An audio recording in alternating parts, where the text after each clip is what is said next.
Mayor Savage, we are now live. You can start the meeting on your call.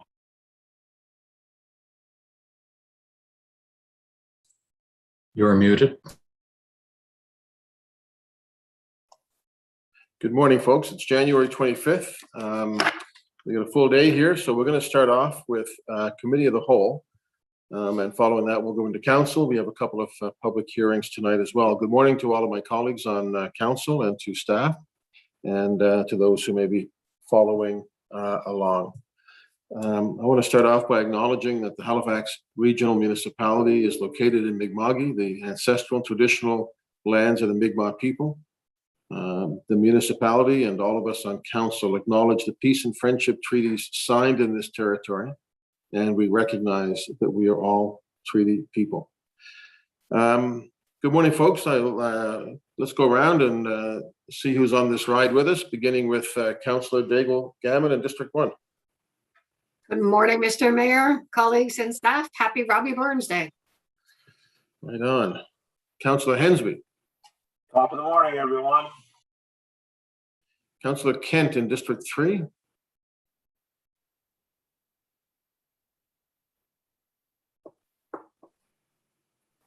We'll circle back to Councillor Kent.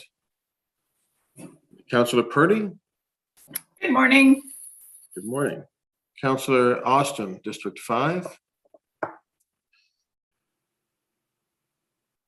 Councillor Mancini, District 6. Councillor Mason, District 7. All right, is anybody out there? Councillor Smith, I see Councillor Smith is with us. I'm here and ready to go. Awesome.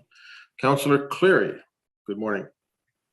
Good morning, Mr. Mayor and colleagues, coming to you live from Quinpool Road here in District 9. Awesome. Councillor Morris. Good morning, Mr. Mayor and council and staff. Awesome. Councillor Cuttle, how are you? I'm very well, thank you, Mr. Mayor, and good morning, everyone. Glad to be here. Glad to be here for the regional plan review. Yay. Yeah, exactly. Councillor Stoddard. Good morning, Mr. Mayor, colleagues, and those watching from home. It's snowing here in District 12, Timberlake. Well, Deputy Mayor. Good morning, everyone. I'm here in District 13. It's also snowing and it's quite lovely out. Great to be here. Awesome. Councillor Blackburn. Hi, good morning, colleagues, staff, and I agree. It's snowing lightly here in beautiful downtown Beaverbank as well. All right. Councillor Russell. Good morning, everyone from Lower Sackville. It could be a chilly day, so I've got the fire going in the background. All right. Let's get a weather report from District 16. Councillor Outhet. It's 21 degrees and sunny. The flowers are coming up, but it's a beautiful day in Bedford, Wentworth, in my mind at least. But good morning, Mayor and colleagues. Looking forward to today. All right. Let me just go back and see if Councillor Kent is with us. Mayor Savage, I have connected with Councillor Kent. She'll be joining momentarily. All right. Councillor Austin. I'm here, Mr. Mayor. The school drop-off is complete. Awesome. First things first. Councillor Mancini. Councillor Mason. All right, we'll wait for those two to join us. We have started a little early today to get the Committee of the Whole underway at 9 o'clock. So the first thing we're going to do is there is no approval of minutes. So just in terms of this Committee of the Whole, does somebody want to approve the order of business?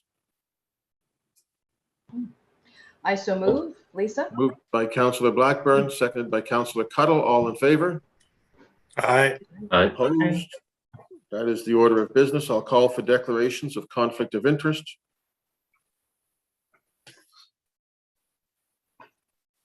Seeing none. All right, colleagues, today we're looking at the regional plan review, themes and directions, what we heard. We have a whole staff of planners with us today. I think we're going to go directly to Kate Green to lead us off on this. Good morning, Kate. How are you doing today?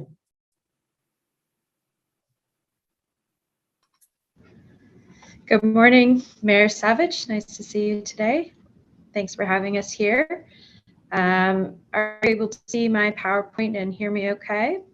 We can see it. We can hear you. It's not in presentation mode. There you go. There we go. All right. Well, thank you so much to all of you for having us here at Committee of the Whole today. My name is Kate Green, and I'm the Regional Policy Program Manager for Planning and Development. And joining me are Leah Perrin, Emily Potier, Kathleen Freilich, and Shiloh Gempton.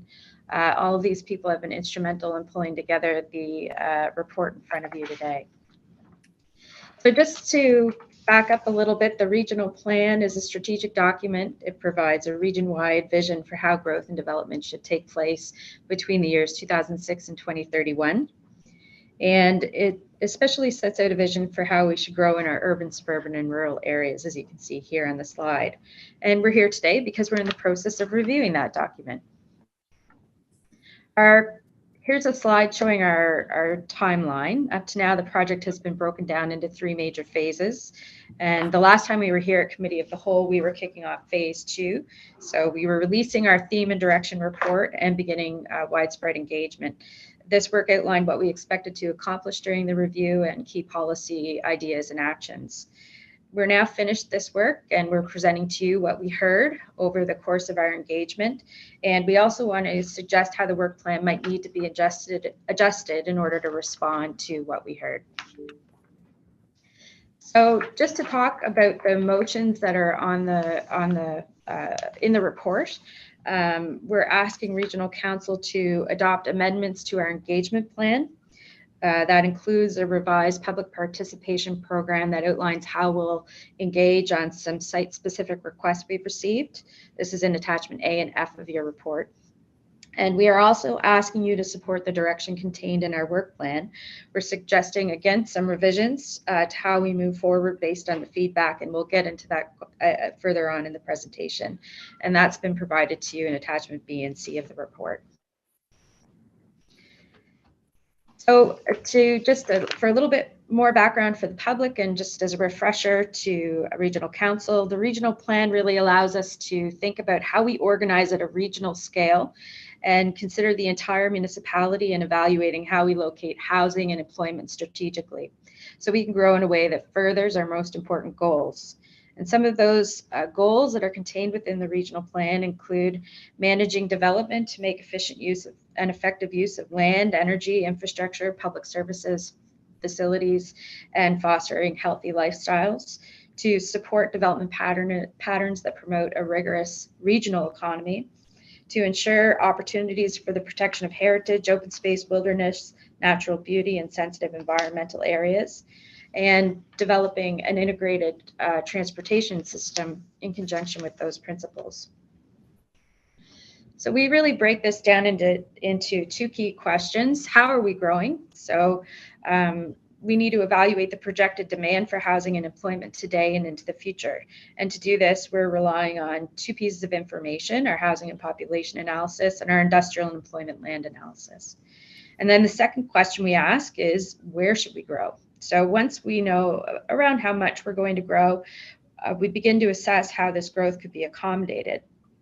It isn't only about where there are pieces of land that can be developed, but where that land is located as it relates to the location of services and infrastructure. So for example, we know that the libraries have a facilities master plan, and they're assessing where to locate a new facility in Bedford. And based on land that's under consideration at present, there are 10,000 units that could be enabled in the next 10 years. And so as the library assesses their catchment area, we can help them to understand where new growth could go and how it might affect the delivery of services. And it's not only about where the services go, but also as we infill, we have to think about how that affects existing facilities. So we've determined that rapid transit could be located along Dunbrack Street and identified that corridor as a possible place for intensification and transit-oriented development. But now that needs to be aligned with Halifax Water's infrastructure master planning in order to ensure the development can be accommodated by downstream infrastructure over time. For our rural communities, we need to create strong service centers where infrastructure is provided at the same time as protecting rural lifestyles and resources. Council has identified aspirations for a sustainable future, such as the Integrated Mobility Plan targets, Halifax 2050 decarbonization targets, and has goals and objectives in both the Green Network Plan and Sharing Our Stories Plan. We can update modeling and use those frameworks to think about how different land use scenarios might interact with the long-term objectives identified in those plans. So for our presentation today, there are 5 major sections. We are going to go into things in a little bit more detail than we normally would at Regional Council, where we're at Committee of the Whole. We're able to be a little bit more open-ended, so this is a good learning opportunity for us and for you in thinking about how we move forward with the regional plan. The presentation will go over the engagement feedback, then the property-specific requests we've received for changes. We'll review additional information we've prepared around population and housing. We'll go through the work plan and our engagement plan briefly. And then we'll also discuss other work that could occur outside of the regional plan review. Okay, so hopefully everyone is with us. So we'll start off with engagement feedback.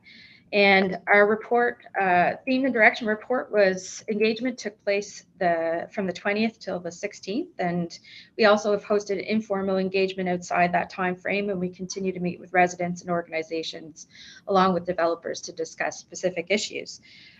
Since May 20th, all materials have been posted on the Shape Your City website, and we've advertised in social media, community newspapers, as we've met with stakeholders. The Shape Your City platform told us that during the engagement period, over 1,000 participants visited the site. Our online survey received 831 responses. We've received 302 email submissions, and we held 6 virtual live Q&A events, which received between 40 and 75 views each. And they're still on YouTube if you wanted to take a look at them. Hundreds of submissions, it would take a significant amount of time to provide you with a detailed summary of everything we've heard. To ensure Council has access to these records in full, all submissions have been provided as part of this report, but there are a few key topics we'd like to highlight. Housing availability and affordability and protection of natural spaces and wildlife were highlighted consistently as important considerations for planning for the next 30 years. There was general acknowledgement throughout the engagement that the population in HRM is growing rapidly, and as a result, housing availability and affordability have become major concerns, as Council is well aware. While population growth was largely viewed positively, there are different opinions on how the resulting growth and development could take place. So through correspondence, there was support for directing new development into existing urban and suburban communities in order to protect undeveloped green spaces and avoid costs associated with expanding services. However, there was also opposition to increasing density in suburban areas in favor of stable, low-density neighborhoods. Through correspondence, community groups noted the need for clear and measurable criteria for why growth centers have been selected in order to better demonstrate that they've been studied and selected appropriately. There was general support for reviewing and updating the current growth centers and urban reserve lands identified by the regional plan to better reflect the actual intent for these areas and any changes that may have taken place in recent years. For the suburban areas, there was also strong interest in intensifying development in existing neighborhoods before considering extensions to the urban service area. However, there was vocal support for maintaining existing low-density residential neighborhoods. The need to establish connected and complete communities was noted as being particularly important in suburban communities to help reduce car dependency and improve access to services.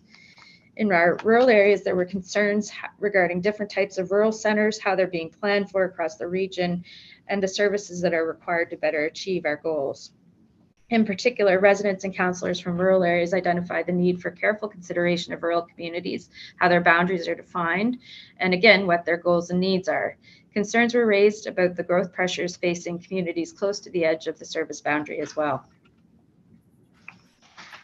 There were several prominent environmental groups that submitted concerns regarding the protection and expansion of wilderness areas. There is a very strong voice to protect and expand Sandy Lake, Blue Mountain Birch Cove, Purcell's Cove Backlands, and Owl's Heads, and opposition to development in these areas.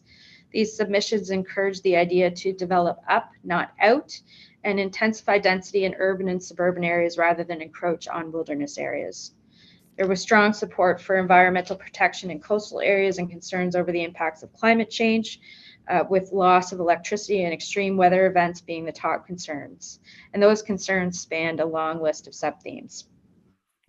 There was strong support for higher density development aligned with rapid transit and active transportation infrastructure, as well as access to public transportation and new suburban development. Despite desires for strong transit and active transportation connections, there appeared to be limited interest for high-rise buildings along the bus rapid transit network.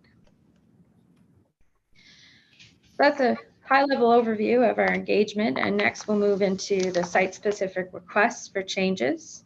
So we received 53 requests for amendments to the regional plan for properties or areas of lands. We have detailed them in attachment C of the report. So we do expect to continue to receive these requests, and those will be brought forward to council as we progress through the review. We've reviewed all those requests against existing planning policy. The team has been hard at work. That includes the regional plan, applicable secondary municipal plans and priorities plans, including the Halifax Green Network Plan, Integrated Mobility Plan, and Halifax. The recommended approaches to each of the requests was developed based on whether or not the requests were consistent with the regional plan and priority plan objectives, the opportunities and constraints on each site, and the level of additional study and analysis that may be required for staff to develop amendments within the anticipated timeline of the review. And here's just a map illustrating the location of the request, which was also included in your report. As you can see, the sites are scattered across the municipality and generally consist of locations close to the edge of the service boundary. We'll discuss in more detail how to proceed with these later on in the presentation. Next, moving on to population and housing. And again, as I've said, it's no surprise that housing affordability and availability emerged as a key topic. So we want to review with you the work we've been conducting on population and housing in a bit more detail. If you remember, when we were last here at Committee of the Whole, we had released an issue paper which we called our preliminary population and housing analysis. So we went over that with you in July. And this initial paper outlined our projected population growth and estimated potential need for housing for the years 2031 and 2050. And then over the past several months, we've met with stakeholders to review that technical analysis to make sure that there's general consensus that the methodology and the findings are sound. So since that time, and as a result of the feedback we received, we prepared a supplementary report, and that was included in your package as attachment D. So in that report, we've added a new population scenario, we've reviewed housing market indicators, and we've looked in more detail at our regulatory capacity. And to give some context to how we think about the idea of enabling residential units, I'll talk a bit about that a bit more in the following slides. So our growth in the last few years, we've experienced unprecedented population growth, advancing from an approximate 1% growth rate in the early 2000s to a 2% annual growth rate in the last few years. This change began in 2016 and has continued since. We wanted to make a note that the slide shown here is slightly different based on what our November report said. StatsCan has released new information as of January. The information in your report was based on November data. So they've refined the information, and they are estimating that HRM grew more in 2019 and 2020 than what we presented in your report. Basically, if you look at your report, the last two columns, 2020 and 2021, are reversed. So on the whole, the overall population growth that they're estimating stays around the same, around 460,000. So moving on to our migration and what's happening with migration. We again updated this from what's in your report. This slide here shows the January data, and there are more significant changes here. We see here a significant increase in interprovincial migration, So there were 5,594 as opposed to 1,584 the previous year. There's been a decrease in immigration, so about half as many as the year before, which you can see at the end of the graph between 2019 and 2020. Our numbers have flipped almost between immigration and interprovincial migration. We expected our numbers to go up around immigration in the near future. Some of that change in immigration was caused by the pandemic. There was a decrease overall in immigrants, so there's fewer people leaving for other countries. There was a slight decrease in interprovincial migration, so there were fewer people coming to Halifax from other parts of Nova Scotia. And there was net negative non-permanent residents for the first time since 2006. So those are people who are here on work or study visas. And again, some of that we might be able to contribute to some of the pandemic's effects. Another interesting fact, we only had a natural increase of about 485. So natural increase means births minus deaths. Our model assumed around 1,300. So, you know, that is showing our population decline that you know, is expected based on our how many babies are being born and how many people are passing. So moving along here to population and housing, there are a few things that are pointing us, the things we've talked about, pointing us towards maybe adding another scenario. We're calling it the high scenario, for lack of a better term. In our original paper, we evaluated 3 scenarios, and the new numbers based on these trends, as well as new targets for population growth and migration that have been identified by the new provincial government. So depending on the population scenario that we use, that'll help us to decide how many households in the municipality we need to accommodate on an annual basis. So you can see those numbers here. These are not meant to be predictive. It's really important to highlight that. They're really here for us to help understand the magnitude of change should our population continue to increase. Ultimately, the bottom line, the takeaway is quite obvious, that we're growing and that this growth continues to put pressure on the availability and affordability of housing. So another thing we looked at is market indicators. This was feedback that we received, you know, to make sure that council had awareness of some of the market factors that are influencing or showing us how the market is performing and delivering housing right now. So this helps us understand the dynamic between the projected demand for housing and our regulatory capacity, as well as how the market is able to accommodate residents in different housing types. So one thing that's been raised is that as we're growing very quickly, the scale of population growth has been outpacing the growth in housing construction. So we've tried to estimate that gap by examining population growth estimates as compared to past trends in housing construction. We've also looked at vacancy rates, which are still very low, and absorption rates of new units are very high. So ultimately, the data is showing us that with rapid population growth, it's been difficult for new housing to be built quickly enough. So here are a few of the pieces of information we've pulled together for council. So this graph shows the number of new units as compared to population growth. So again, you can see that shift in the early 2010s, we were building faster than our population was growing. And since 2016, that relationship has been reversed. So the change in population overall was really due to changes in federal immigration policy. Since 2016, residential unit construction has grown, but the scale of population growth really has outpaced the growth in residential construction. So we're suggesting today we have a potential construction undersupply of approximately 12,644 units. And that is not an exact number or a science, but here you can see a graph that shows you the estimated household growth based on our population. In green, the dark blue shows the number of completions that occurred. The light blue shows what we would have expected to be completed we're the housing keeping pace with our population.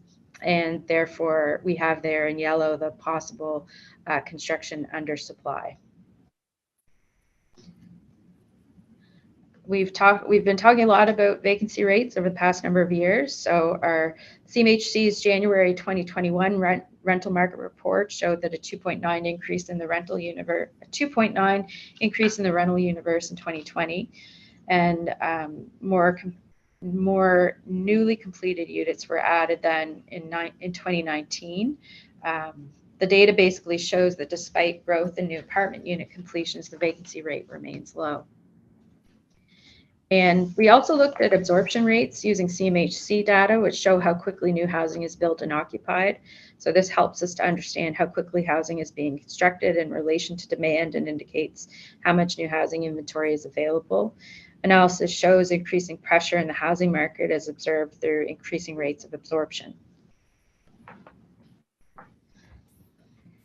Now that we have a sense of, what we're seeing in terms of our population growth and trends, and those are continually evolving. Those are something that we're always looking into, always researching, always trying to stay on top of. And now that you have a sense of some of the indicators that folks are watching in order to understand what's happening with the housing market, we can turn our minds to how the housing might be realized in different physical locations in the municipality. So we are planning for growth. We really look at how much new development could be accommodated under our policy and regulations, and we call that regulatory capacity. And it's really important to highlight, and this was feedback we received loud and clear, that the act of creating regulatory capacity and planning frameworks does not guarantee that all potential units can or will be built.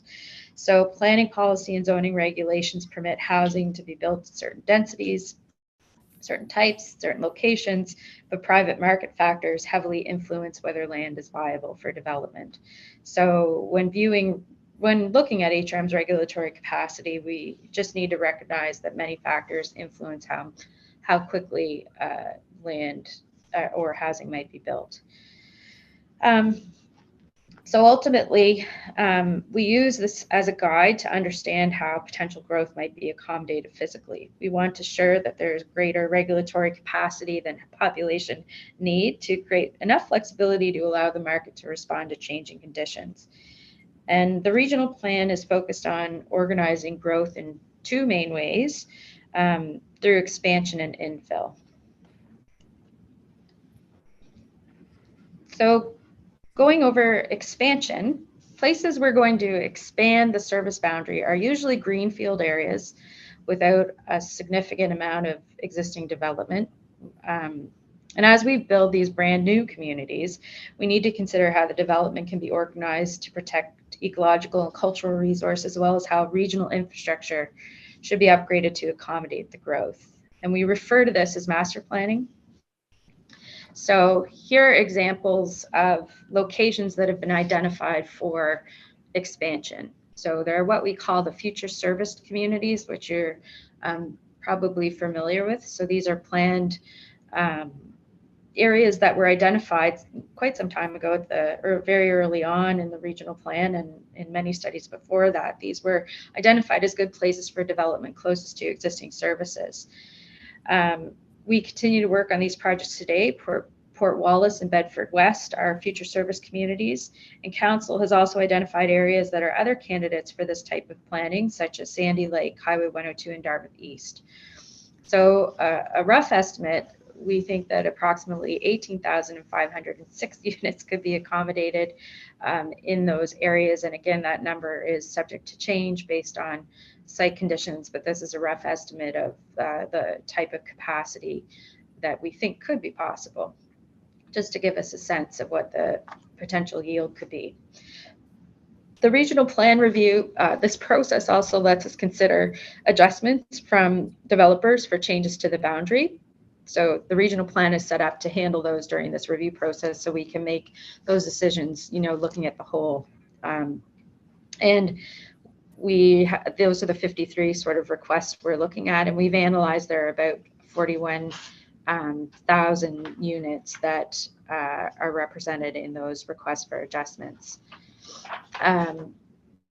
The regional plan also identifies areas for future growth. So these are long places where we want to put growth outside the life of the plan past 2031. We call them urban reserves. So we've created those in order to ensure land is available for growth in the coming years, and that responds to potential population growth. So here you can see the map of these locations. So in green, you can see the future service communities. Those are the places that were anticipated to be growth areas within the life of the plan. Those are the remaining growth areas. And the green hatched areas show the locations that were to be considered as of 2031. So that's the physical location of that development. Infill is really how we're transforming existing communities while ensuring sustainable development. So we've been identifying parameters that would allow us to enable intensification. For example, along rapid transit lines, we know the relationship between land use and transit is very important. That's a key theme in many of our documents. We identify redevelopment opportunities, including underutilized sites. So those are places like maybe Shannon Park, or places like shopping mall where there's a lot of parking and there might be an opportunity to infill. So transforming existing areas. And we're really going about all of this through our plan and bylaw simplification. So another part of what we're trying to do is streamline the approvals and development processes so we have a consistent approach across the municipality. And again, as I mentioned, plan and bylaw simplification, the center plan, future suburban plan, and rural plan are at the heart of this. The center plan, which this council approved, has created regulatory capacity in our centers, corridors, and higher order residential areas. We've done very high level calculations and estimated that to be about 37,000 potential units. And then significant areas for intensification were also approved, called future growth nodes. And those examples include Shannon Park, Micmac Mall, West End Mall, Penhorn, and Dartmouth Cove. And there are 24,000 potential units that could be realized there. Again, those numbers are rough estimates based on the information we had at the time we were doing the analysis, and definitely could change depending on site constraints, or could go up depending on what council chooses to enable. And then the suburban and rural plan will be looked at in the future, but we did do rough estimates looking at what level of development might be accommodated to support population growth, and we were putting that in the realm of 50 to 60,000 potential units. So also just to give council an understanding of existing units in HRM, as of our last check, there are about 100,000 existing units in the municipality. So that's just to give you a sense of how much we're anticipating we're going to grow. So here are the infill areas on a map. I'm going to zoom in.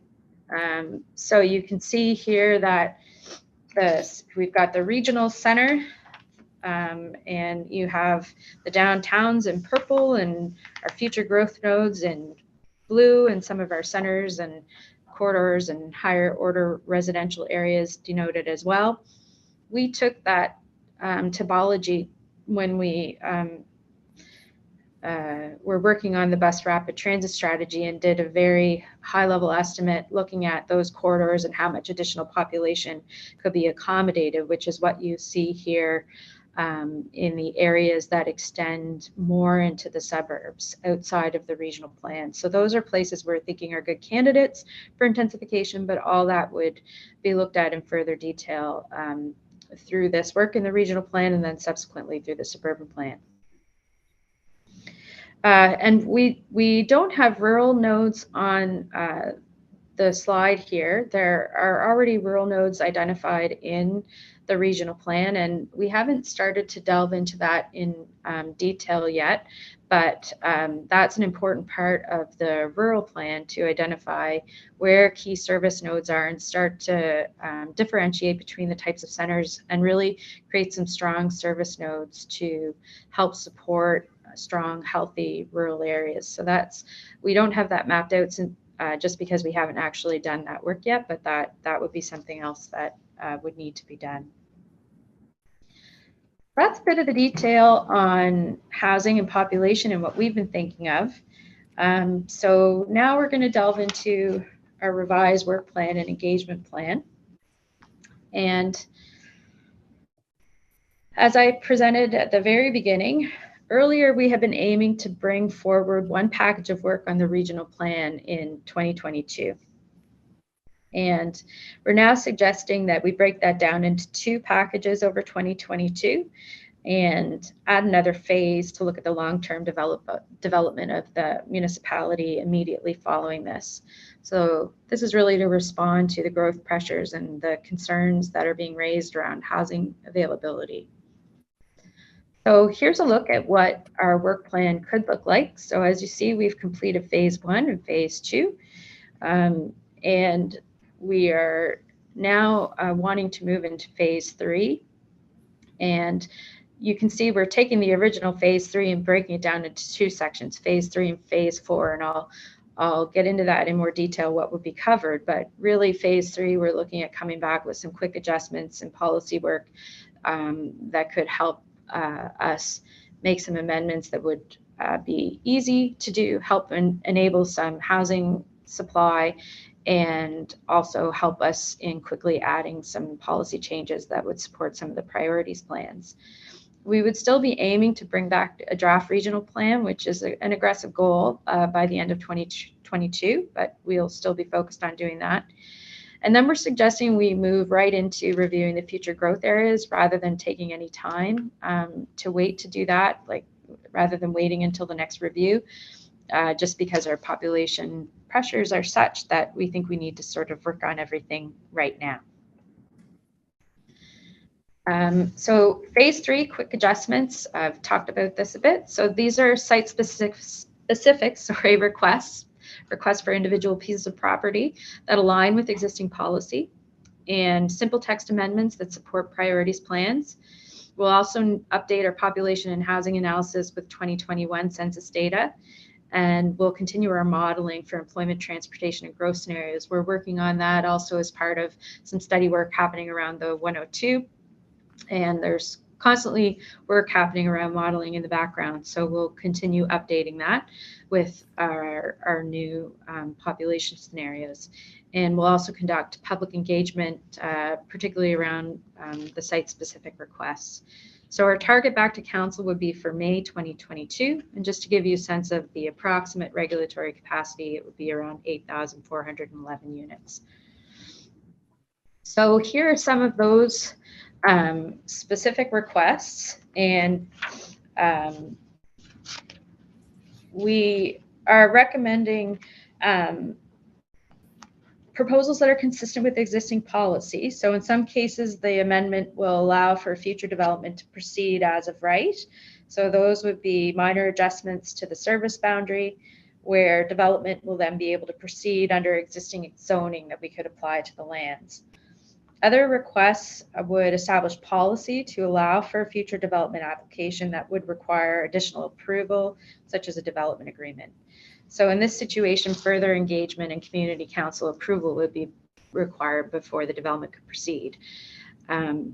So you can see here we've broken down the future development could proceed as of right, the first few items listed there, and then others that would require additional approval are noted underneath that. In phase 4, we would complete the remaining policy analysis. So bring forward a complete draft amendment package after we conduct that analysis. We'll assess our preferred growth scenarios and targets, make sure our policy aligns with actions in the priority plans. And we'll also consider other site-specific requests. These ones would require more time and consideration. During the engagement on the draft plan, we'll use Shape Your City. It will be a format similar to the last time. If we're able to meet in person, we will. And before we return to regional council, we'll visit advisory boards and committees that review the theme and direction report. So our target, again, to regional council for the release would be December 2022, and the approximate regulatory capacity is around 6,384 units. And I just want to caution again, the regulatory capacity, these are very high level estimates. You know, we haven't done a lot of work on analyzing site constraints. They're just high level estimates to give us a sense of what kind of level we're working with. So the site-specific requests that we would like to consider in phase 4 are those that are consistent with existing regional plan policy but need more technical analysis. We've received a lot of requests in the Middle Sackville area, which is at the edge of the existing boundary. We're seeing a lot of development pressure here. So we're proposing to consider these requests comprehensively to determine what may be appropriate for service development now and which could be considered in the longer term horizon. So this would involve studying the current and future potential development pattern in Middle Sackville, consulting with Halifax Water and HRM infrastructure planning, considering environmental implications and transportation infrastructure and whether additional public engagement is needed. And other requests need some additional study. So you can see here, these are changes to the development regulations in the Purcell's Cove Backlands area, which is currently designated as urban reserve, but is now mostly the Shaw Wilderness Park.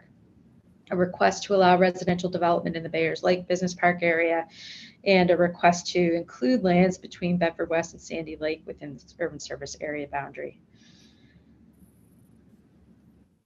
So following that, we'd like to and following approval of the revised plan, which hopefully council will proceed with, we would like to create a work plan to begin analysis on how we'll grow in the long term to be brought forward for regional council in 2023-2024. So this work involves looking at the urban reserves, seeing if these are still good places to accommodate new development, identify whether or not we need new areas for expansion and growth, to think about our transportation system in particular and how that can be designed to better support our suburban and rural areas.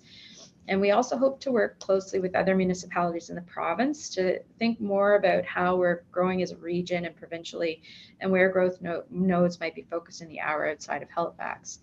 So loose target would be, again, 2023-24. Approximate capacity would be around 8,500 units, although that is just based on existing reserves and, you know, probably the loosest number of all, because there's a lot more analysis that would need to be done, and we really need to take a look at how we're growing over time. So here are some of the requests that we've received that we think fit into that long range package. So the urban reserves will be considered for service development after the 2031 horizon. So Kidston Lake Reserve, as well as other urban reserves, would be looked at. We'll further consider lands along the Bedford Highway, such as Birch Cove and Mill Cove. They really need additional study to determine appropriate development density, and we need to do some work around sea level rise and make sure those are appropriate sites. As well, we need to understand transportation connections and how those relate to those sites and infrastructure. There are many requests for lands within Schedule J Beaverbank Hammond's Plains growth area, where new residential subdivision has been limited by existing policy until transportation infrastructure has been addressed. So as part of phase 5, we intend to study the infrastructure and determine whether the restrictions could be adjusted and determine whether development in these areas should be considered in the short or long term. So we really need to sort of get a handle on what's happening in the Beaverbank and Hammond's Plains growth control areas. There's been a lot of development pressure in Bedford, and that's spilling over into those areas.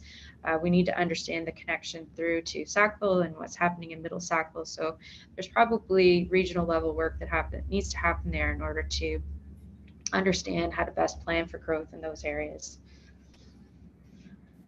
And then there are a few requests we received where we're recommending no change to council.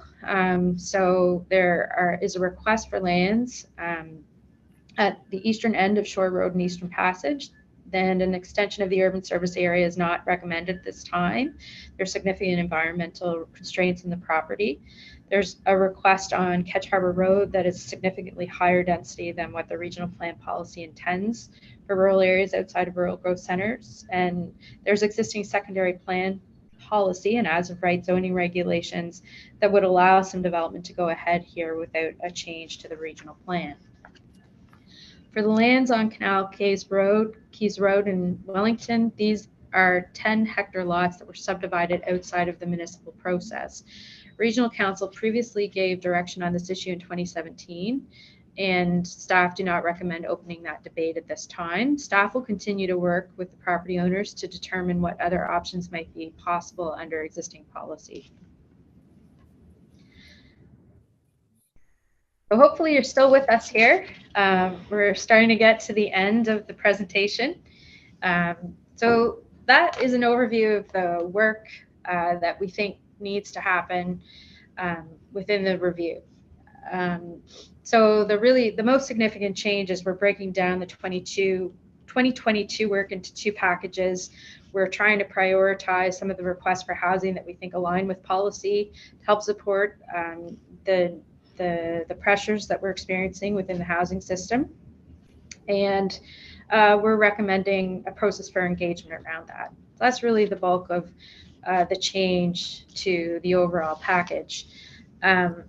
We also are recommending that work occur outside the regional plan review. So our team doesn't have capacity to handle all of the development pressures that are underway.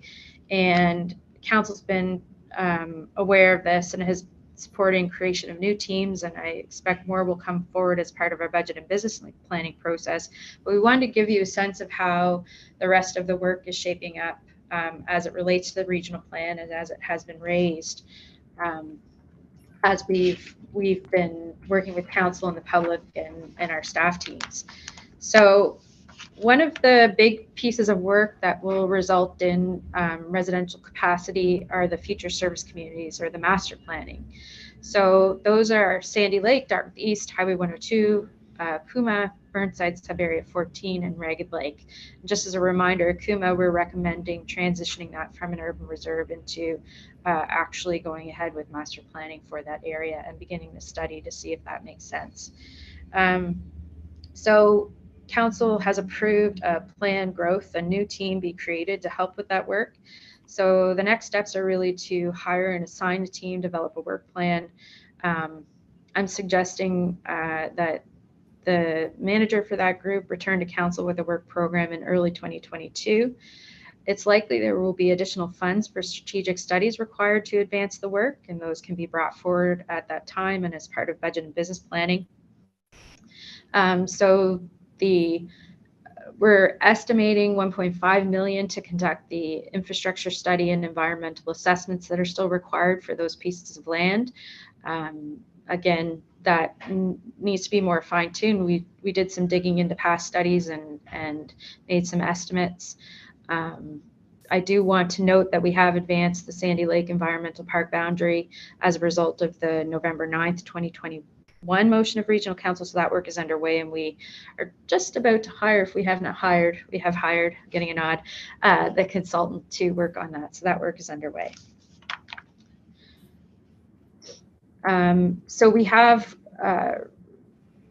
received requests to do this work as part of the regional plan review. So there are 7 requests that will be considered within this team. I just want to make a note, the Aerotech Business Park lands, we've already initiated that work, and our team is continuing with that, and it is ongoing. So again, the other big chunk of work is the plan and bylaw simplification. We've been discussing this with council, how far can the regional plan go in sort of influencing the suburban and rural plan? And originally we were sort of hoping to come forward with some maybe guidance, some policy guidance that would help council as we're receiving secondary plan applications, maybe create some possible density ranges or corridors or best rapid transit corridors in the plan, regional plan itself. But based on the feedback that we're receiving from council and the community, we are getting the sense that more engagement is required in both before we move ahead with policy for those areas. So that's for both the suburban plan and the rural plan.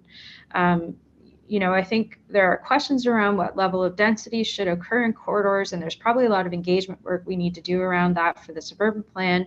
And then in the rural areas, there's a lot of questions around rural identity, edge communities, how those should evolve over time, how they should be protected, where the service nodes are, how that connects with infrastructure planning and investment. And that's really another piece of work that needs to be done.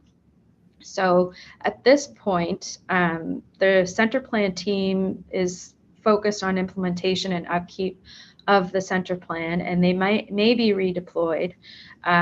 But there's also work that needs to be done to advance those future growth nodes as well as the future service communities.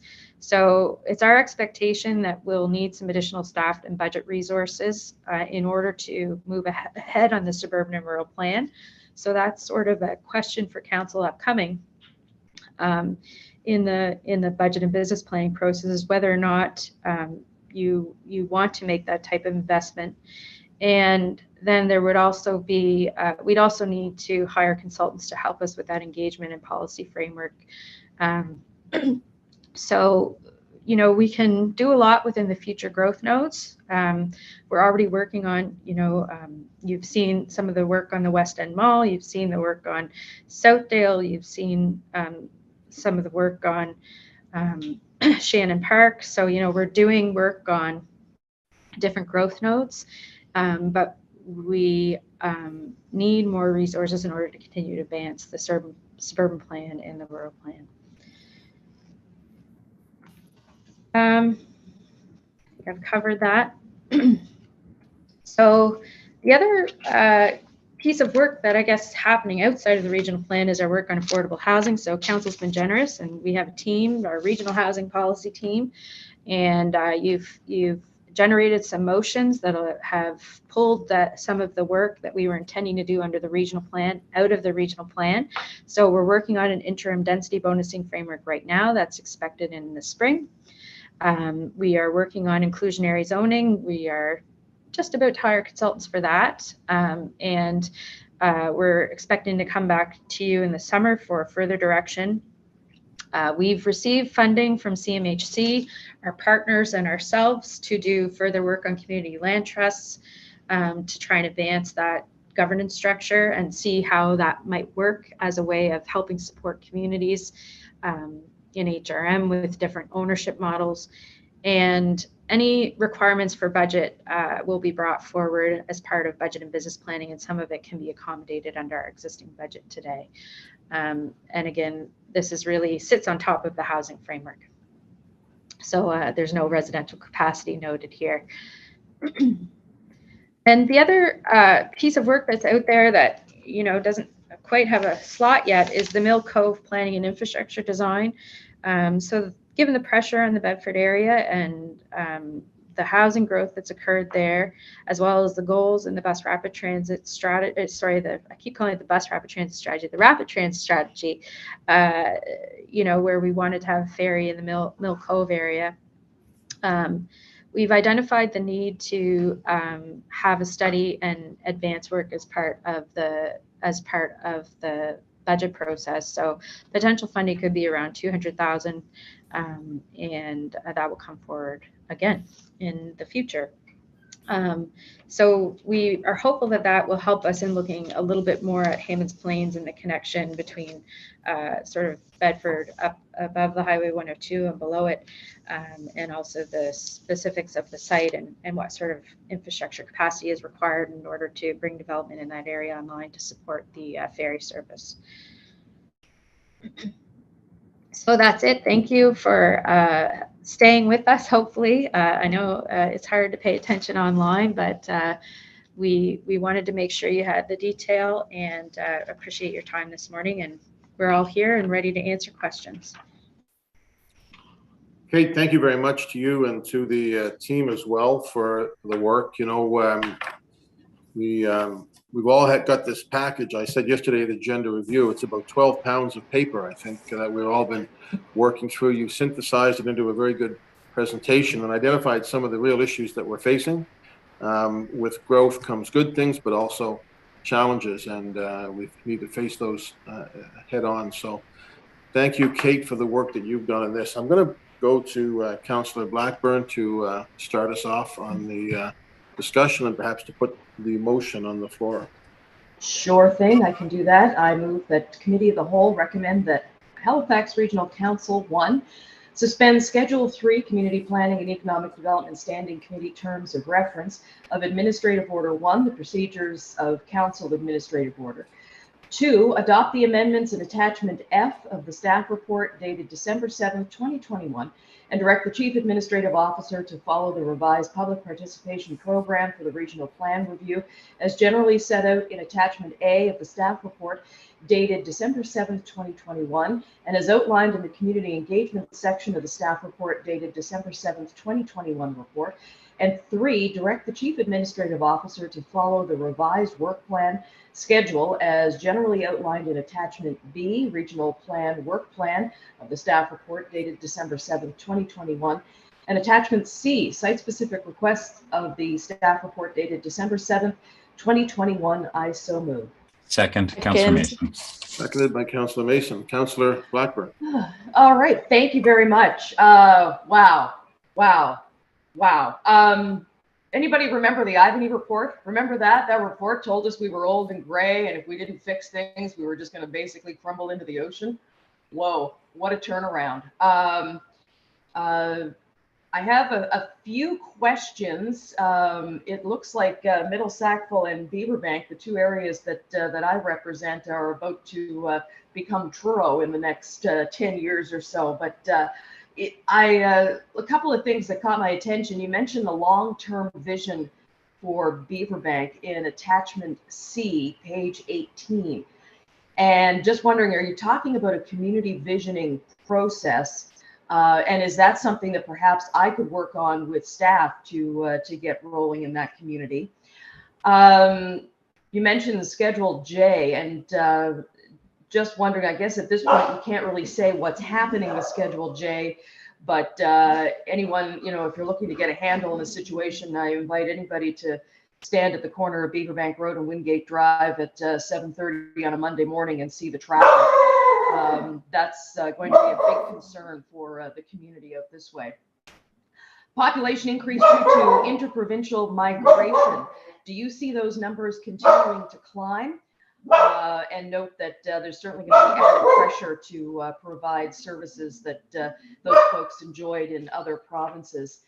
And finally, I think you did confirm the Sandy Lake Park boundary study is in full flight now, and just want to confirm that the results of that study will help guide your work in placing development in and around that ecologically sensitive area. Apologize for my dogs. Thank you. Thank you. I'll leave it to you, Kate, to answer or to direct to one of your colleagues. Sure. Through the mayor to the councillor, thank you so much for your questions. And yes, absolutely, we will definitely want you involved in any work that we do around thinking about what type of community engagement is needed in order to consider those requests in Middle Sackville. That's part of the work we have to do. So we'll be looking to you for your thoughts on that, and we'll definitely set up a meeting with you in the future as we go through that. Certainly, we're hearing lots about Schedule J right now, and why that was put in place and what needs to be done in that area. I've been talking with council about Hammonds Plains Road, the connection through to Larry UTEC, the new bypass that's going to come in Burnside, how that region is connected to greater HRM. I think we need to take a good solid look at that as we're thinking about how we enable growth in the area. They're very important corridors out the 101 and out the 103. So I think there's some regional work that we have to do there, and maybe even do work with the province as well. So there, I'll be interested to continue to receive guidance from council on that. But certainly we're very cognizant of infrastructure challenges in the area and want to make sure we're coming up with good planning around that. In terms of our a numbers climbing. So immigration, it looks right now that the feds are going to continue with having strong immigration policies, and the province is gearing up even more than they were previously. So should they be successful, we're thinking immigration numbers will continue to grow. Interprovincial migration, we're not sure. We're not sure if that's a COVID blip or just everyone is loving Halifax, which surely they are going to love Halifax and more people are going to want to come here. So, you know, I think it's best that we plan for that, that interprovincial migration. And, you know, we can create regular check-ins with council as we proceed over time to see how we're doing. In terms of services, yes, there are, you know, I think citizens expect high levels of service, and especially, you know, want cities where it's easy to get around, where there's tons of green space, where there's access to great facilities, recreation, libraries, where we're supporting people who are in need, where we're addressing, you know, social poverty. So yeah, I don't think the pressure will end, and you know, our municipal governments are crucial, you know, as we continue to migrate into cities. I think, you know, a trend that we're watching is how our rural areas will change, particularly rural areas in Nova Scotia, because it's not just us experiencing growth, it's all the municipalities. And then, yes, Sandy Lake, that work will absolutely help us guide our policy work in that area. Beautiful. Appreciate this is a huge volume of work, and very much appreciate you and your team for digging in and tackling this. It's they're amazing. Thank you. Yep. Thank you. Thank you, Councillor. Colleagues, we're in committee of the whole, so there's lots of opportunities to come back. Just going to ask councillors if they could restrict, if they have a number of questions, like maybe if you could stop asking questions at 3 or 4 minutes, for a couple of reasons. One, we can keep the conversation going. You can always come back with other questions, but it's also difficult sometimes for staff to write down 6 or 7 questions and keep them in their mind. So let's have an interactive discussion as opposed to long discussions and then long questions, if at all possible. That may be an impossible task, but I ask your indulgence. Councillor Outfits. Here I am with my dozen questions. So you talk about scooping me here. And my dog is going now because they heard Lisa's dog going. So anyway, we'll get through this. Sandy Lake study, and thanks for the presentation, Kate. Sandy Lake study, could you give us, at least of the Northwest folks, if not all of us, a little overview, not today, but just send us a little bit of scope of what that is, timing, this sort of thing, because we're going to be getting lots of questions about that. And of course, the other thing, Kate, and maybe you could just write down these questions, we have to make significant improvements to the Hammonds Plains Road and look at the park expansion, of course, before we develop Sandy Lake. So I'm just sort of wondering how this study, the expansion of the park and the expansion and improvements to Hammonds Plains Road are going to link together. Bedford Common, you mentioned. I assume that is about the zoning request to put some residential in there in addition to commercial and light industrial. You could just confirm that for me. A little bit alarmed about Mill Cove and Bedford Waterfront being pushed out because we already have ferry and library and other things going in there. So tell me how this longer term vision for the Bedford Waterfront is going to dovetail with the fact that hopefully within 2 years, we're going to see a ferry terminal and a library on that waterfront that we've talked about for, 20, 30, 40 years. Sunnyside, Kate, didn't see any mention of the Sunnyside zoning and the to deal with flooding, how that node is going to be impacted. We can talk offline about the West Bedford amenities study that's being done there, but we have to get some amenities in place before we have more growth, and Councillor Lovelace and I are working on that. You mentioned Paper Mill Lake. Would like a little clarification on Paper Mill Lake area, because they actually have had development agreements in place since 1996. And I'm wondering what the involvement will be with that.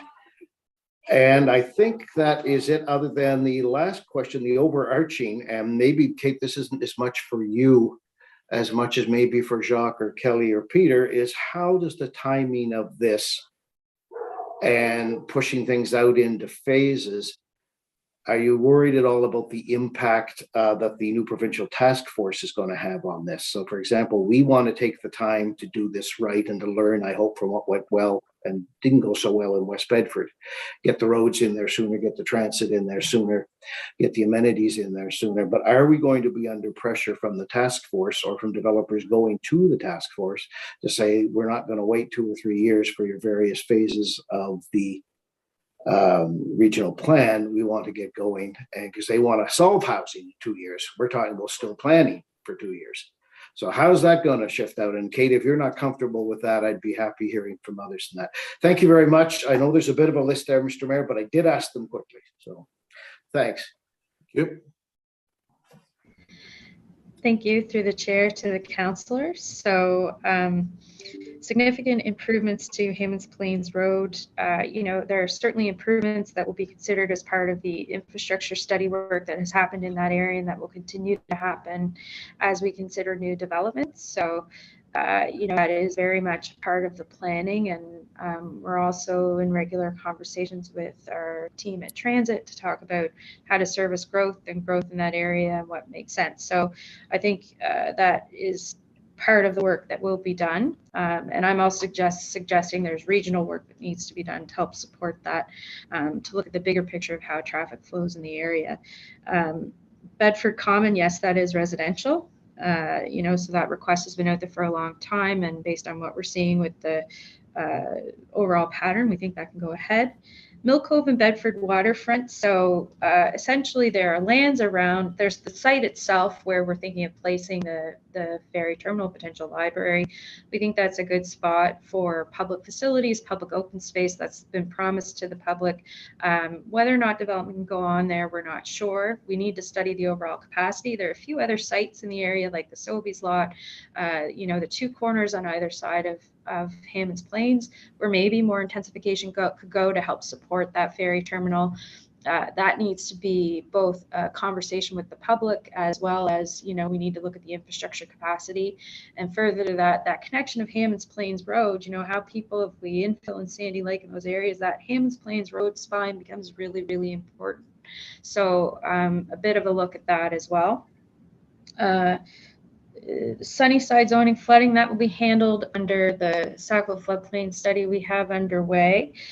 We do have direction to remove that as a growth node, so I expect you will see that come forward as a policy recommendation in the sort of phase 4 of our work on the regional plan, but we can continue to have conversations about that.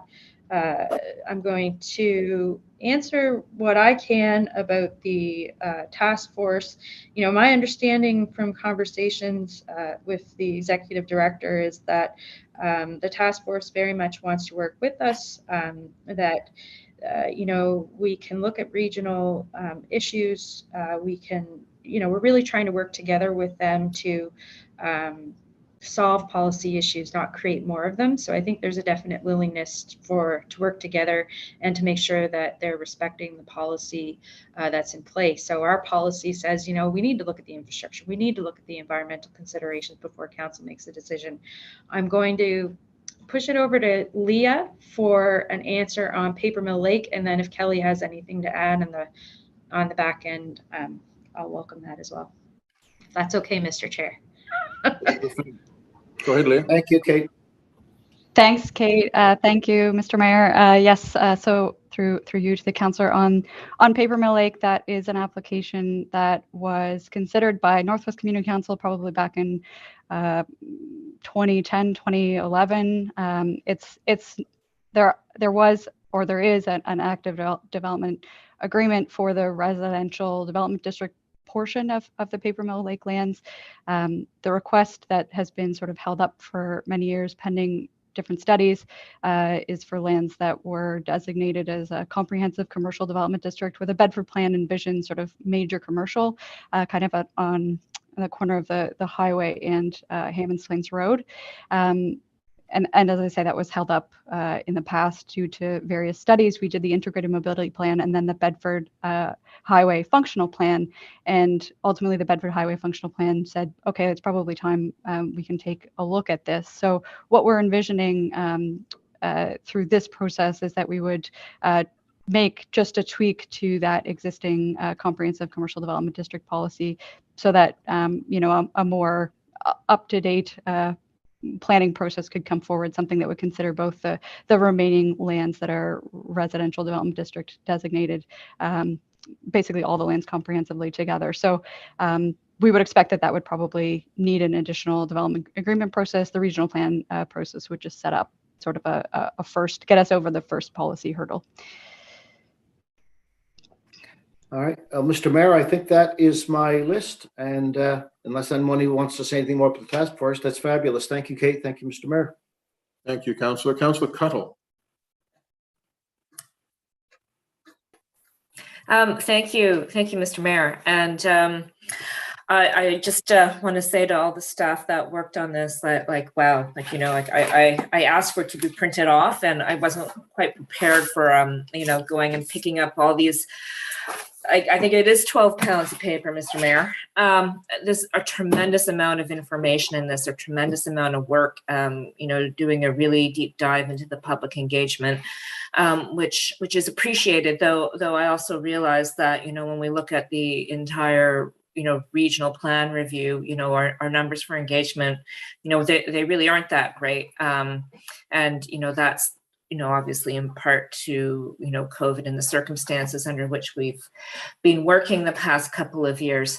But, that being said, one of the things that I find about all of this information and having gone through like pages and pages, 1,800 pages, I can't say I've read every single page, but going through it and immersing myself in it, is that I don't, when I kind of pull out, I'm like, what are our priorities and what's the vision that's driving where we go next? And one of the things that I was really hoping to find was something more about how we develop kind of our suburban and rural areas in our municipality as a whole. I'm really concerned with how our rural areas are growing at the moment. Things like R6 and 2-hectare lots and winding roads, this as of right development that isn't creating the vision around these rural centers and growth nodes and villages.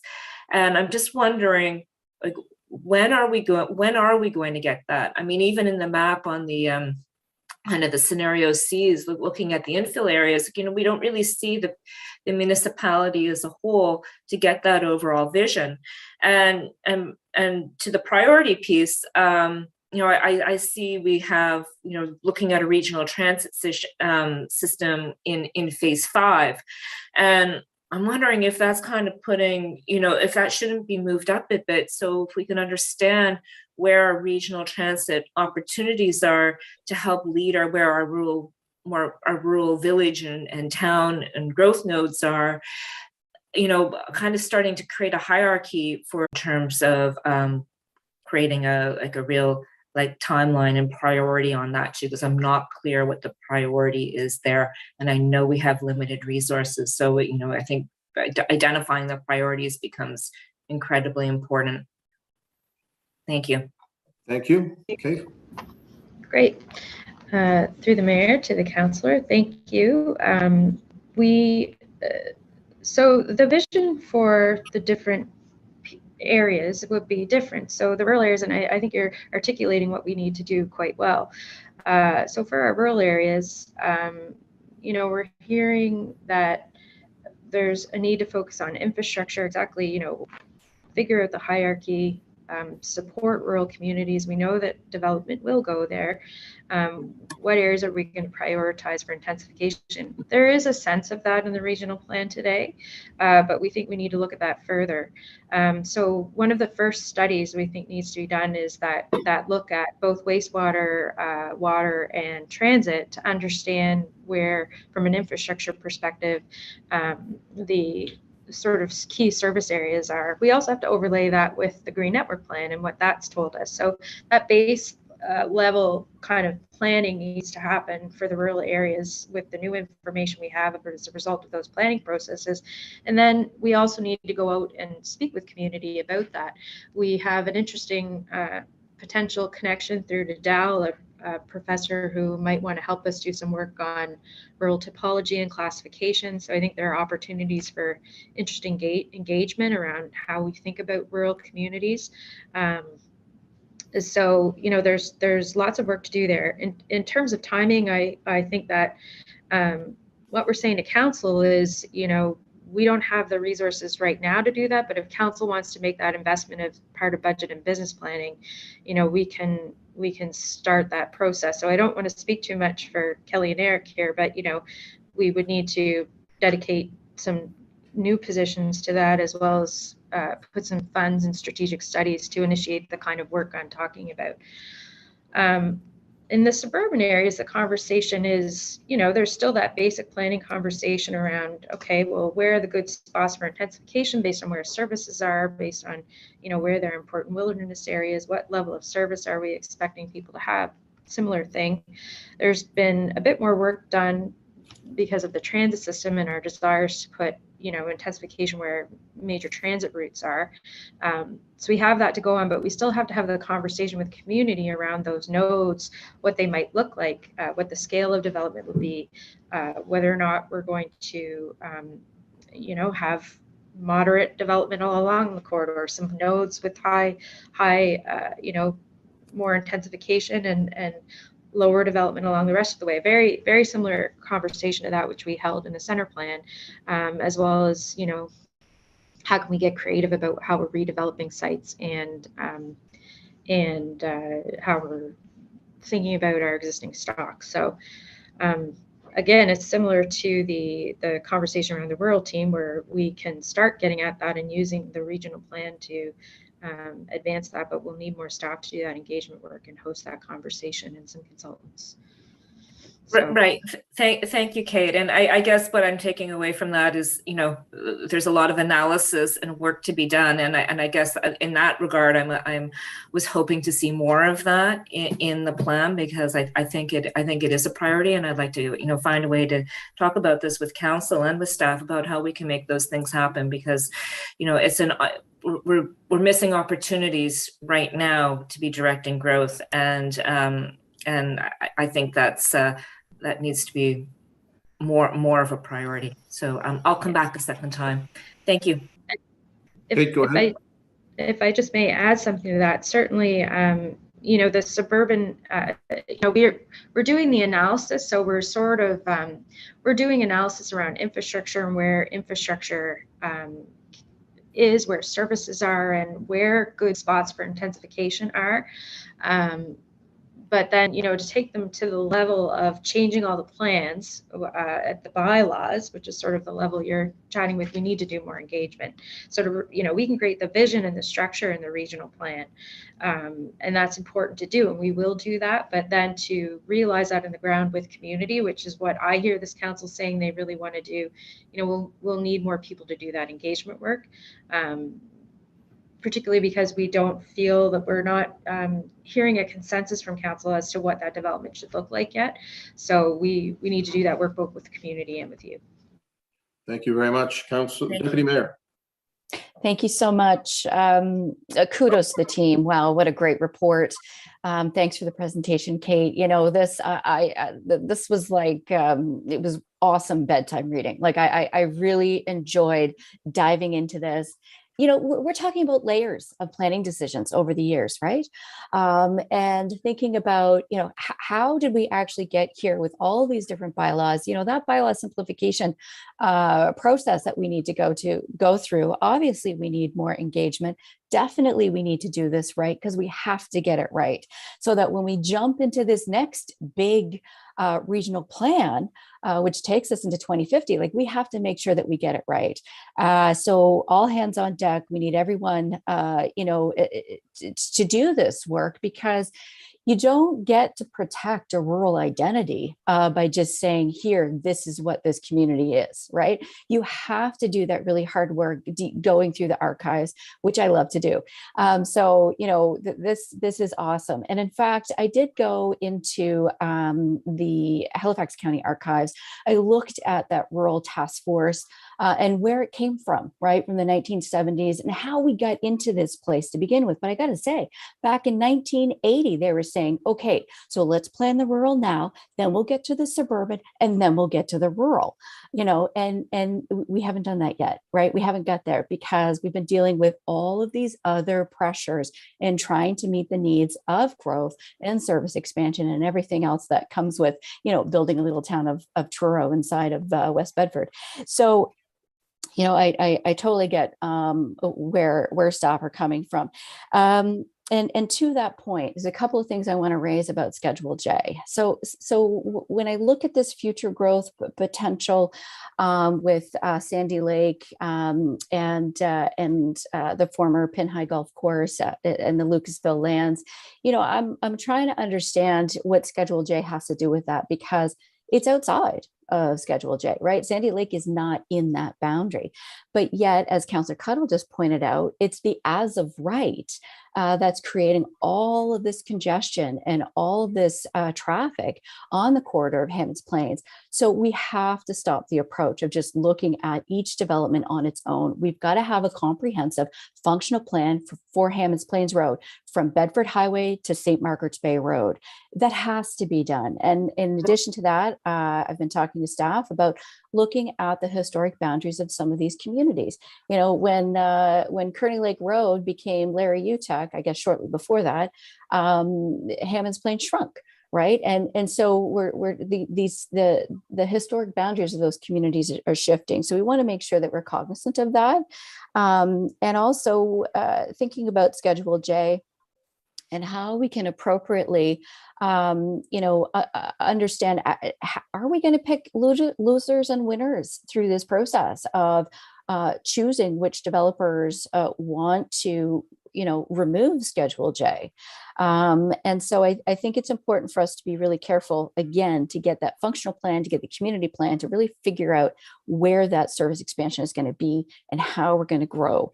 And the other thing I'll just mention with regards to the rural areas, I think it is important, and I'm glad to see and hear that there is a creative approach, an understanding that we need to be creative in servicing these communities with pipe water, whether it's septic systems that are localized, and also thinking about, and I'll just toot Councillor Hensby's horn when it comes to the park and rides in the rural area, and thinking about ways that we can create these nodes of growth and make it easier for people to travel, so they're not, driving their car on Hammonds Plains Road, for example. That's it. I'll come back later. Thank you, Mr. Mayor. Thanks, Kate. Thank you. Kate, any comments on those? No, thank you. Thank you. Councillor Morse. Thank you, Mr. Mayor. The way your team, the complexity and the scale that you work at is amazing, Kate. It's quite a lot of reading just to begin to understand how you work. But when I was going through the documents that you provided, the biggest contradiction for me that we seem to have is, of course, we have to move forward on housing. We do have a lot of housing pressures, and I certainly think that's a priority. But what seems to be missing for me is how we are going to protect our green areas. And these are a key feature for our residents that they love about where we live. And it's also one of the things that really attracts people to Nova Scotia and to Halifax and HRM is the access to the outdoors. So what I'm looking to understand is, and I have a motion that I could bring forward about this, but unless we put some resources toward implementing the Green Network Plan that was approved by Council, I feel like we're going to, in our rush to develop, we're going to lose opportunities to have recreation, to incorporate some of the work we're doing on natural assets, to use our natural areas as ways to buffer the effects of the climate. We certainly have a lot of opportunities with our green areas. We could use them for AT as well, but it all has to be, all these layers have to be integrated somehow. And I'm not sure how we're doing that. We have many, many planners working on housing, as we should, and on development, but I don't think we have a single staff person working to implement the Green Network Plan.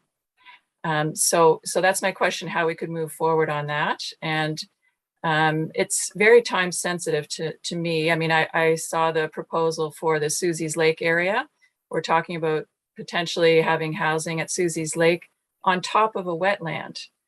And that wetland is actually a major intake for Susie's Lake and the chain of lakes and the Blue Mountain Project.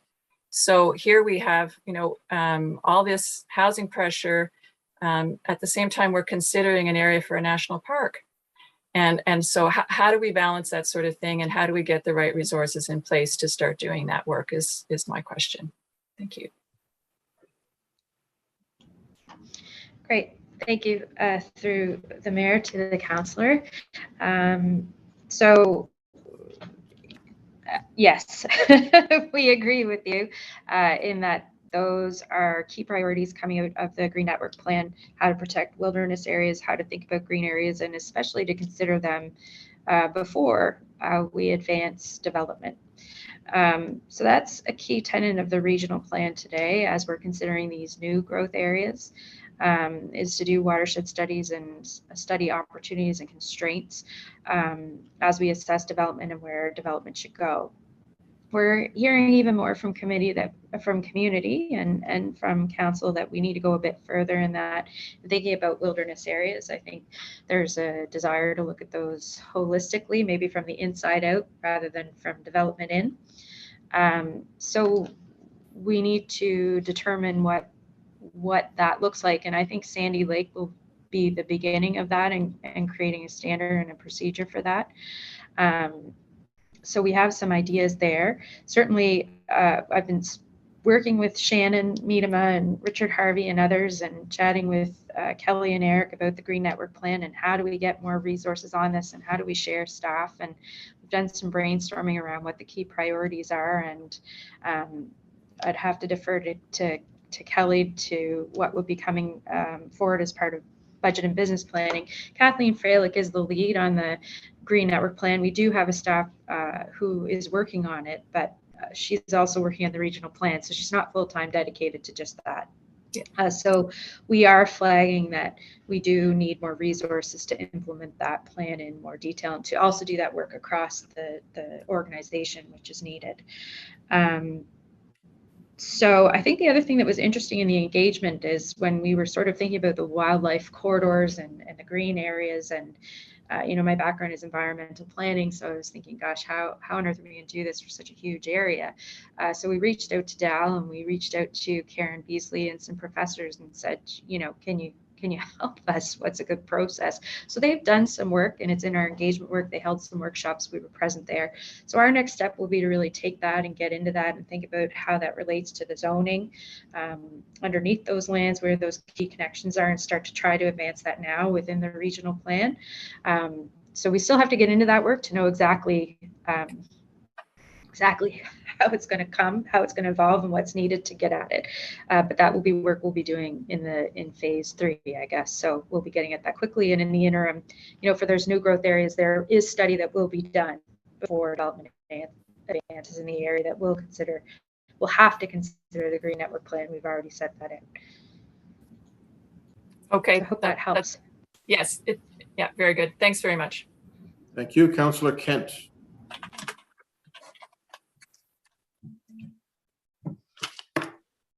Thank you, Mr. Mayor. Thank you very much, staff and Kate and everyone that has come to the table with this. This is an enormous amount of energy that you've put into it, not just since we've been new on council, those of us who are, but for many years before. I was part of the regional plan delivery the first time round, and we first got started. And I guess I have a view from that lens to sort of a base point, because there's a lot of great work here, a lot of important work yet to be done. There's many councillors that have been, including myself, who've been waiting for this to come forward. We're anxious. There's a lot of great things. There's a few glaring gaps for me, though, as the councillor for District 3.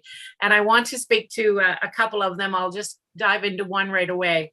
So I know we've had conversations before with, and it's very clear here that we're looking at future growth opportunities. And my concern is that we've missed an area in the Eastern Passage area. I do see that in a number of cases, it speaks to east of Morris Lake. It speaks to some future growth areas. It speaks to Cole Harbor, a number of places. It speaks to east or behind Athalia Drive and areas like that. I'm specifically wondering where the area behind east of Desed Lake lands. Is it included in there? If it is, it should be listed within the Eastern Passage. That boundary has been identified, but also that if it's not, I'm prepared to bring a motion forward to include it or ask for a staff report, whichever way is the most appropriate way. It speaks to this plan speaks to the importance and the request for consideration of the connector road. Many conversations have been brought here, not only by me, but former counselors, including me, and around transit connection corridors between Eastern Passage and Cole Harbor. It speaks to community, healthy communities, complete communities. And to me, those are still gaps that could be accommodated by the addition of this area of Desed Lake. Yes, it's outside the service boundary. We've talked to that. It's not included in future service boundary plans. So I guess my question to you is, is this area captured within what is being identified as behind Athalia? And if not, I would like to put a motion forward to have that considered. So there's so many benefits to that connector road, and I'll address that in another conversation around some other potential for growth area in the Eastern Passage area. But for now, can you comment on giving me a sense of where that area of land sits for planning future growth?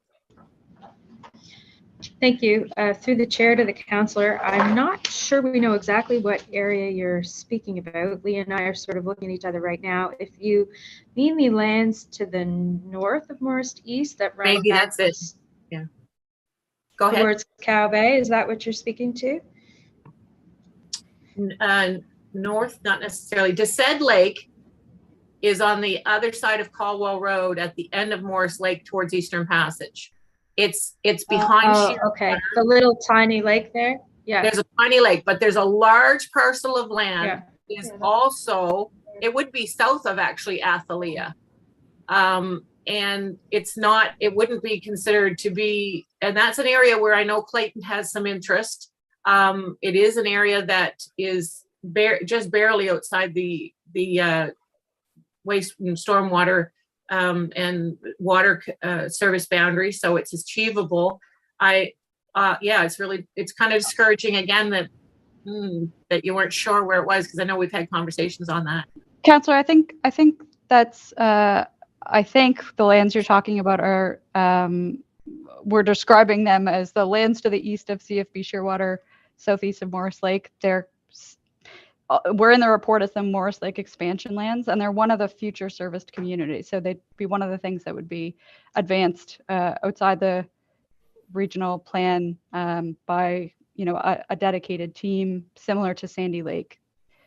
Outside of the regional plan, I guess. Okay, so I think I got the answer, because number one, I would like to know definitively if that's where it is, it lands, because I would like it not. I'd like to put a motion forward, and if I could, with council's indulgence, I'll put that up in the chat.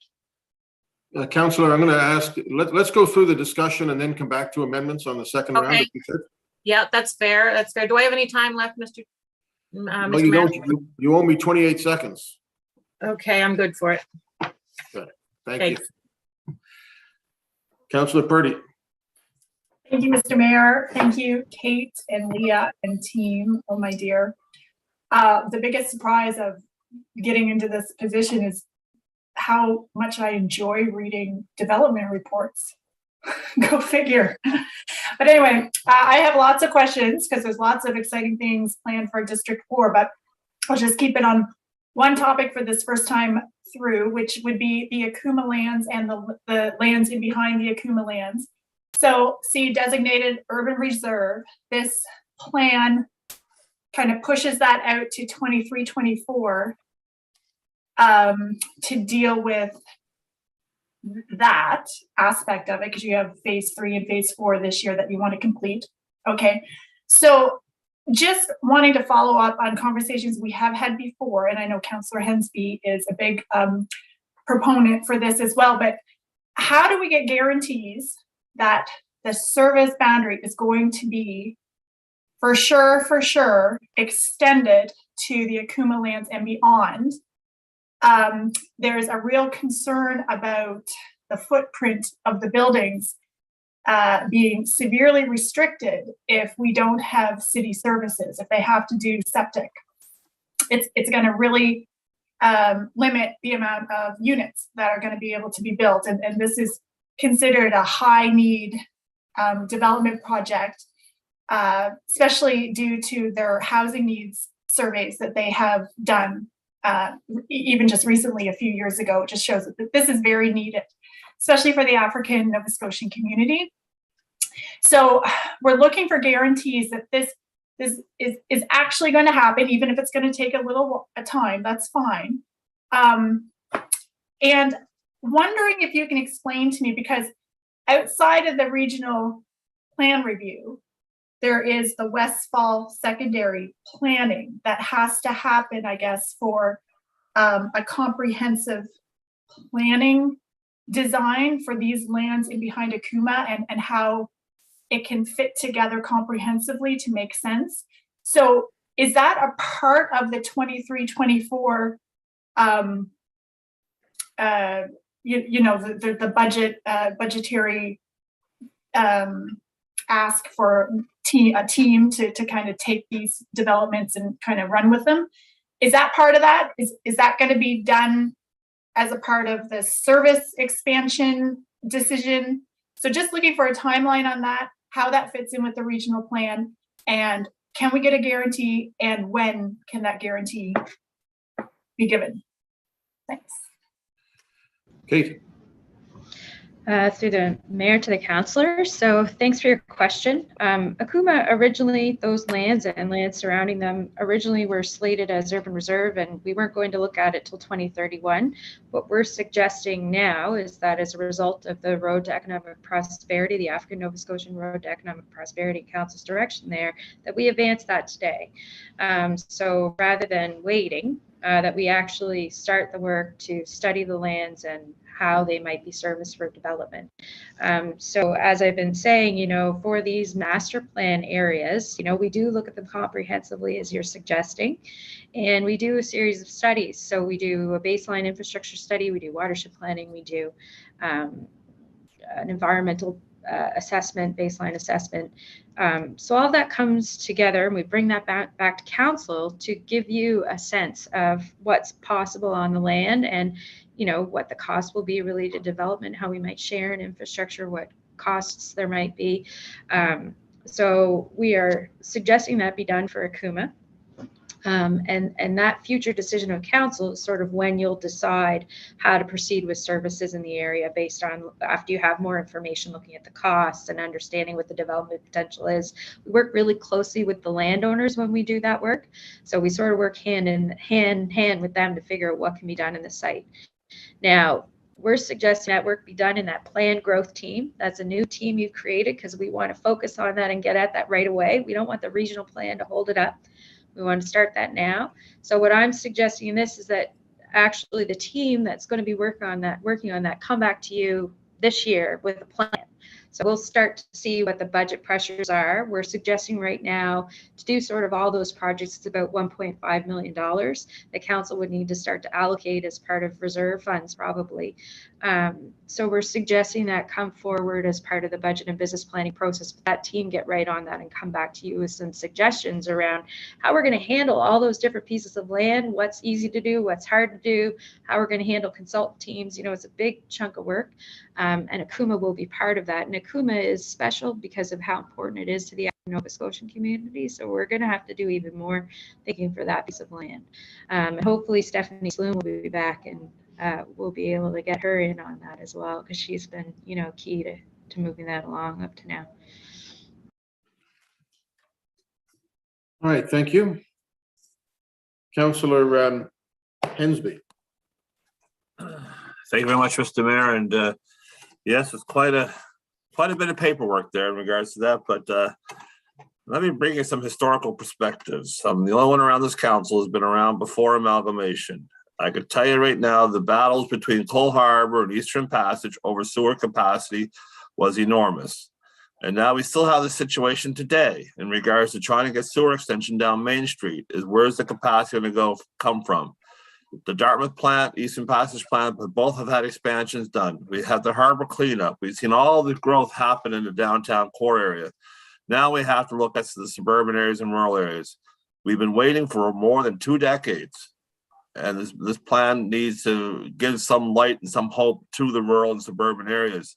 The extension down Main Street from Montague Road to Cherrybrook Road is long overdue. The road to economic prosperity highlights the Akuma properties, but the Westfall properties around the Akuma properties need to have some kind of opportunity to advance. Now, they've been waiting for way too long. The water service district goes around the whole area. Let's lift the urban reserve. Let's lift the water service district boundary and let that become a part of the area. All that infrastructure for water extensions are at the cost of the developer. It will not cost the municipality a penny because all that infrastructure will be paid by the developer going in. And then Halifax Water will take it over as for future maintenance. But the actual capital cost, nothing on the municipalities bother. So we need to advance those properties. You know, let's take the shackles off of them and let them do some planning. The old Turner property, the Kel Petrosky's now own it, the Kel Developments. They want some assurance of what kind of development rights they're going to have in regards to the realignment of the Ross Road. What's holding up the Ross Road realignment is some guarantees, assurances of what zoning opportunities they would have. I keep telling the developer, let's buy the corridor, let's build the road, and let's do this in steps. They want to take one big leap in regards to getting all this done at once. I said it doesn't happen that way, but we need to get one step at a time. So let's get that Ross Road realignment done. Let's get the strategic road network accomplished on the Main Street corridor. Let's widen it out. As for the center turning lane capacity, so 2 gaps left.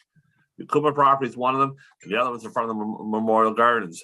And rewidening the road gives us an opportunity at the same time to bring the sewer line extension down Main Street. It has to be done.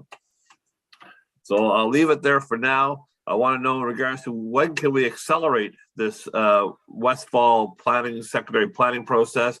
Can we get the Main Street functional plan started this year, and then to move forward in regards to letting it's a simple stroke of the pen to lift the urban reserve and to expand the water service district boundary to encompass those areas. But basically, it's a hole in the donut. The property, like I said, is already surrounded by water service district. You go down Ross Road, you go down Cole Harbor Road, you go down Main Street. The water's there all around it.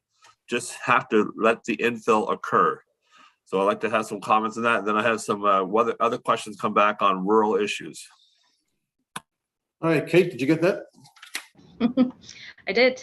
Thank you, Chair. Through you to the councillor. So we are definitely saying Akuma, let's go, let's look at that. And we need to study infrastructure as part of that. So figure out how to service those lands and what the costs are. So we're suggesting we undertake that work and that council needs to fund that, but we're absolutely, yes, we're go on that. In terms of the Main Street functional plan and widening of Main Street and a look at overall development in that area, I have heard of that, but I'm not sure in the status, and I'm not sure if anyone else, it would be Kelly, who would be the only other person who would know, I would think, if she has any knowledge of that. I can't see her right now, but I would have to get back to you, Councillor, on the timing of that. But I know, we're thinking about Main Street. It's a critical corridor, and I think we need to definitely give it some attention in the way you're speaking, and I think Akuma will be a good reason to do that. So I expect more conversations on that in the future. Okay, I do see Kelly. Kelly, did you wish to jump in on that? Yes, Mr. Mayor, can you hear me? Yes. Yes, good, thanks. New setup today. So just the Main Street Functional Plan would be a corridor capital project that my understanding is not in the current 4-year plan. So let me just take that away and we'll talk to strategic transportation planning about what that looks like or what might be possible. But as far as I understand it, it's not in the current work program as contemplated by Councillor Hensby. Thank you. Councillor Austin. Thank you, Mr. Mayor, and thank you, staff, for all the work that's gone into this. Looking at it as it's an interesting time to be looking at it, just having completed the center plan just recently, because of course suburban and rural growth isn't going away, nor should it. The big challenge we have is how do we do it more sustainably? And so that's the lens I'm really looking at this with is that, because I mean, as a collective species, as a civilization, we're facing an ecological crisis in the form of biodiversity and climate change. The way we have been doing things for the last 60 years, since the end of World War II, we have to change. We simply have to. It's not a question of should we or shouldn't we. We have to if we're going to be sustainable and continue to live on this planet in the way that we have, in terms of as a species. So there's fundamental stuff that needs to change, and the piece that I'm just leery of and having a tough time squaring is, where do we make the specific changes in how we do suburban growth and rural development? Is that something we set out in the regional plan? Does it stem from the regional plan into the bylaw pieces? Because I'm just looking over some of these development applications, and not to pick on them, but it was just striking in the example. Bedford Common, right in the submission there. It's well, you've built this new highway, so there's lots of transportation capacity. What that really means is there's lots of space for people to continue to drive to suburban style development in cars. We know from the StatsCan data that sort of development, when you build cul-de-sacs at low density and provide ample road infrastructure, 95% are going to end up driving. And with more than 50%, or I think it's right about 50% of our greenhouse gas emissions in our municipality coming from transportation, we can't just continue to develop like that. We need to rethink how we're doing these suburban developments to make them sustainable. And so, I know some of it is still to come in the next update, and then the big one in December. It'll be hard for me to vote for any expansion of suburban rural development in the regional plan to add significant growth out there, unless we're going to be doing it sustainably. And my fear is the weight of that change is so considerable, right? Like trying to get system level change where you're asking people to turn an economic model that's worked for them on its head and do things differently. That is hard. And so I'm really kind of struggling with, like, how are we actually going to drive this change in a way that doesn't undermine, we're going the wrong way on our mode share and the integrated mobility plan. We are going the wrong way on climate change. Like, how are we actually going to square this so that we're not just drifting along, continuing to enable development that is not sustainable over the long term, that is going to come back to bite us?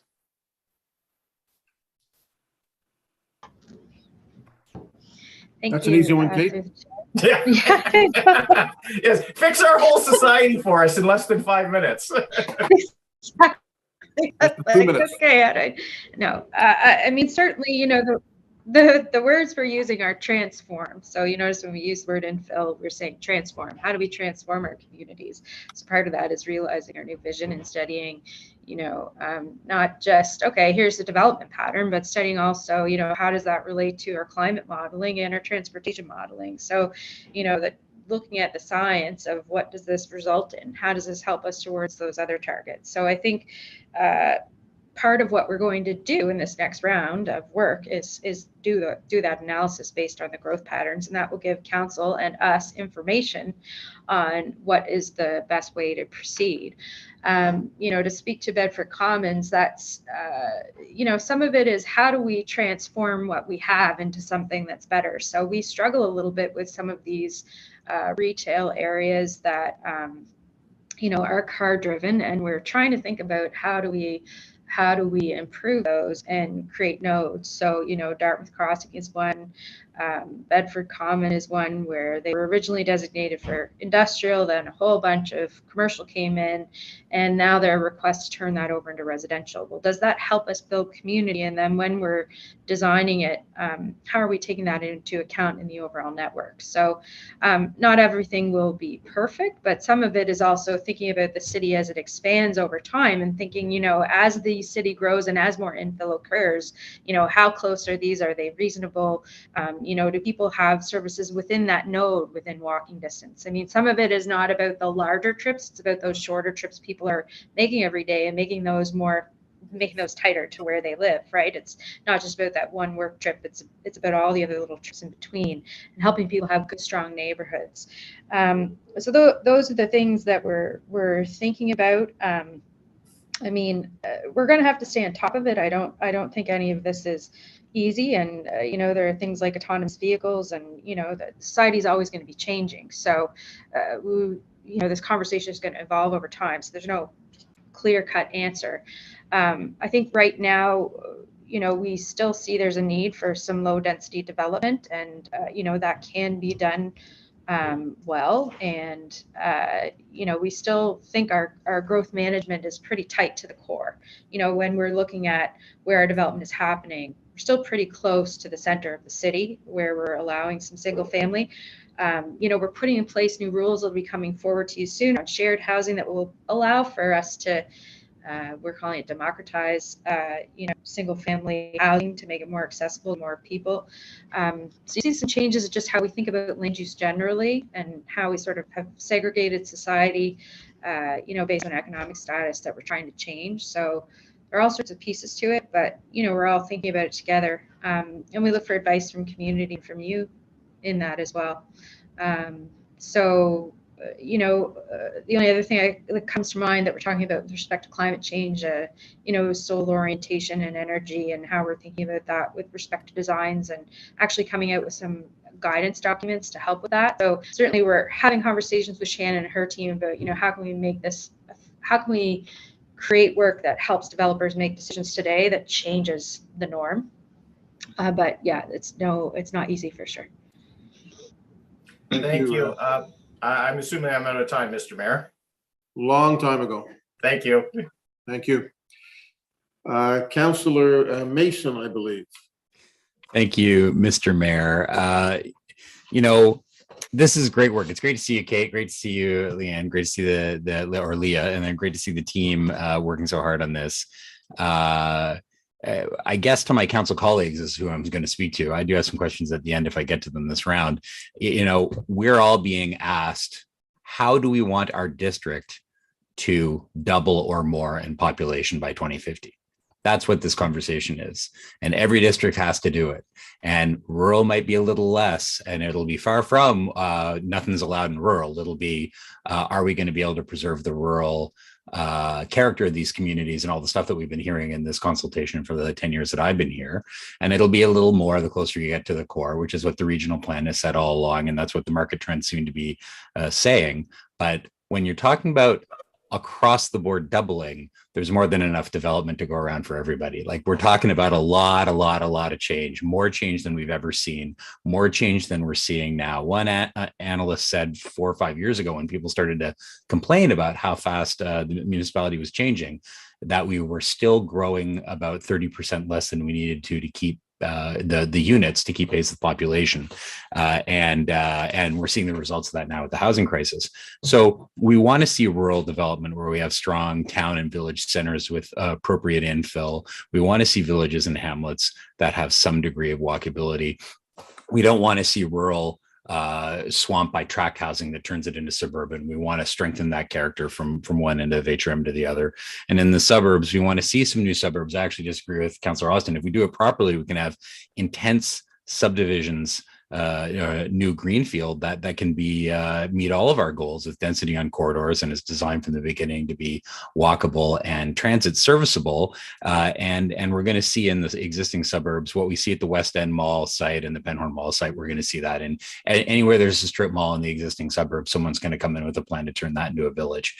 And I think that's great. And then in the urban center, we're going to be defending the center plan and trying to get the future growth nodes done as fast as possible, like Shannon Park and all the other stuff, West End Mall, right? All the while we have to defend our principles.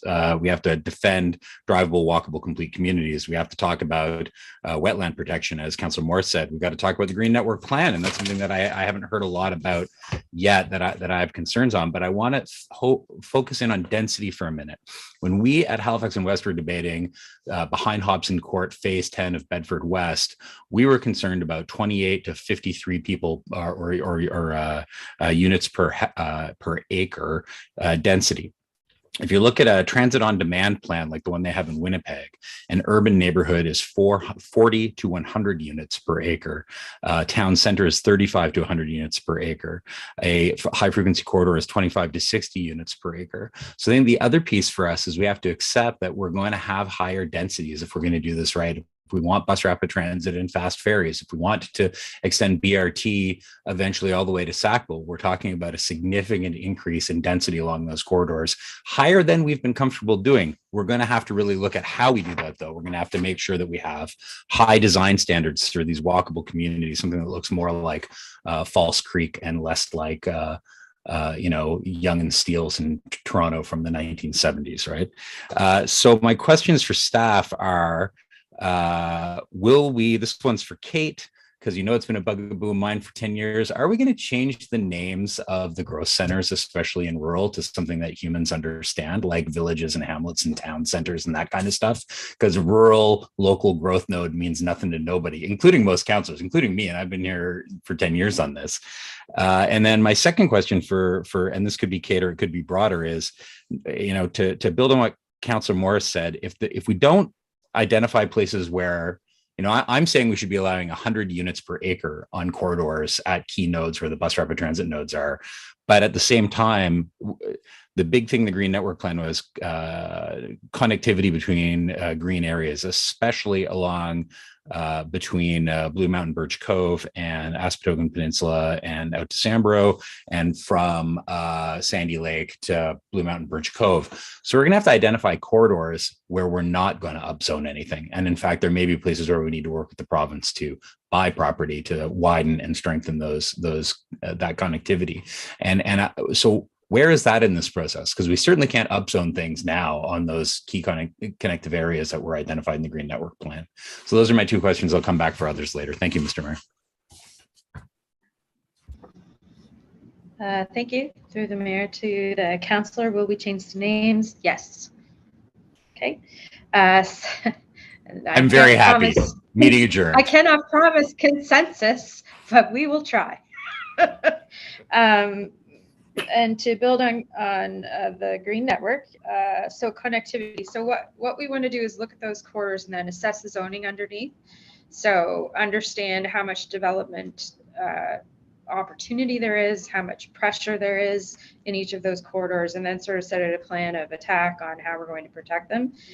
Certainly, purchasing land is something that's coming up a lot these days, and working with the province. So we can definitely take that work to the province and speak more about it. But the idea is that we'll take a look at first at how much risk there is for these sites for development and create a plan from there. And then there's one other thing I wanted to mention. Yeah, sorry, that's it. Thank you. Thank you very much. Thank you, Mr. Mayor. Thank you. Councillor Daigle Gammon. Thank you, Mr. Mayor.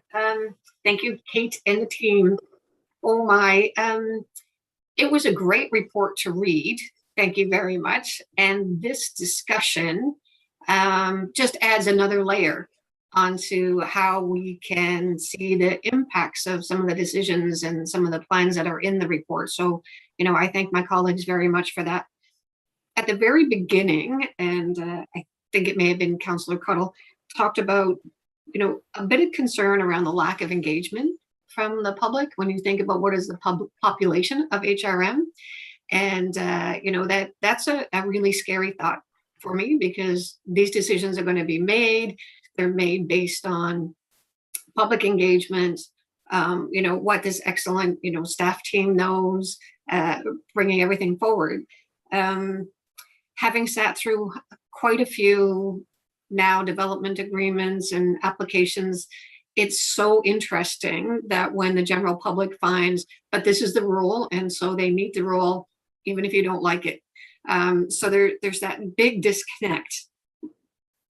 How we're going to do engagement, especially in the rural area, I think, when we look about what's going to happen for the rural and suburban, the methods of engagement, we need to be really creative to figure out how are we going to up that.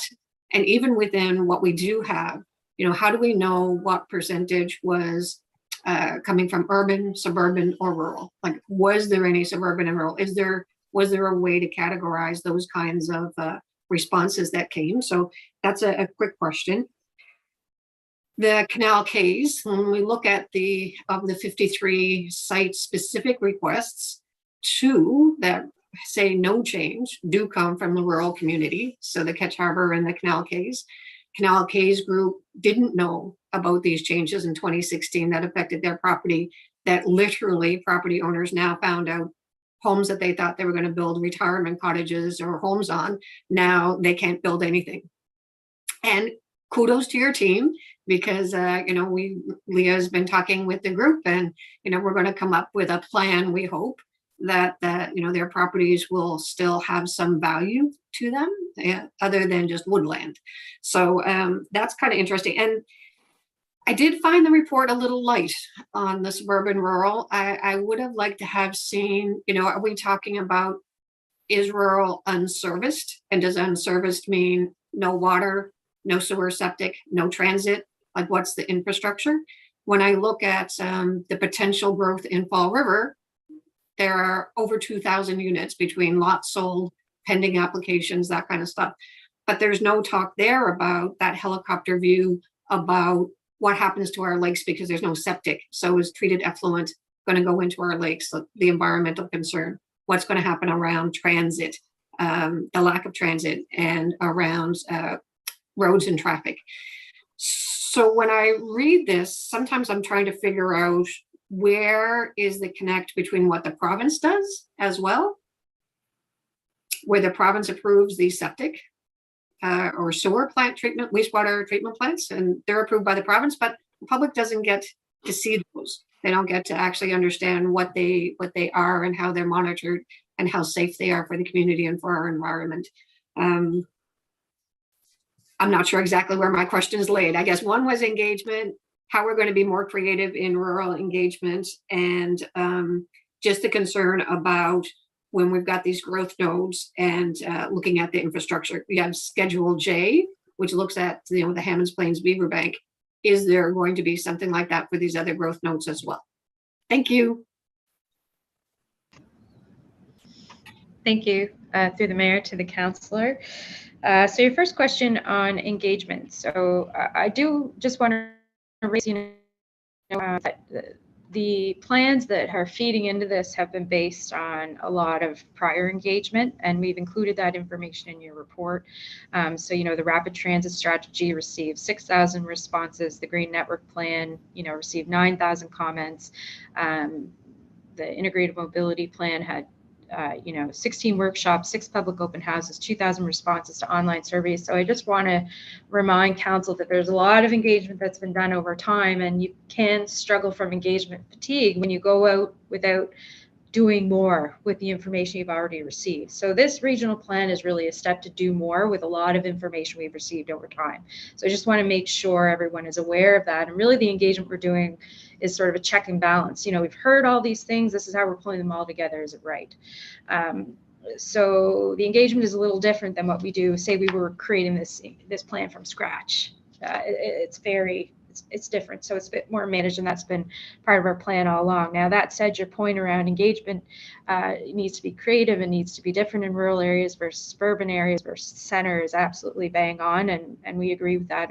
And there are different strategies and ways of approaching that. And we are hearing from council that you want to speak more directly with citizens, and that's part of why we're suggesting this process of how to go about that engagement and that visioning in a way that's more hands-on, because we're hearing that from you, that that's what you want to do, rather than keep it all in the regional plan and try to do it at that high level.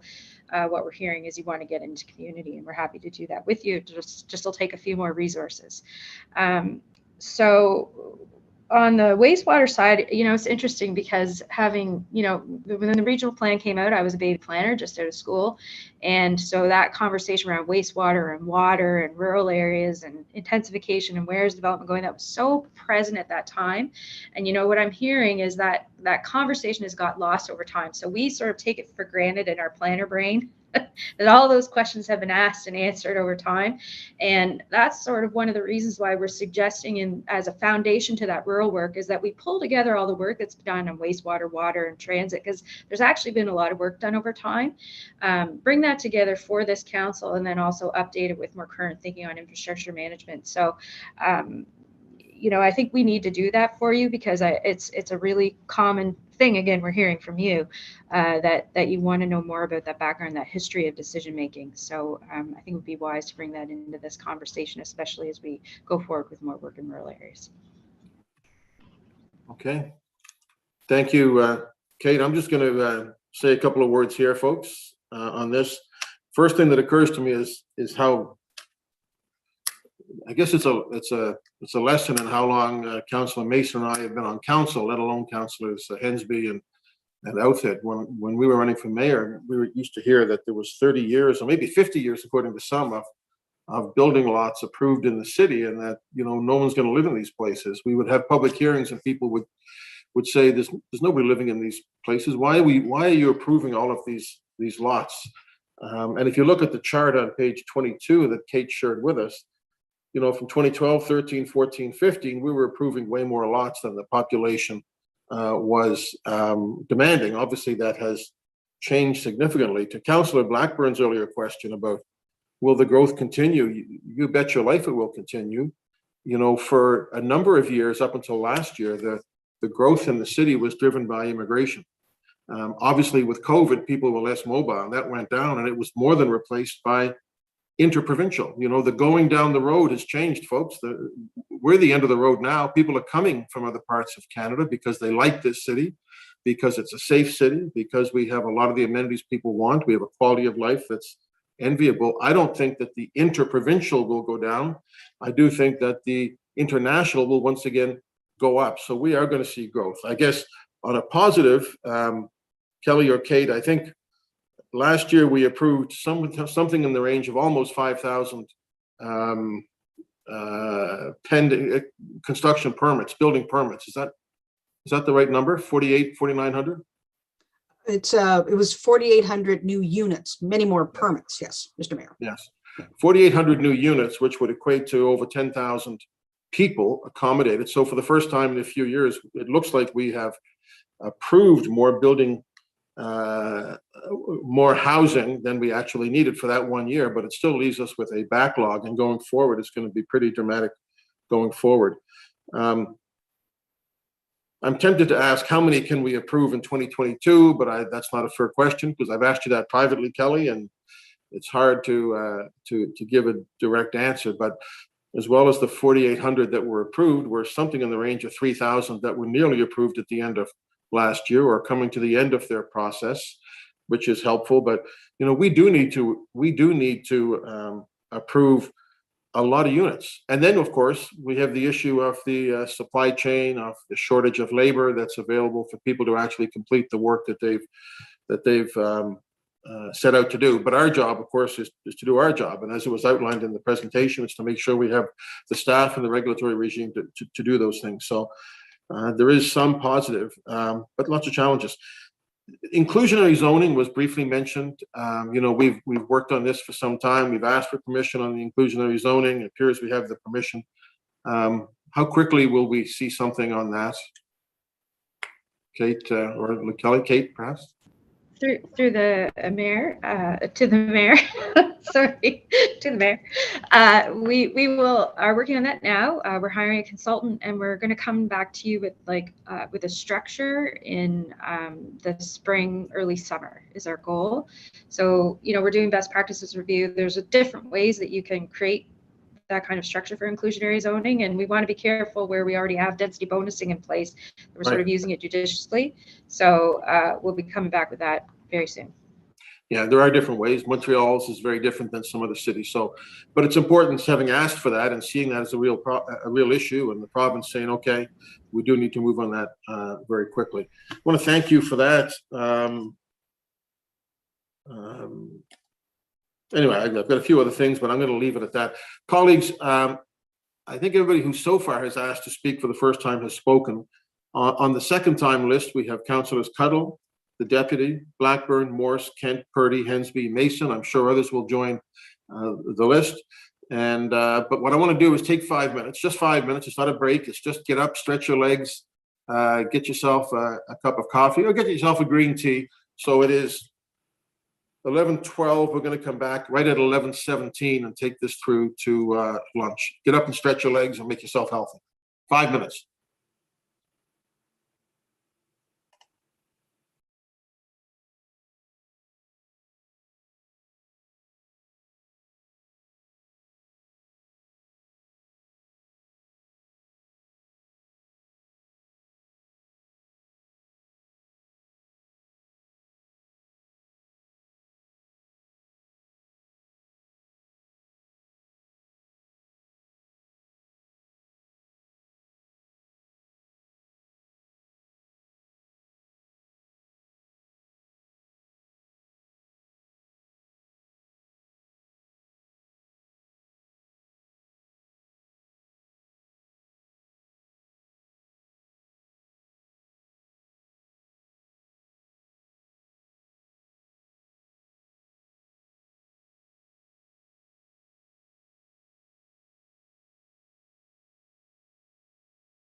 Good morning. It is now 11:17. We'll be taking down the holding screen and returning your microphones and cameras.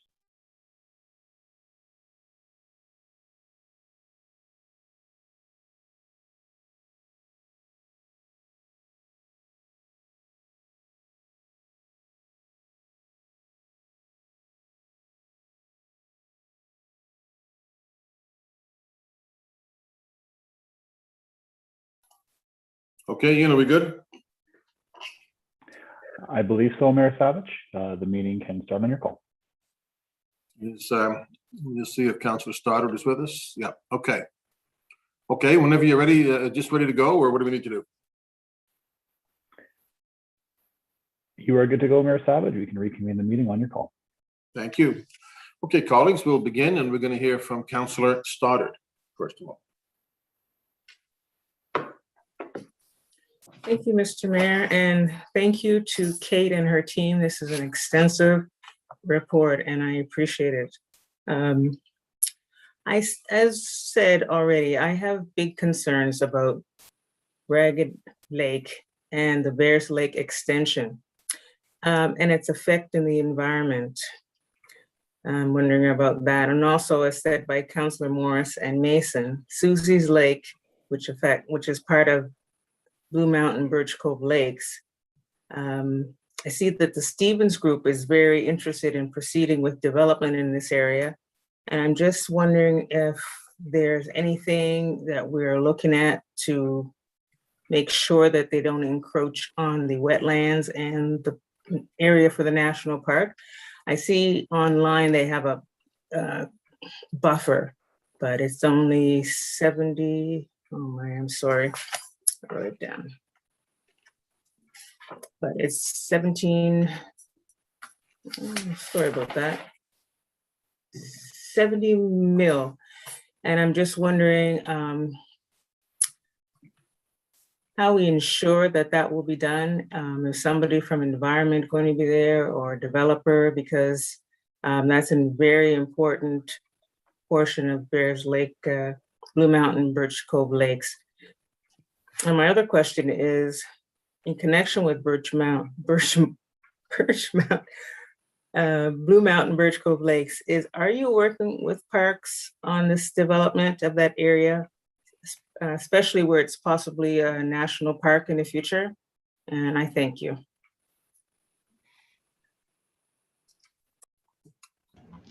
Okay. Thank you, Councillor, through the mayor, to you. So Ragged Lake, yes, so Ragged Lake will need to go through a similar process to that which we've been discussing. It's a master planned area, even though it's industrial. So there's environmental analysis that's required, infrastructure studies as well. They'll need to look at the culture and history in the area and determine how that relates to the development they'd like to put there. So they're like an applicant, our real estate division coming to us, and we work with them. So those studies will be done, and some work has already been done, some environmental analysis, which certainly we could share with you if you're interested in it. So that is available. With respect to Susie's Lake, again, it's that process. We do environmental analysis. So just to expand on that, there are many environmental policies in the regional plan that we have to consider before we allow development, or as we evaluate where development should go, how it should be organized, and what should actually happen, what uses are permitted on the site. So we start from the very ground. We start from the environment, and then we think about the development and what uses should go there. So the process we go through when we do these master plan communities starts with the environment. Now, that said, Blue Mountain Birch Cove is very special and is becoming more special as we work on it, and council's set up a committee and I believe has endorsed study work to happen.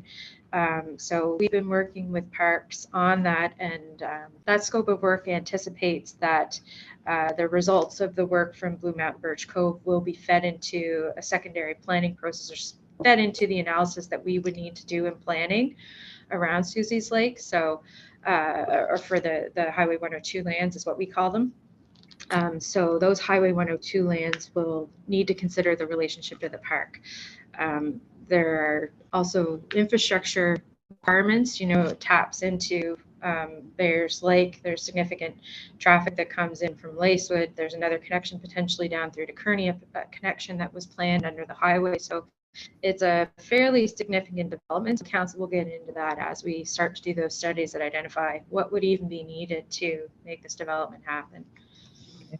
Maybe you can include me in some of those conversations and maybe we can take it offline, if you wouldn't mind. Absolutely. And the last question was about park staff, please. Thank you. Yes, we meet with parks regularly as part of the regional plan review, and particularly since wilderness areas and the Green Network Plan are our joint kind of responsibility. Yes, we're absolutely working with them on that. Great. And have Thank you had very much. discussions with them. Okay, thank you very much. Thank you, Councillor.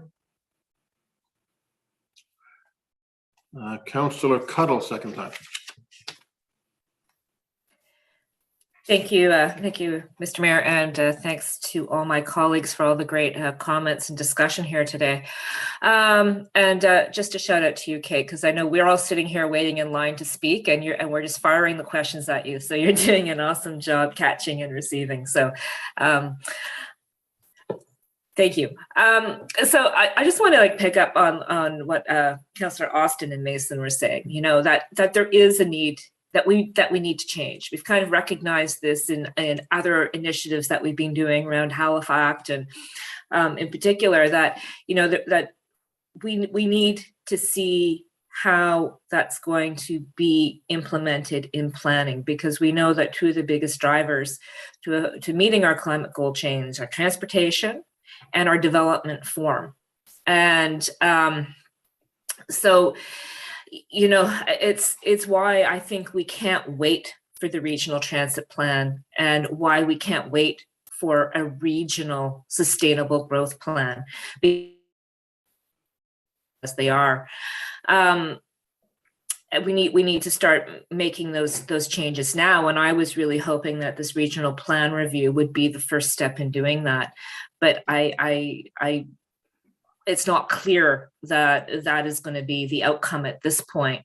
You know, when I look at the work plan in the phase, 1 to 5 over the years, we kind of see a public engagement, approval process, policy work. What I don't get a sense of is what are the priorities? How are we, given we know what the drivers are right now in the city that are affecting change, our growth, our need for affordable housing, climate change, environmental protection. We know those are the drivers, but how is this going to be? How are we going to advance these things through planning, and how are we going to prioritize what we do in planning? So back to again, transit and development forum are so important. It's also why I think one of the first priorities needs to be looking at our BRT lines. We've already committed that as a strategic initiative. We've already put investment in there. We really need to enable the zoning along those corridors now to ensure that the development that's happening as we speak is happening in a way that's transit oriented, is not ad hoc, and kind of lends itself to the creation of distinct, complete communities that meet all those future community visions that the public has said they want to see happening. On another note, I'm just wondering if you can, there were a number of motions made at council, and the kind of, when you look at report center, it's like they're going to come through in the regional plan review. In particular, there were some ones about riparian buffers, about coastal access. And I'm wondering if you can just speak a little bit about how the motions that have been made at council that we're waiting for in the plan review are going to start to show up, and when we can start to see some language and some intent around those. And finally, I just have a question about conservation design, and this really comes from changing the development form. When we look at zoning R6 out here in District 11, where we can still, as of right, in the rural areas, divide land into 2-hectare lots and enable housing. And I know I've spoken to the planning team before about conservation design development, and I have a request here for a supplemental report on that. It was something I was hoping to see in the plan, or talked about more in the plan, and it wasn't really there. But again, I see that as one of those quick adjustments we can make to our rural areas are developing to a way that is more sustainable, meets the goals of environmental protection, green network plan, climate Halifax, and all the rest of it. So yeah, I didn't mean to bombard with questions, but there you go. Thank you. Thank you, Kate. Thank you, through the mayor, to the councillor. So, we've done a lot of work around the rapid transit corridors, and certainly in this plan, we can create density targets for those areas or suggestions around density. We have some transit design guidelines already created and crafted that we can publish. There is information that we can provide to help guide. I think we're also sharing with council that we're a little cautious right now based on what we're hearing from you. There's some trepidation around levels of density in those corridors, given different applications that have been coming through. This is your chance to give us direction on whether or not you want to move forward with the regional plan and giving direction around density in the regional plan itself, or whether or not you want to do more engagement and come forward with that later through the suburban planning process. So this is yours to direct. I think we're just presenting what we're seeing as we're hearing it from you, and how your communities are viewing intensification, particularly in the suburbs. It was a long process to go through how we transform the center. And maybe we're ready to do that now in the suburbs, and we'd be happy to advance that. We even have varying opinions on staff, maybe even how to go about that. So I think this is one of those questions in the review where we do need direction from council. It is your policy decision to make, and if you're ready to do that, we are happy to do that with you. In terms of the motions, so they all conglomerate and report center, and they're all part of what we are working on. When it will be likely that you'll see many of those in phase 4. Some of them will come forward in phase 3. For example, we know we can likely change the watercourse buffer relatively quickly. There's direction in the Green Network to create a slightly larger watercourse buffer. That's a relatively quick text amendment. We'll probably bring that forward in phase 3 by May. Some things will take a little longer, and they'll come forward by December. And so it just kind of depends on how quick and easy the adjustment is. But no matter what, if we're addressing a motion, you will see it in the report, in the front end report, that we're addressing the motion, that we're responding to it, that the origin is there. So you'll know when your motions are being addressed. And if you have questions about your specific motions, we can go through that with you offline. Conservation design, we've been working with the rural team on conservation design. There are a set of quick changes we want to do to make that more feasible.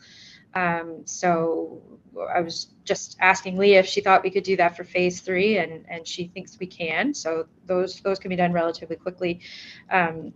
There's other work that we want to do around those service centers, making it easier to do development in those service centers, unserviced development. So you might see that come forward in phase 3. It sort of depends on council's direction on the rural areas. Okay, thank you. Thank Deputy you, Mayor. Thank you so much. Boy, oh boy, you're doing great, Kate. Thank you. Okay, just wanted to address sort of the elephant in the room. A lot of times we would like to move forward on initiatives, but we don't have the resources, we don't have the staff. It's just not, the climate to do this work, or there's other factors impeding us from moving forward. And so I just want to be careful in how we set expectations. When I think about the work that we need to do with regards to the bylaw simplification program and actually building that rural plan when we get to that phase, the work that we're going to need to do, I see in the table here, we're looking at approximately $1 million needed to support hiring consultants to run some of that engagement. We also know that we have more than a dozen municipalities doing this right now by order of the provincial government to actually build MPS because they don't have any at this point, right? So I'm just like, how realistic is it that we're actually going to find someone to do this work? Partly because we've got other municipalities scrambling across the province just trying to get their initial municipal planning strategy in place. And my next question for you is around the community land trusts. And it's great to know that CMHC has put some cash on the table. That's awesome. Just wondering specifically what this means to my community of Upper Hammonds Plains, which has been working diligently to move that community land trust forward for the community, and whether or not is there an opportunity to get more details and more meat on how we actually choose the criteria for who can access these funds for community land trusts. I think that's that would be really helpful, and I'll leave it there for now. Thank you. Thank you, Kate. So yes, through the mayor to the councillor, thank you. I'm cautious to sound too negative.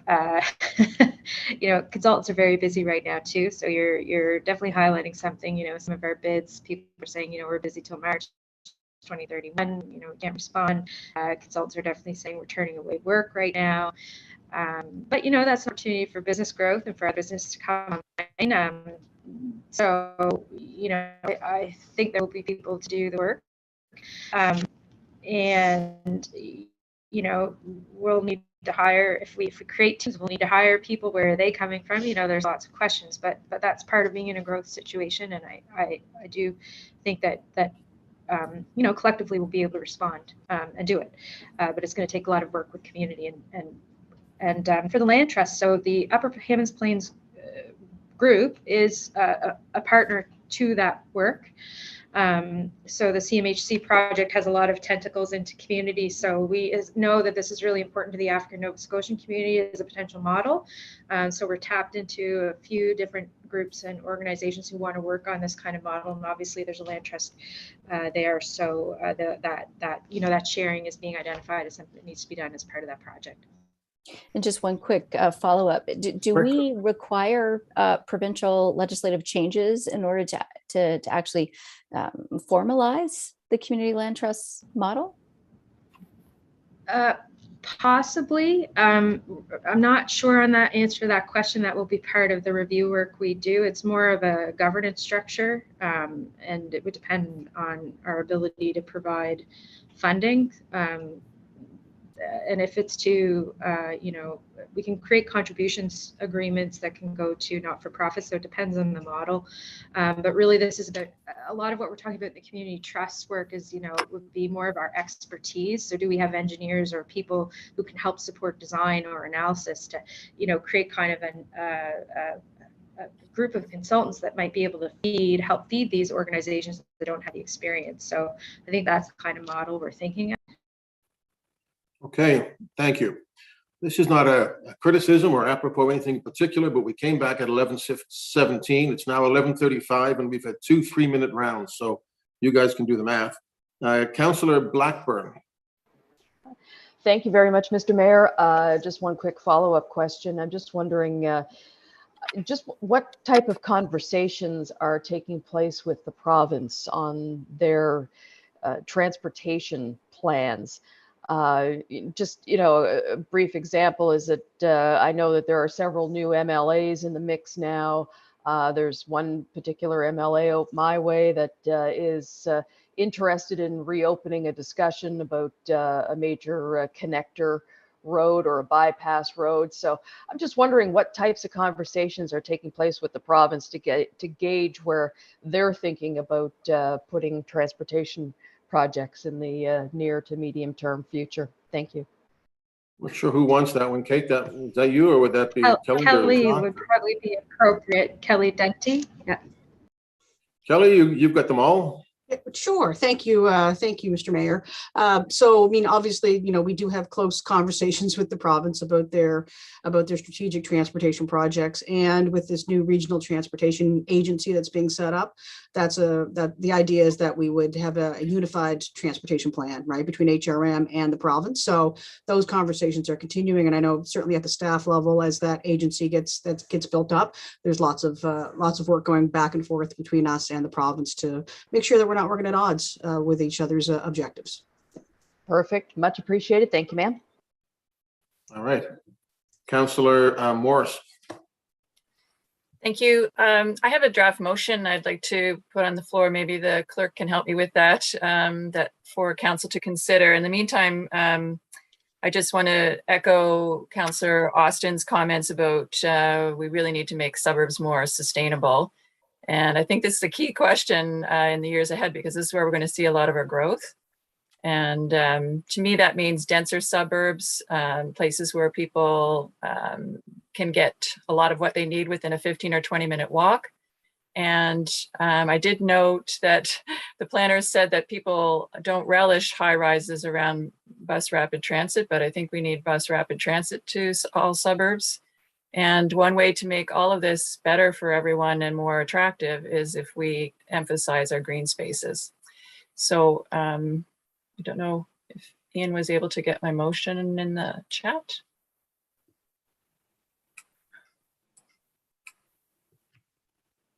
Anyway, what I'm looking for here is if we could draft a briefing note that could enable our discussion in the budget process in the next few weeks to figure out how we're going to resource adequately moving forward on the Green Network Plan. So if I could, Mr. Mayor, read it into the, okay. I move a request that the Chief Administrative Officer prepare a staff report outlining an overall policy and process to coordinate the work of the Departments of Planning and Development and Parks and Recreation. The aim is to ensure Council can effectively implement Halifax IMP and the Green Network Plan. The briefing note should consider the need for a coordinator.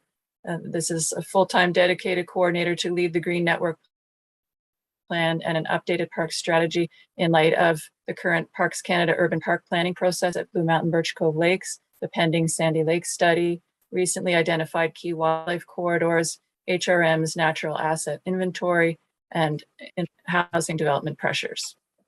Second.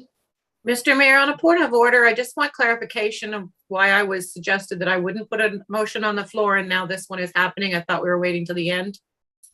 Thank you. Yeah, no, I asked that we hear from everybody who wanted to speak first, and then we'll come back and look at motions. So you're up you're up next. And if you have a motion that you want to consider, we can do that. Okay, thanks.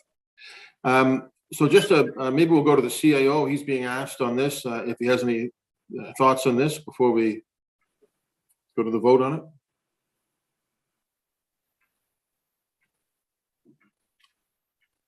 Thank you, Mr. Mayor. So I'm taking from the conversation that you'd like this briefing note as part in advance of a budget presentation by Planning and Development. Am I correct? That's correct. I'm just looking for some overall direction on how we can integrate planning for green spaces and green areas into our overall planning process in a more focused way. Okay, I got no comment to make on it, Mr. Mayor, other than that we'll certainly produce a briefing note and go from there. Thank you. Councillor Cleary on the motion. Thank you, Mr. Mayor. Actually, my question was what the CAO just answered. So I'll support the briefing note for it to come back in a more thoughtful way. But I agree with everything Councillor Morris is asking for. I'm just not sure we need the approach that she's asking for. Anyway, I'll look forward to the briefing note. Thank you, Mr. Mayor. Thank you. Okay, the motion's on the floor. It's been seconded. Are we ready for the question on the request for a report to come back to the budget process? Question.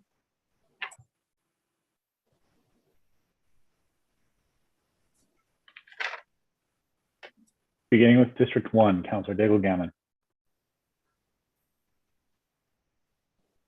Voting in favor of the motion. 2, Councillor Hensby. Affirmative. 3, Councillor Kent. In favor. 4, Councillor Purdy. Voting in favor. 5, Councillor Austin. In favor. 6, Councillor Mancini. Voting in favor of the motion. 7, Counselor Mason. For the motion. 8, Counselor Smith. 4. 9, Counselor Cleary. Yes. 10, Counselor Morse. In favor. 11, Counselor Cuttle. In favor. 12, Counselor Stoddard. In favor of the motion? Deputy Mayor Lovelace. Voting yes. 14, Counselor Blackburn. Voting in favor of the motion. 15, Counselor Russell. In favor. 16, Counselor Otis. Yes. Mayor Savage. I'll vote for the motion. Thank you. Thank you. That's passed. Thank you, Councillor Morse. Councillor Kent. Thank you, Mr. Mayor.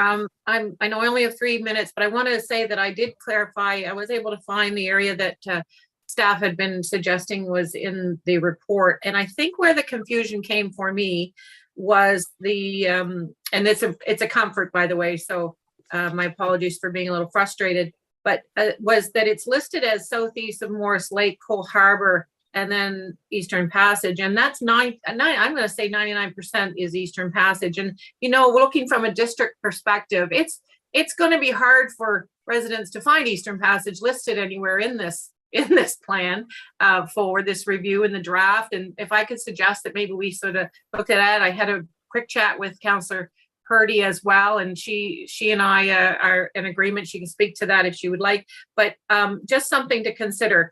That's an important piece, and I appreciate it. I do want to know when it says, if it's talked about outside of the regional plan policy, would that be at risk of not happening if resources aren't allocated to it, or are these resources that are already budgeted for as we go forward and what you'd come forward for this regional plan? So that's one question. The other piece, I want to start to lay the groundwork a little bit on a motion that I'll bring forward around the industrial lands options for the future consideration. You know, and again, I've had conversations with both you and Leah and Kate around this, and I don't know how many other councillors are aware, but the Eastern Passage has, and District 3 in particular, has 2 large shut down industrial refinery lands.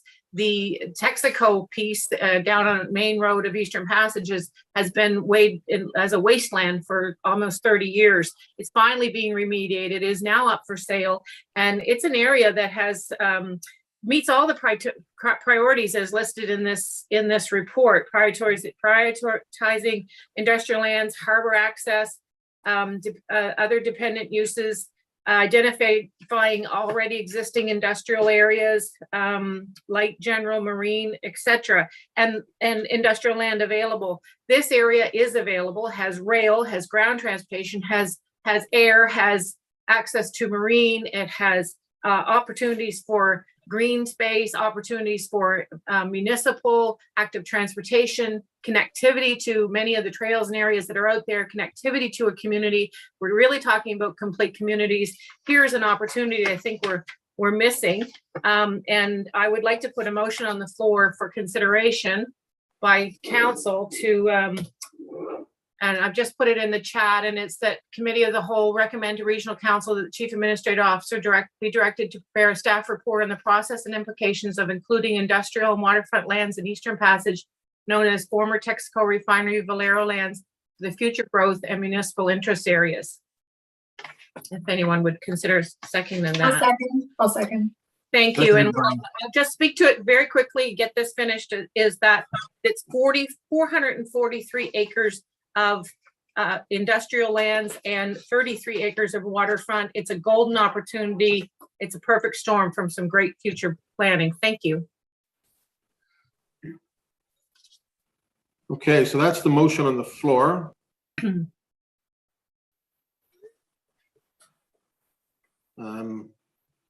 Just any question from administration on that, or that make sure there's no timeline on it. Jacques or Kelly, any thoughts on that?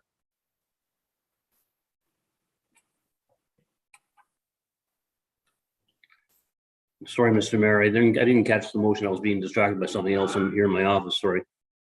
Kelly, maybe Kelly could speak to it. Thanks, Mr. Mayor. No, I think the motion's clear enough. I think we are inherently looking at this kind of thing, but this specific direction is helpful to focus the effort. Thank you. Motion's in the chat, Jock. Yep. If there's no discussion, we're ready for the question on the motion of Councillor Kent, as seconded by Councillor Purdy. Ready for the question? Question. Beginning with District 2, Councillor Hensby. Affirmative. 3, Councillor Kent. In favor? 4, Councillor Purdy. Voting in favor. 5, Councillor Austin. In favor? 6, Councillor Mancini. Voting in favor of the motion. 7, Councillor Mason. Or the motion. 8, Councillor Smith. 4, 9, Councillor Cleary. Yes. 10, Councillor Morse. In favor? 11, Councillor Cuttle. In favor? 12, Councillor Stoddard. In favor of the motion? Deputy Mayor Lovelace. Voting yes. 14, Councillor Blackburn. Voting in favor of the motion. 15, Councillor Russell. In favor? 16, Councillor Outhit. Voting yes. Mayor Savage. Yes. 1, Councillor Daigle Gammon. Voting in favor of the motion. Thank you. That's carried. Thank you, Councillor Kent.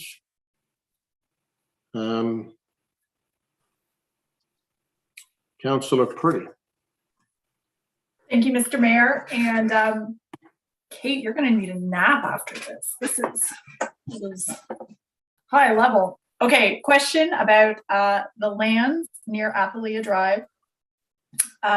Need the sewer extension to be the service boundaries to be extended there. My question is about the properties that don't have this sewer service. Are they going to be included in the extension?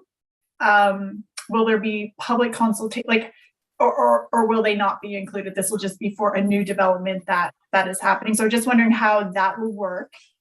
And another big surprise I got reading this report was, for the first time, I had like an appreciation of the magnitude of the integrated mobility plan. It is not just, well, in our opinion here in Cole Harbour, a failed intersection and a smaller street. It is entwined with the regional plan. You can't have one without the other. It's huge. It even redirected population growth. So I was wondering how this policy interacts with existing policies, and this is probably kind of why this review is happening. But for example, the lands that Councillor Kent was actually just talking about, the lands east side of Morris Lake. So they're limited by a policy right now that will not allow future development unless that connector, the Mount Hope Extension Shearwater connector, is built. And doesn't look like that's going to happen.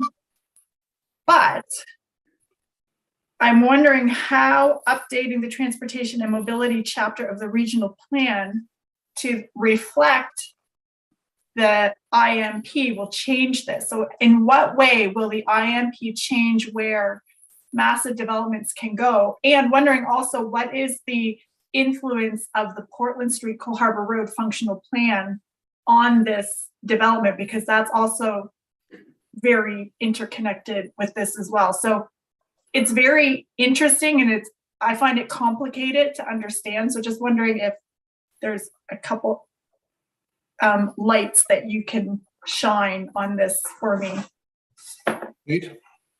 Absolutely. Through the mayor to the councillor. So we'll do a quick version now, and certainly we're available to meet with you offline to go through it in more detail. But so the future service community, we call it Dartmouth East, that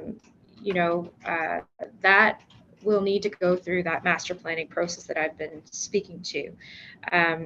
The Portland Street functional plan we're considering as an input to that process, and also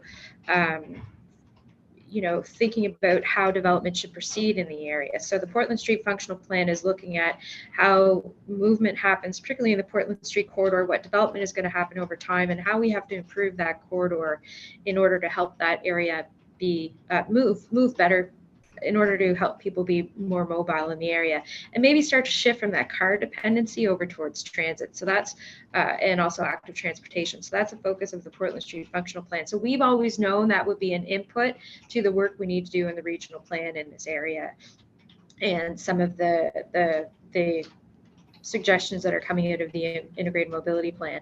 Now, the relationship between the regional plan and the policy, it's a little bit more complicated. I'm going to throw it over to Leah to just talk a little bit about Athalia Drive and the service boundary expansion in that area and anything else she wants to add that would help shed light for you. So I'll turn it over to her. Leah, you go ahead, Leah. You're on mute, I think. There we go. Yeah, technical difficulties today. Thank you very much, Mr. Mayor, and through you to the councillor. So the Athalia Drive area and parts of, I think you were speaking also about sort of the Akuma Westfall lands, where there is an existing water service area boundary. So as we're doing these sort of master planned areas and thinking about extensions, the sort of baseline infrastructure study looking at the overall area will help us understand what needs to change. And if that means bringing sewer to places that doesn't already exist, then certainly there'd be a sort of a public engagement process around what the studies are saying and what that means moving forward. Does that answer the question, I think? Yes. Yep. I certainly encourage Councillor Purdy to connect with staff and take up their offer to discuss it in more detail offline. Thank you, Councillor. Councillor Kent, did we miss a question? I'm looking in the chat. It says question 3. No, I'm just looking for a third time round, I guess. Oh, okay. Sorry. Thanks. Councillor Hensby. Thank you very much, Mr. Mayor. Under this regional plan review, I think we've had enough studies, enough work done in this regional center. It's all said and done. Regional center's done, the package A is done. You know, what other planning needs to be done except for reserve the corridor for a third bridge at the south end of Halifax is the only thing they really need left to do in the center core. I really hope that this regional plan will focus on the suburban and rural areas. It's been overlooked for well too long, and it needs to get that focus. Musquedoboit Harbor and Porters Lake are some of my district centers that are starting to blossom, but the only problem is being held back by some of our regional plan issues. We've already done the groundwork in regards to the watershed studies for those both communities have been done. We've had an active transportation study done for the greater Porters Lake area. We've done a community master plan done by the Chamber of Commerce Musquedoboit Harbor. We need to let those communities be able to have the capacity to grow. And so I'm hoping that there'll be some mechanism in this process that Musquedoboit Harbor, the village core area, be allowed to get on with those extra studies. They need the central water supply from Musquedoboit Harbor, where the Porters Lake commercial area around exit 20 needs essential sewer service because there's limitations of capacity there for it to grow it and to have any density. Those two things are needed. So I'd like to know in regards to what in this plan will move forward for Musquedoboit Harbor and Porters Lake to help them to reach the potential they should have. And also with that is I keep asking for the extension of the Rural Express service, transit service, we've talked about in 2007.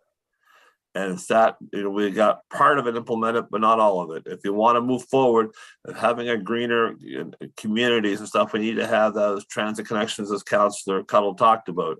So, simple extension to Musquedoboit Harbor. We already own the land at the Peace Park at the rink. So land acquisition is not an issue. All you gotta do is pave the parking lot and bring a bus down there. That's all you need to do. So I'd like to know in regards to how will Musquedoboit Harbor and Porters Lake see any progress from this round of discussions with the regional plan, because we waited long enough time for some rural respect and some rural attention. Please. Thank you. Through the mayor to the councillor. If I'm not mistaken, I think there's some separate work happening around Musquedoboit Harbor where we're advancing work on that area, looking at wastewater and water, so we can help understand what densities might be possible there. And that relates to the overall work that we need to do around water and wastewater for rural service areas. And we're sort of thinking as Musquodoboit Harbor is kind of the leading edge of understanding that work and what new opportunities there might be. Certainly, we're going to do work around the boundaries of communities and those centers and how that relates to conservation design. So we're going to do some work on that to help free up some development in those more important service centers. So you can expect that. And then we'll be setting out the priorities around how about we go about doing that work for rural areas and getting clear about where the service centers are and initiating work on that if council agrees to put some funding towards that over the course of the budget and business planning process. And will the prohibition of private roads be finally lifted and reinstated? I thought I was going to get through that without that question. We are looking at it. That's so naive. We through the mayor to the councillor, we are looking at it, considering it. There's a larger conversation around that happening. We will discuss it with you for certain. Thank you very much. Thank you, Councillor. Councillor Mason. Sorry, the mic button was a little sticky there. So I guess, talking about the rural component, I think the important thing here is, we need to unpack a little bit as a council what kind of rural development we want to encourage, because what we're seeing, especially with the newer councillors, is that we have in the past allowed, and we don't really do this as much anymore because of the open space conservation development that was adopted in 2014, that doesn't allow a rural form of tract housing where you maybe you're on septic and well water and on an acre and a half or 2 acres of land, but it's still set up along the road and it looks very much superficially like subdivision, even though it's got the far lower density. And so I guess, one of the big takeaways I'm getting from this discussion today and leading up to this is, if we want to allow suburban style development, it does need to be on sewer and it needs to be on water, because we can't, be in a position where we're allowing the rural suburban model with the really, really big lots. That's the most expensive to service in all of the municipality, and then create the expectation from the people who are moving in there that we will service that and treat that like a suburban area that is literally 4 or 5 times the density because the lots are smaller. And in fact, part of our environmental commitment and our affordable housing commitment here is, the new suburbs, I think, are, we're going to be looking at a lot smaller lots, going back to 30 and 40 foot frontages. We're going to be looking at smaller units in the multis. One of the things you hear a lot during the center plan was, well, if we just were like Paris, we could do density of 7 stories tall. We wouldn't need to have any tall buildings. Well, the average size of an apartment unit in Paris is about 370 square feet, which most of the plans in the regional center and throughout all of HRM in suburban and urban areas required 800 square foot apartments if they were 2-bedroom, going back to the 70s. So we've gotten rid of that in the center plan. We're going to be talking about doing that, I think, everywhere else. So it's a huge sea change that we have to navigate with our residents about, what do you really want to see in the suburban and rural areas, and to hit those densities and to keep the cost of developing those units down. We need to be talking about things that in the past were explicitly forbidden when most of us were kids, when the first iterations of these plans came along in the 70s. So it's going to be a huge change, but I have a lot of hope when I look at the plans specifically for Penhorn Mall and for Mount Hope. I see all the things that I'm talking about starting to come forward from the private developers. So I have a lot of hope about that. I guess my question for staff is around the Blue Mountain Birch Cove and all the other similar things.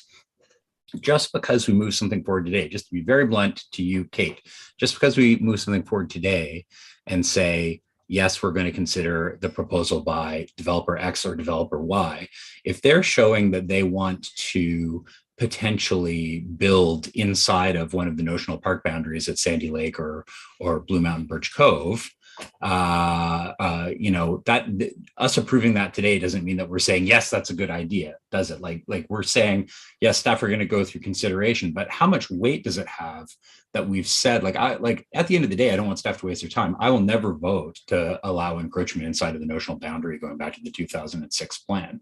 And I think the Stevens plan, mostly the Upland Stevens plan, mostly doesn't do that, for example, but I'd like to know more about that. Like what kind of direction are we giving today? What kind of assurances do the public have around that? Not just for Blue Mountain Birch Cove, but for all of them.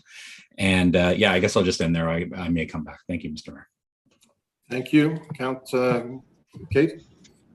Thank you. Through the mayor to the councillors. So what you're initiating now, or beginning now is a better word, is background study on those sites. So we're not starting a full policy process. So we're starting the background work. And to answer Councillor Kent's question from earlier, for those planned growth areas, council has approved staff. However, in order to do that study work, we still need funding. And that should come forward as part of the budget and business plan process. So, it's a first step, and then it will come back to council subsequent time. So we'll do the background work, we'll pull all that together, we'll say, here's where we think the development could go in this area, these are the principles, should we initiate secondary planning, and then we get into creating the policy. Now, there's discussion as well that we need to make that process more, in addition to more robust and supporting those environmental features, we also need to make it happen more quickly. So we're not in these protracted processes that take 10 years. So that will be part of what that team looks at that I can't answer today. And they're going to go away and try to put together a work plan for you. So, the process will evolve, but you're not committing to an approval at this point, just to be clear. Okay, thank you. Okay, colleagues, we have 3 more speakers, and there may be more after that. I'm proposing that we try to finish this before we break for lunch, but if it goes any longer and people still want to talk, then that's not a problem. We can resume this after council. Councillor Kent. Thank you, Mr. Mayor. Just a couple of questions. I'm looking at 4.3 and attachment B, regional planning and remaining work plan.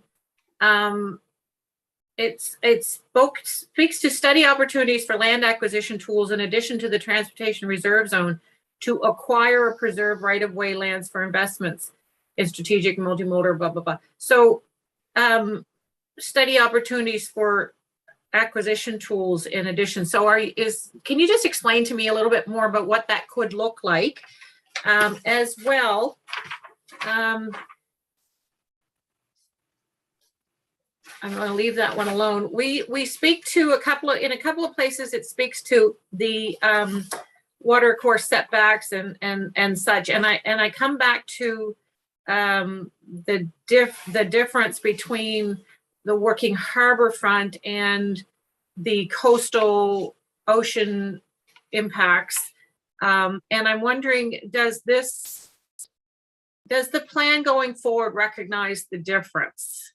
Because I think it's a really important piece for a city like Halifax and Dartmouth areas, and those of us that have parcels of working harbor fronts, that we recognize that there is a difference to certainly, the types of coastal changes are still concerning in ways, but they're not the same as the brunt of the ocean. When I look out here and just off the view from my area, the other day after that big storm, there were 20-foot waves pounding, and the HRM had to come out and take all those rocks and such. The background of this, of course, is the brunt of that ocean impact. If you look at the back of my backdrop here, it's the boardwalk at McCormick's Beach.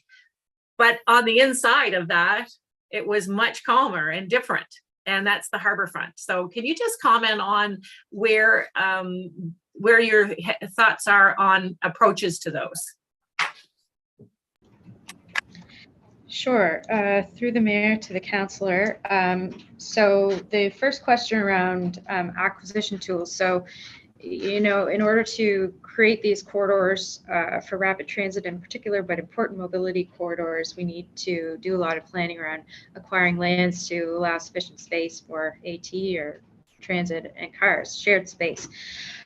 So the integrated mobility team has identified that, you know, we need to do work around that. It's millions of dollars. It's a lot of coordination, and we need to come up with processes and tools that will support that work. So this is really something that they've identified as a need that we want to house in the regional plan because of its strategic importance to our future communities.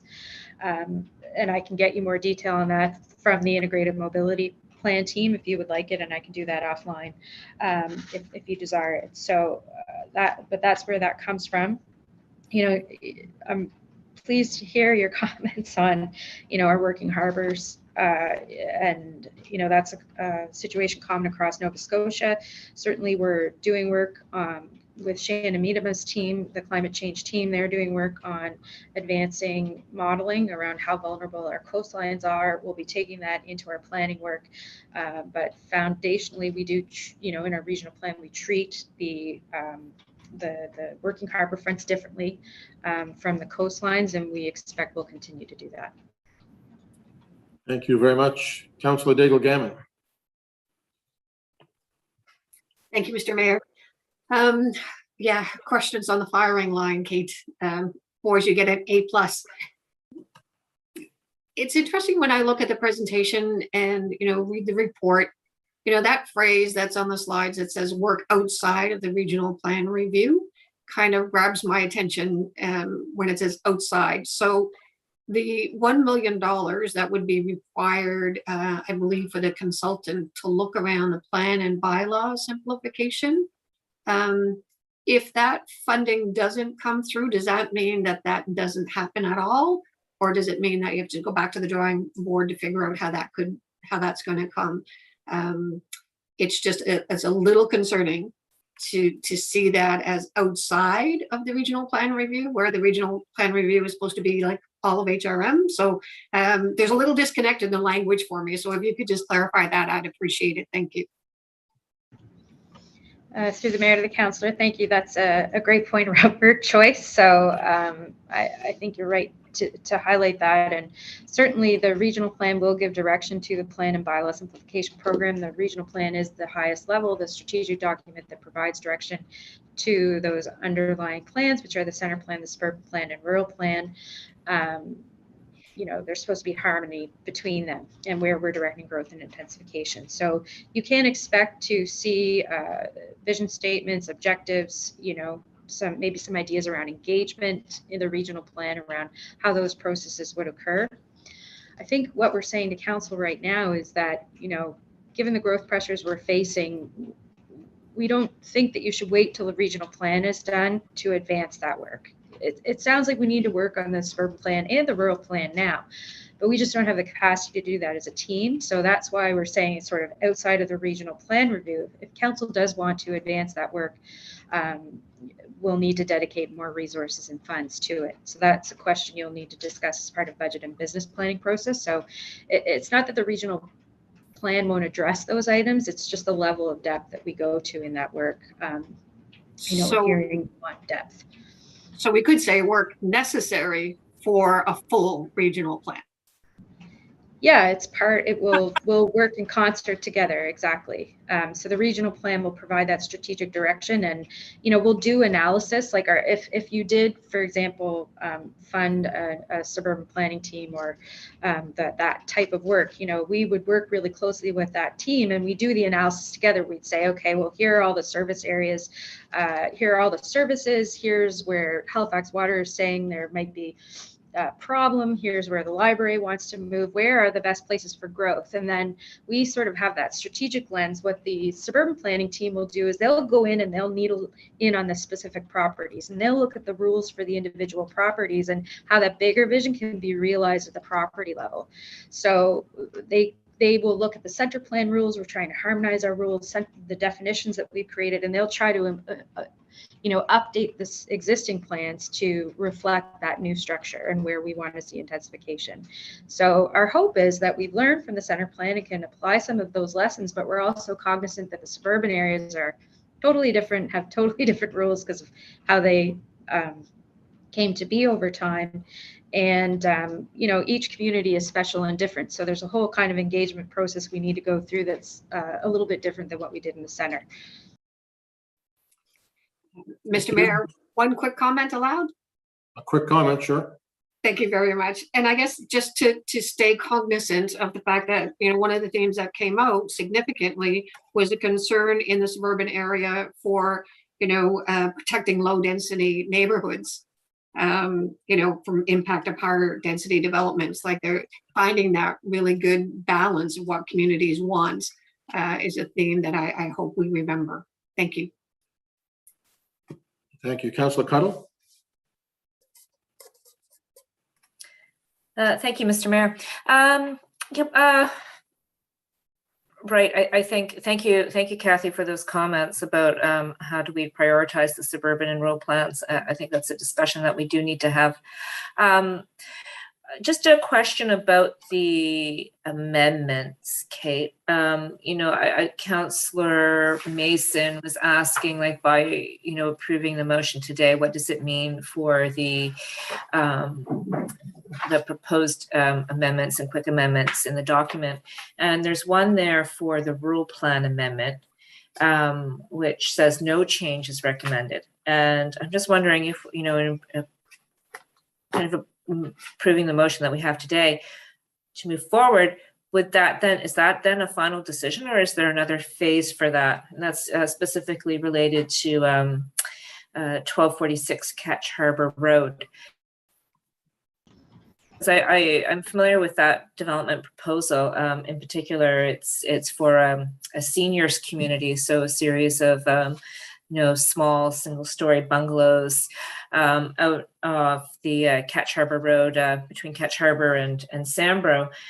And you know, the developers also very interested in doing some, you know, conservation design elements and providing alternatives for seniors to age in their communities, which is something that was brought up through the, I think it was through the public consultation and some of the discussions through the regional plan review. And I think that's, again, about really understanding the context of rural. Like, you know, when you have people who live their whole lives in rural areas and we're not supplying any alternatives for aging within their communities, it requires them to leave their communities and leave their supports and move into environments that they're not necessarily familiar or comfortable with, and they don't have that support network. So when we kind of look at, you know, the kind of our broader goals within the municipality around, you know, seniors in particular, and supporting, you know, recognizing the importance of community to being able to, you know, live full and healthy lives. I think, you know, we kind of, I don't know if this was considered through that lens, because we haven't done any work on the rural plan areas. We haven't understood the issues in the rural areas and the needs. And so, yeah, my question is that by approving this today, where this says it's not recommended, is that a final determination there, or is there an opportunity to come back and visit this?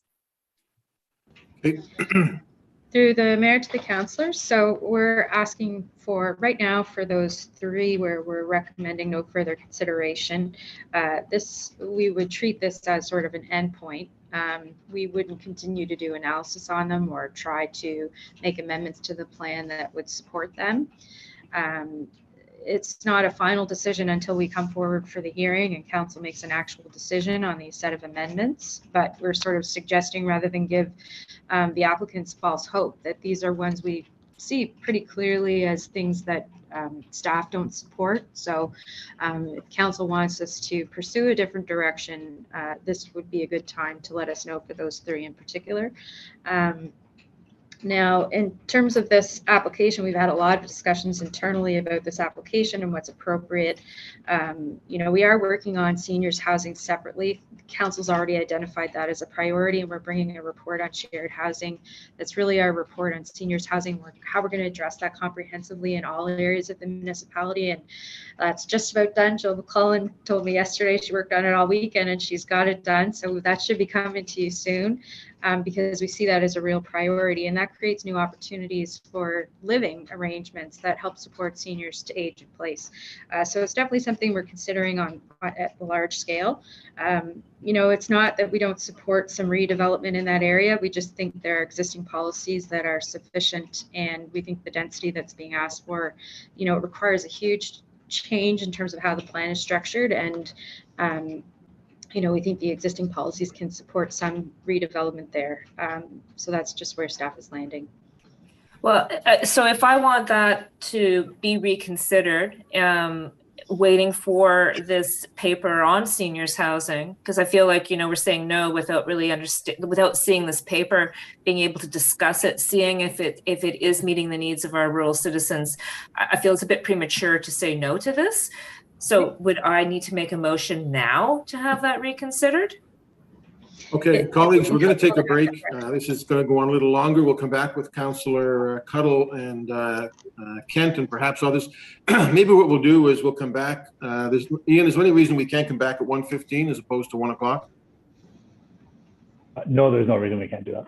So let's come back at 1:15. Let's finish committee of the whole before we go into council. So we'll come back with Councillor Cuddle and Councillor Kent right after lunch. Is that good with everybody? 1:15. All right, we'll see you at 1:15. Thank you all. Just as a reminder, please return back to this meeting. We will be locking all the microphones and cameras for the duration of the lunch break, and we'll be returning it to everyone at 1:15. Thank you.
Good afternoon. It is now 1:15. We will be returning your cameras and microphones. Mayor Savage, you can call the meeting to order at your location.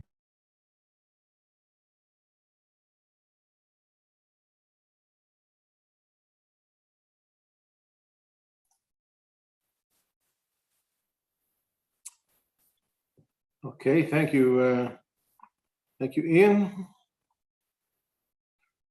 Just want to make sure we have the councillors that we need. Councillor Cuddle, I don't see, yes, I do. I think Councillor Cuddle's here. Councillor Kent. Okay, all right, folks.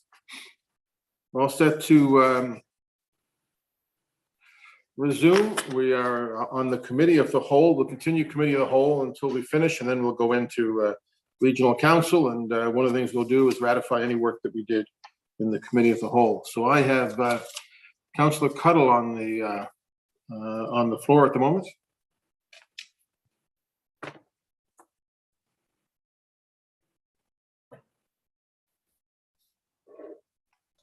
Sorry, there, my mute button was buried. Thank you very much, Mr. Mayor. So I think where we left off is I was trying to figure out how to remove the site-specific amendment request for 2646 Ketch Harbor Road.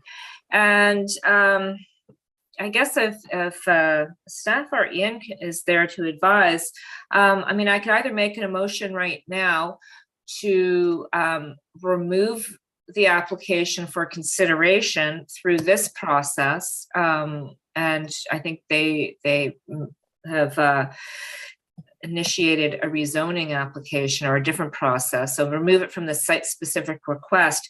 But I'm wondering, just for expediency's sake, if we could just remove the decision from the regional plan review today until we have the opportunity to look at the rural senior, like the report on seniors housing and how that applies to rural areas, and keep this in here for a quick adjustment at a later date once we have some more information around the rationale. Because when I look in here, the rationale, I mean, it doesn't talk about seniors housing, and also if we're updating the conservation design, that might have an influence on this application as well. So I guess I'm looking for the best way to proceed with this. Is it to remove it from consideration or to just suspend it from today's decision? Kate, can you answer that question? We're not all as familiar with this, obviously, as Councillor Peddle. Yes, through the mayor to the councillor. I think the motion that we emailed you will allow us to work on it. We've left it open-ended. So if we are able to come up with something and bring it forward as a quick adjustment, we can. Otherwise, we can continue to work on it. The point is we will keep it in the review, continue working on it, and try to find a path if that's council's will today. Okay, that'd be great. Actually, your email just came through now. I think I had a little backlog there. I didn't see it before. So the motion then, here I posted in the wrong, oh, Ian has it. Ian, you're so on top of it here. That the committee of the whole recommend to regional council that the chief administrative officer be directed to continue to assess request CO27 as part of the ongoing regional plan review. Okay, that would be great. So I make that motion. Should I read it aloud again? I will second that. Councillor Russell seconds it. The motion, did you read it, Councillor Cuddle, or was I reading it and thinking I heard you say it out loud? I was reading it for the first time in my head out loud, but I can read it again for the record. No, I think that's fine. I think I just want to get, so this is something that staff can live with, Kate?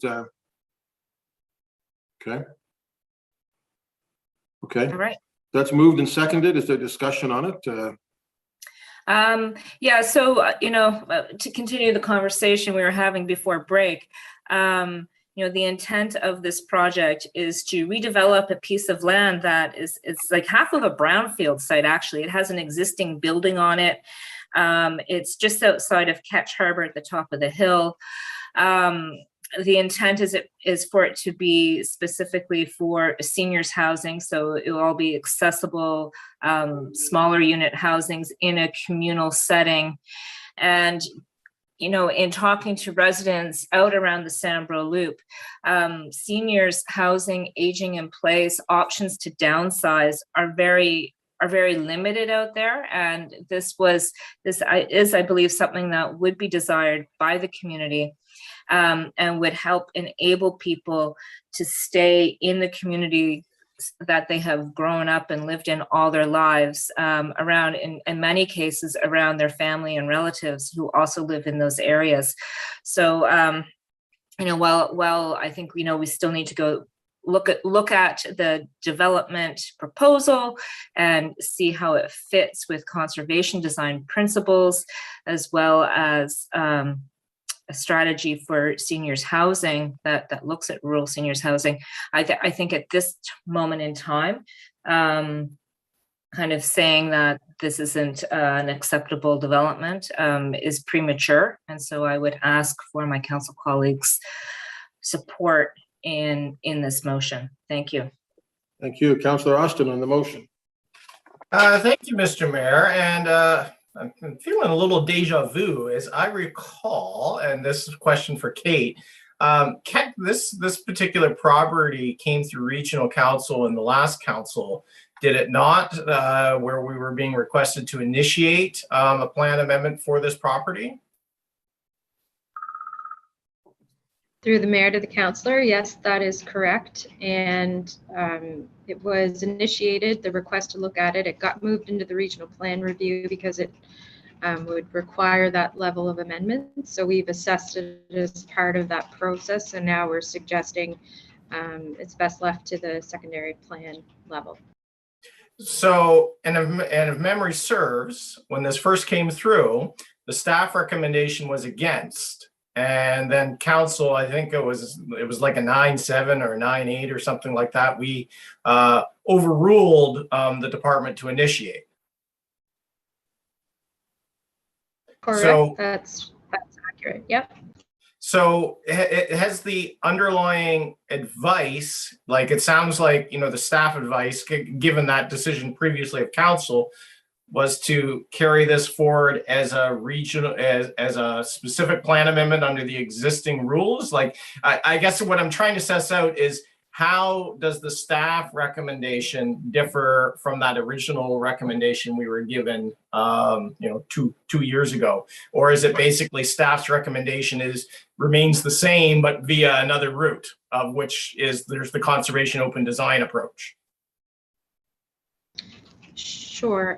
Through the mayor to the councillor, Leah might be able to jump in with more technical details, but essentially, when a site-specific amendment really just deals with the site and the surrounding area. The regional plan is looking at the policies as a whole.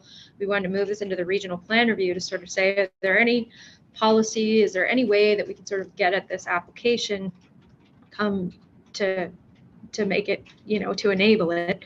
But when we've analyzed as part of that process, we think it's too far outside of the way the regional plan is organizing the settlement pattern in this area to allow it as a site specific, or to recommend it as a site specific adjustment right now at this point in time. So, we're continuing to point to those secondary plan policies as a potential way forward. There might be, enabling policies around adaptive reuse or changes to conservation design. This has sort of been an ongoing conversation with the developer and the consultant for the developer as to sort of what's the best route here, how are we going to address this. So we sort of want to be clear with our position on it, and that's what we're doing today with regional council. Happy to accept other direction and try to continue to look at it. Okay, thank you for that, and sorry to disappoint Council Cuddle. I voted against it the last time it was through, and I'm sticking to that position and the advice that we have from staff on this one. Thank you. Thank you, Councillor Cleary. Thank you, Mr. Mayor. Yeah, so I recall this, and I just pulled up the case. 22212 from Kevin Riles on behalf of Tim Garrison, Patrick Henneberry. This was an application for 60-unit redevelopment in the area. And the third bullet, their focus was on the age group 55 plus. So I guess as we're going through the regional plan review, are we expecting the province to give us the power to include age discrimination in our land use bylaws? Because as of right now, someone can say we want to build something and target it towards older people, but as a municipality, we don't have the authority to say, oh, that's a great idea. You can only have elderly or retired people live there. So are we expecting new authority, Kate, from the province to allow us to do that as we go through this regional plan review?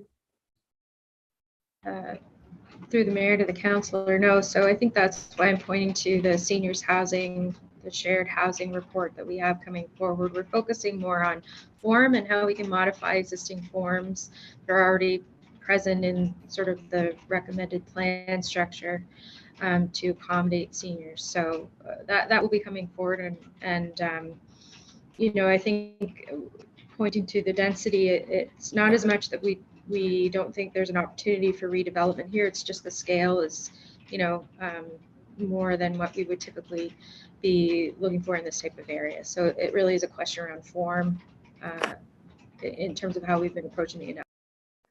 And there would be nothing to prevent the applicant here, whether it's the consultant or the property owners, to come back with a slightly different version based on feedback from council and staff to this point and say, actually, we've changed our mind.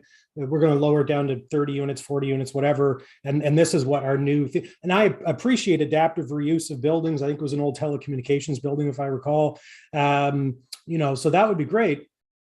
If let's say this fails and we don't keep pushing this through the plan review, there's nothing to prevent the property owners or the consultant from putting a new application in that's more appropriate for the area. Is there? Through the mayor to the councillor, no, again, we're focused more on sort of the secondary plan policies and what they enable and what, smaller scale adjustments. So really this is sort of about the overall scale of the development that's being proposed. It doesn't really fit. So yeah, no, and Leah, if you have anything further to add to that, or if you think that's okay, you're all right? Okay, good. Yeah, so I think based on that feedback, Mr. Mayor, from staff, I don't think council's position should really change from what it was almost to around 2 years ago. This can be done through the existing plan and policy that we have through the secondary plan for the area and would likely, with some modifications be approved by council. But I think to say, well, this one thing that we've already said no to, let's keep pushing it through, because the regional plan is for the whole region. And I don't want one specific application to have implications for the entire regional approach to development. There's already a pathway forward for the property owner. So I'll be voting against this. Thank you, Mr. Mayor. Thank you. Councillor Daigle-Gammon.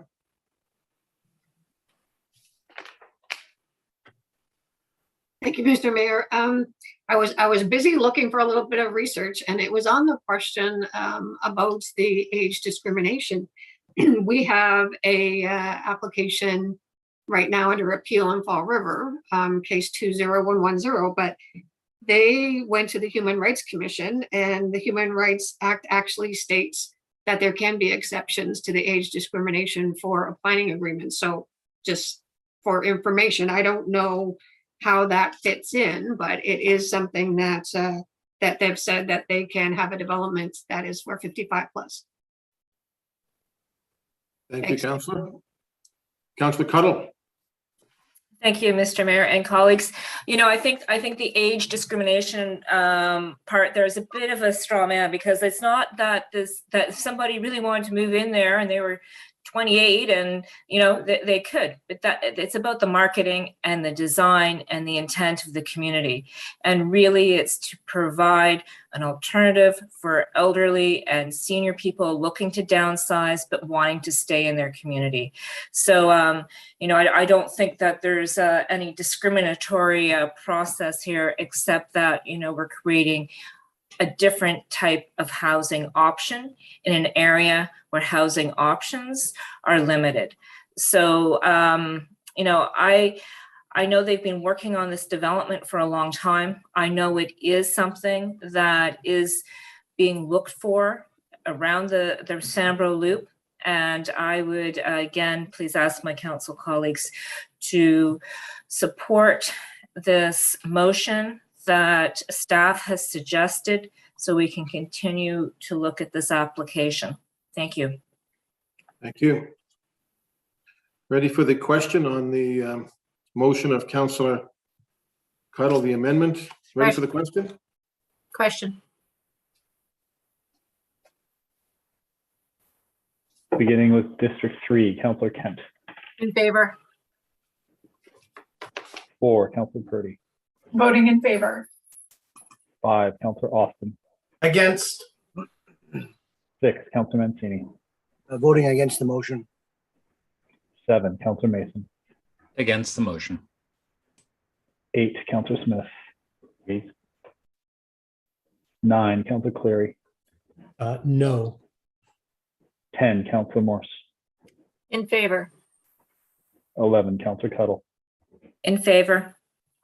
12, Councillor Stoddard.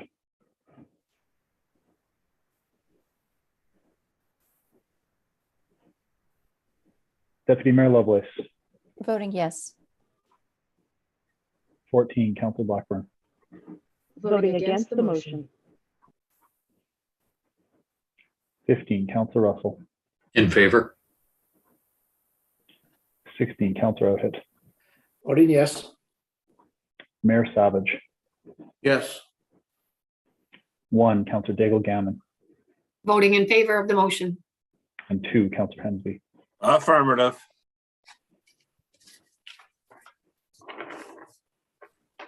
Okay, Mayor Savage, that vote has been passed. thank you. Councillor Kent. Thank you, Mr. Mayor. I just have a quick question around future planning. And forgive me if it's in there. There's lots, of course, lots to read, but where does consideration around protection of lakes land in from your perspective in this plan as we go forward? We talk about interior water courses and watersheds and coastal erosions, but I haven't heard lakes or seen lakes referenced, and I just want to see where we. I know that this is about planning and development. This is about housing stock and locations, but we have. I'm not sure we've done the best we can have. Well, I know we haven't done the best we could do in relation to impacts on our lakes. So I just want to know where this might sit and if it's captured somewhere. Thank you. Through the chair, through the mayor to the councillor, yes, definitely, lakes are considered water courses, and they're very important to the plan and how we look at it. We have specific policies on how we consider, watershed planning as part of our master planning process, which considers how development might impact the lake. And we work, again, closely with Shannon Meadham's team and are continuing to work with them to figure out how to implement the advice they're receiving around lake management and lake water quality as part of our planning policies. So its foundation, I think we're focused on housing in this discussion because it's, a critical issue, but that doesn't mean that the other issues aren't being considered. And there are specific things that we've written down. You can see in attachment B under the heading, Green Network Plan, and also Halifax work that we're going to do in that area over the coming months. Great, I'm happy thank you. to have a conversation offline about that. Yeah, okay, that's super. Thanks for pointing me to the area. Thank you, Councillor. All right, folks. Councillor Cuddle, have you got something else?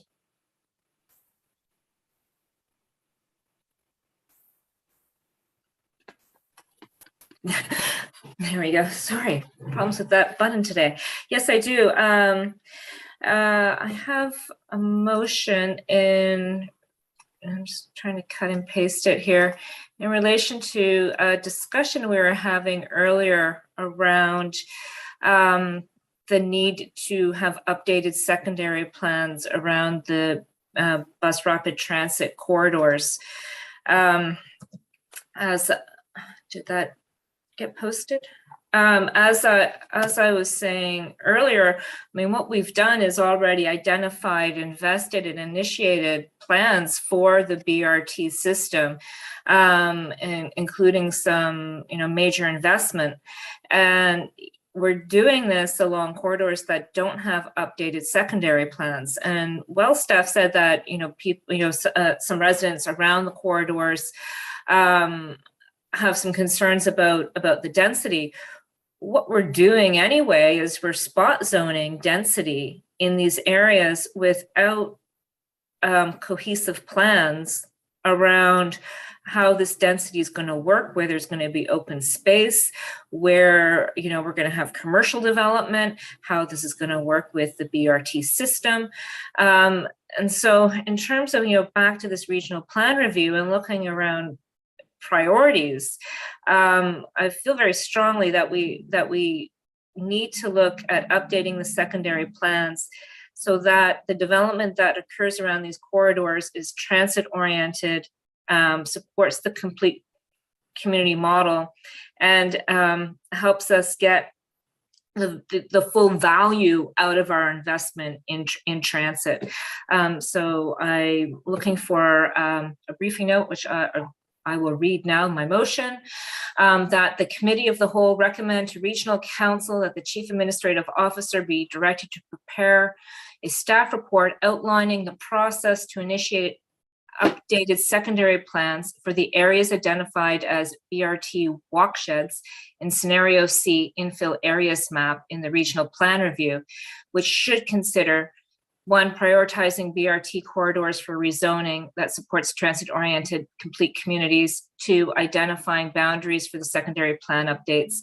3, the process and timeline required for completing the secondary plans. And 4, the financial resource and budget required to do the work.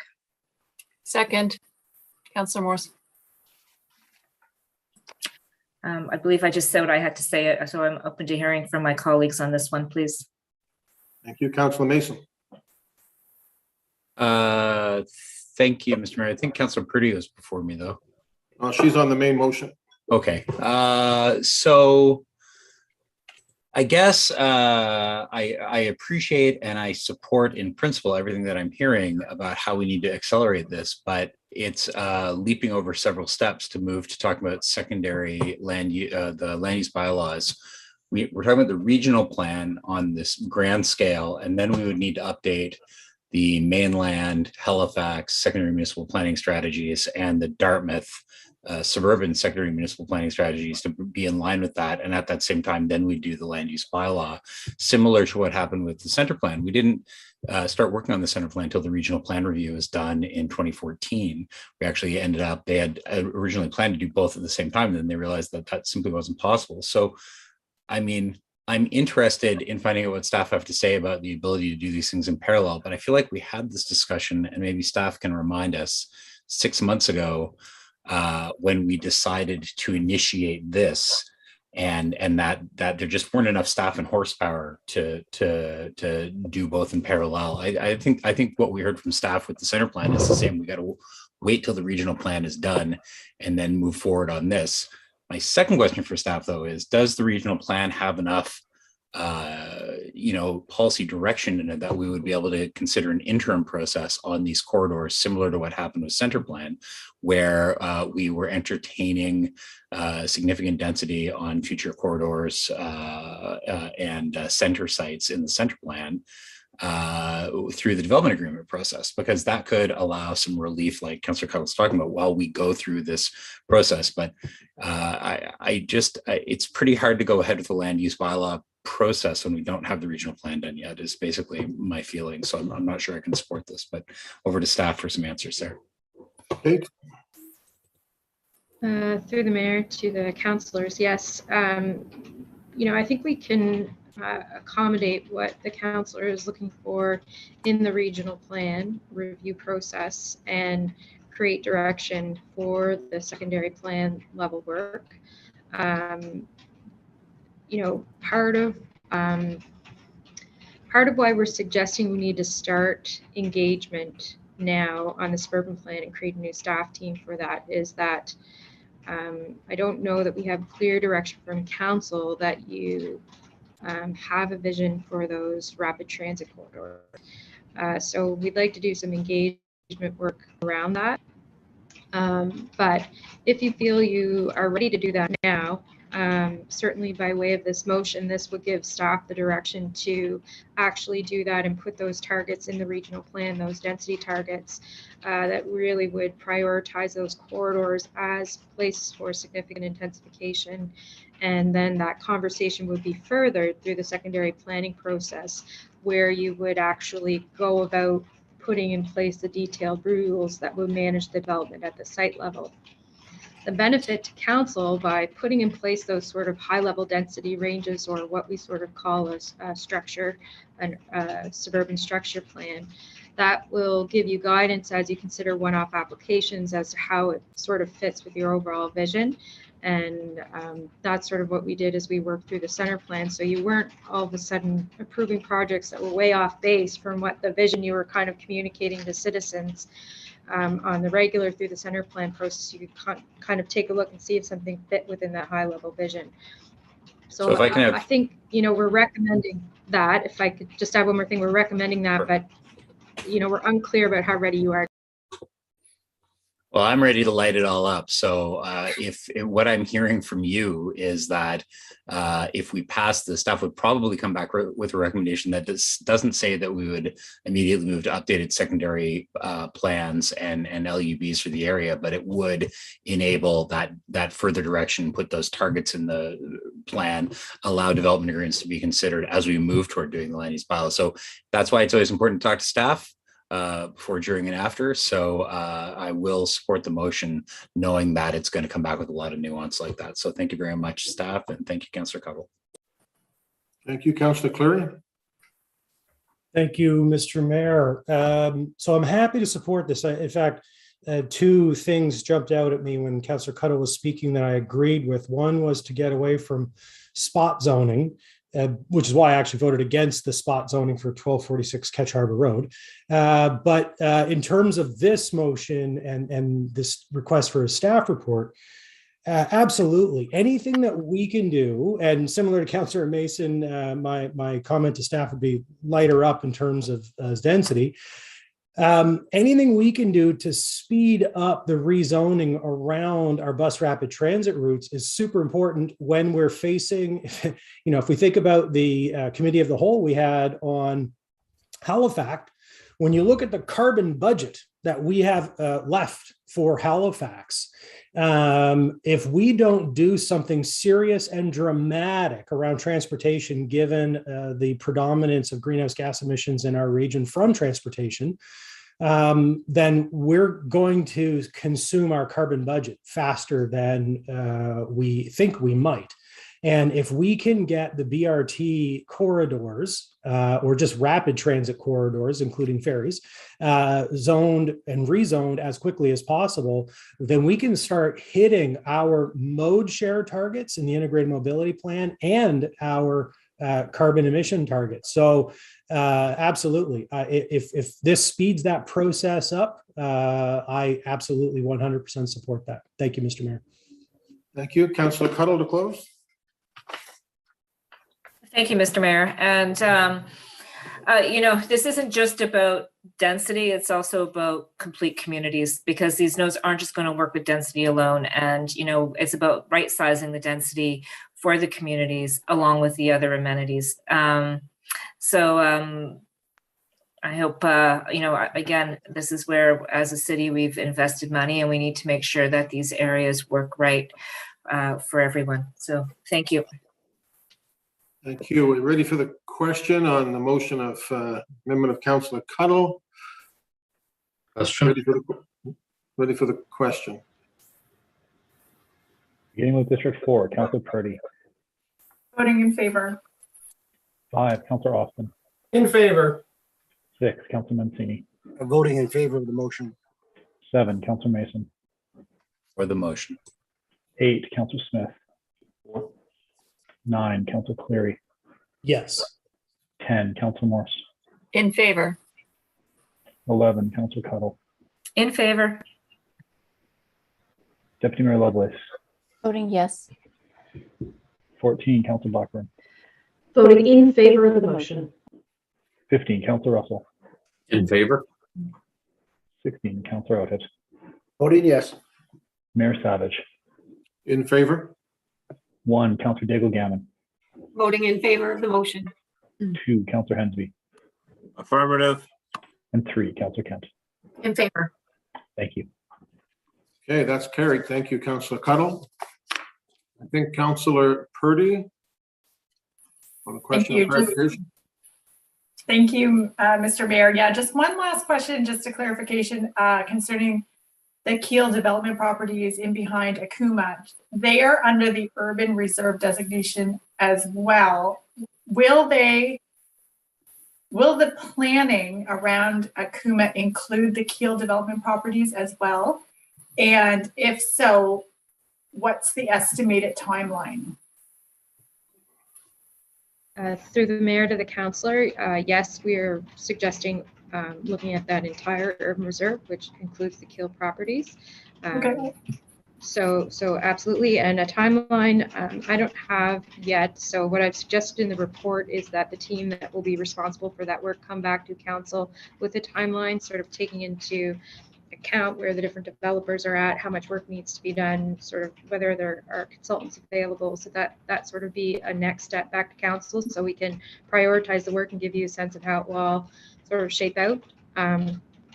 So that's my suggestion, that we give you that information so you know how we're working on those master plan communities, because they're each different and unique.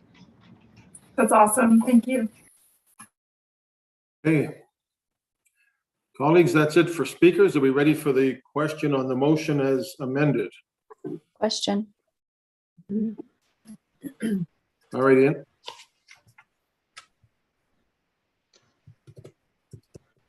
Beginning with District 5, Counselor Austin.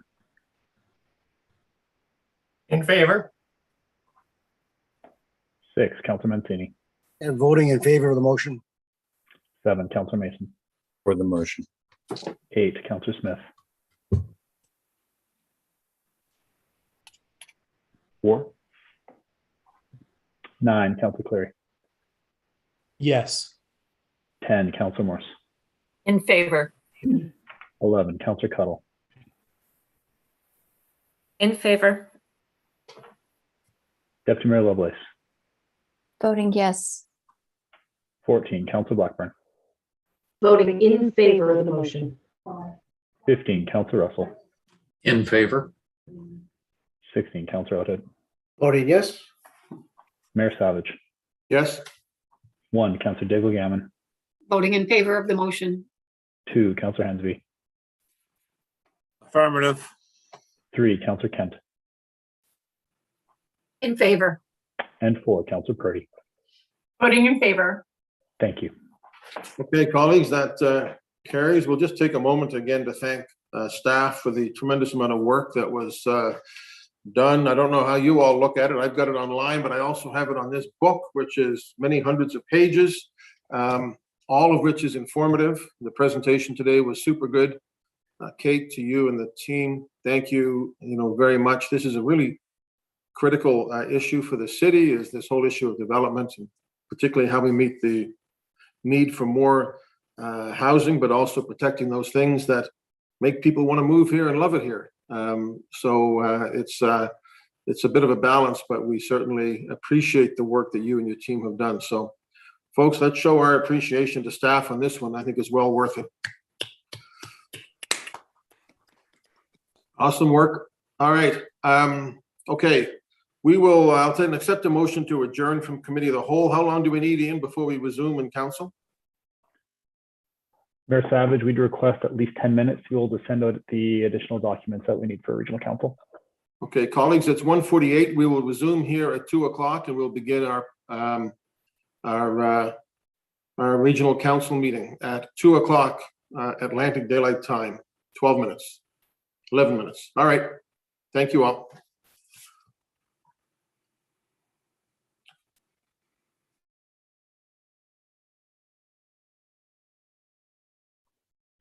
Just a reminder for all members, just please return to this meeting. We will not be going to a different meeting link. It'll be this one.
Good afternoon. It is now 2 o'clock. We will be returning your microphones and cameras. And Mayor Savage, the meeting can begin on your call.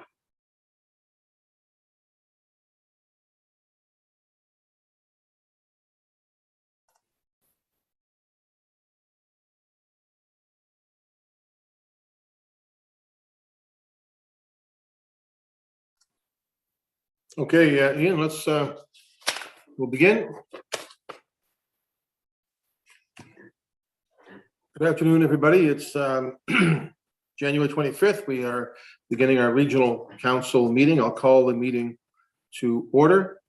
We'll begin with the community announcements, acknowledgements as we go around and see that the councilors are here, beginning with, well, who has acknowledgements or announcements? Let's do it that way. Councillor Russell. Thank you very much. On January 11th, I talked about a 30-year-old man that had gone missing. At the time, I thanked the efforts of the ground search and rescue and of the RCMP. Unfortunately, their efforts to find that person were not successful. On January 14th, he was found deceased. Our thoughts and condolences go to his friends and family. We need to be more aware of our own mental health and also of the mental health situation of others. Tomorrow, January 26th, is Bell Let's Talk Day. This is especially important since we are almost 2 years into the pandemic. Please remember that it's okay to not be okay. Where we are often having to spend time at home because we can't get to many of the other places that we usually go to, we may need to reach out. The Kids Helpline is available at 800-668-6868, and the Nova Scotia Mental Health Crisis Team is always available at 888-429-8167. Thank you. Thank you, Councillor. Councillor Outhet.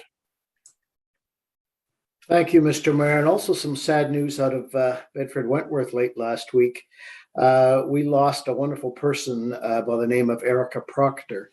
Erica was only 51 and she passed away from cancer. She was a talented artist, art teacher, very successful real estate professional, a community volunteer, an avid cyclist and runner. She was a former executive of the Bedford Business Association, and I worked with her very closely when she was chair of the Bedford Days organizing committee. She was a great source of friendship, advice, and guidance to me over the years. I just wanted to bring this to attention to those listening and to send along my deepest sympathy and respect to her husband and her children. Thank you, Mayor. Thank you, Councillor. Deputy Mayor. Thank you, Mr. Mayor. I would just like to welcome Mallory McDonald to Halifax. Mallory has just been hired by Halifax County United Soccer Club as, if you can believe this, the first female executive director, the first female to lead a major Nova Scotia soccer club, and soon to be one of the first women in the province with Canada Soccer National B license and youth license. We're really excited to bring her home to Atlantic Canada from Ontario. Thank you, Deputy. Councillor Hensby. Thank you very much, Mr. Mayor. Seem to be having some technical difficulties. People are freezing up, so I don't know if I'm coming through or not. But anyway, I just want to let you know that this upcoming Thursday, the 27th, Scotiabank will be having a special online community meeting with Sheet Harbour to talk about their pending closure of the Sheet Harbour Scotiabank branch. This is devastating news for the community. I'll be asking later on for a letter of support from the municipality to encourage Scotiabank to reconsider their decision. This bank is a critical piece of infrastructure on the Eastern Shore. The next closest Scotia bank is an hour and a half away, one way, either to Cole Harbour or to Stellarton, or 2 hours to Truro. It's just absolutely crazy, this assumption to close a rural bank. And the other options are, of course, Royal Bank in Musquodoboit, Porters Lake or Musquodoboit Valley, or Sherbrooke. We have a small credit union across the street in Sheet Harbour, but they have limited capacity to serve the full community. So I'm concerned about this issue. And I want to make sure that people in Sheet Harbor and the Eastern Shore area that are affected by this closure to tune into that special Zoom meeting that Scotiabank will be having. When I get more details, I'll be plastering it on the local Facebook pages for people to tune in and to speak up and speak out. We are richer than you think, Scotiabank. Please do not pull the bank from us. Thank you. Thank you. Councillor Kent. Thank you, Mr. Mayor. So I found out this morning while we were in committee of the whole that my mother-in-law, Violet Thomas, passed away at the hospital last night. I decided I would continue with the meeting. There's important work to be done, and she was always so very proud of the work that I am doing.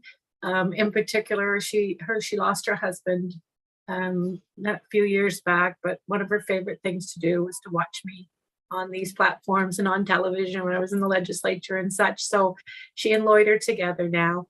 She grew up in the Chesapeake area, lived in Gaston Road, much of Dartmouth, I should say, for many, many years. And of course, my husband and her family, I want to just publicly express condolences, but I will be able to do that on a personal level as well.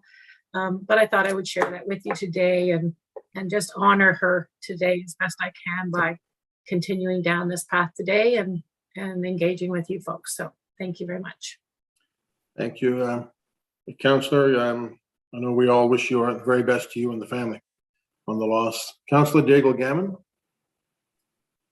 Thank you very much. Hugs to you, Becky.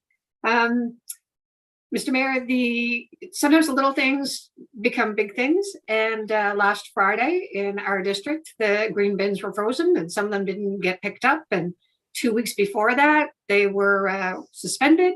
And I just want to give kudos and thanks to the solid waste team, to Andrew and Shannon and Kirk, because they got a secondary run and people are happy now. Thank you very much, solid waste team. Great job. Thank you for that. Colleagues, we've heard from Councillors Russell and Outfit and Kent about losses in the community. Maybe we can just take a moment of silence for all those that have been mentioned and others who've lost loved ones.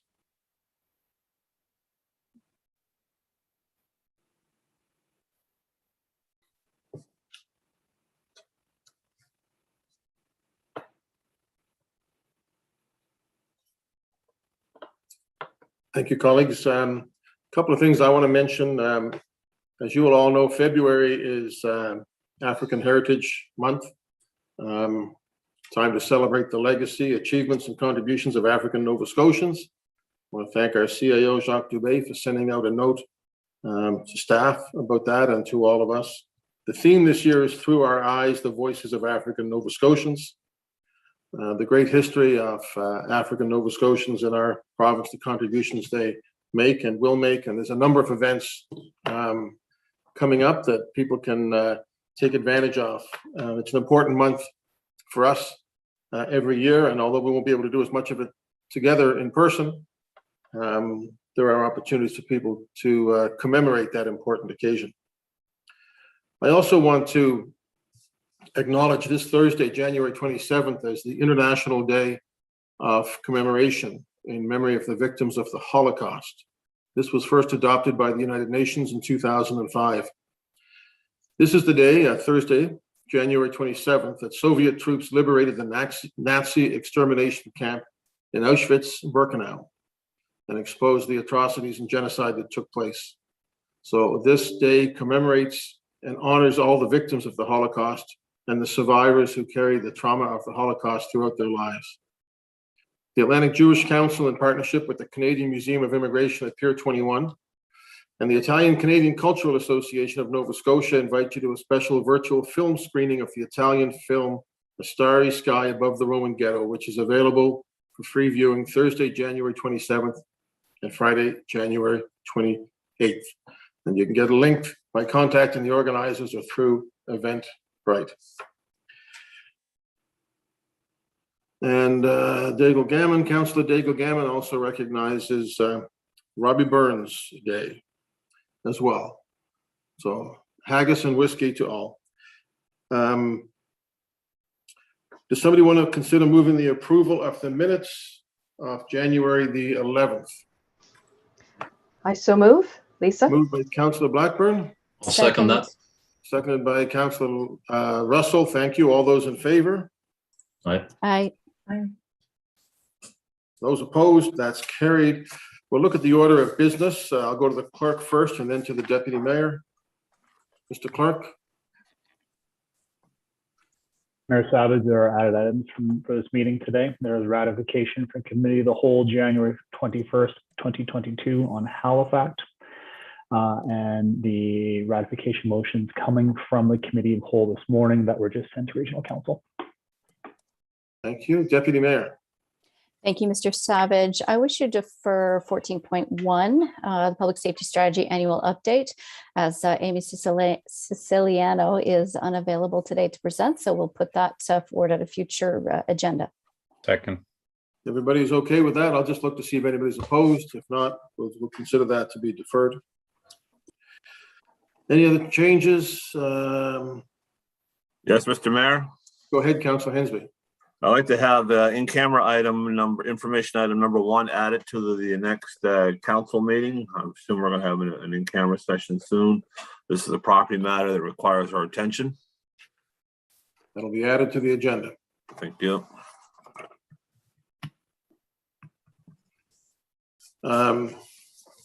Councillor Daigle-Gammon.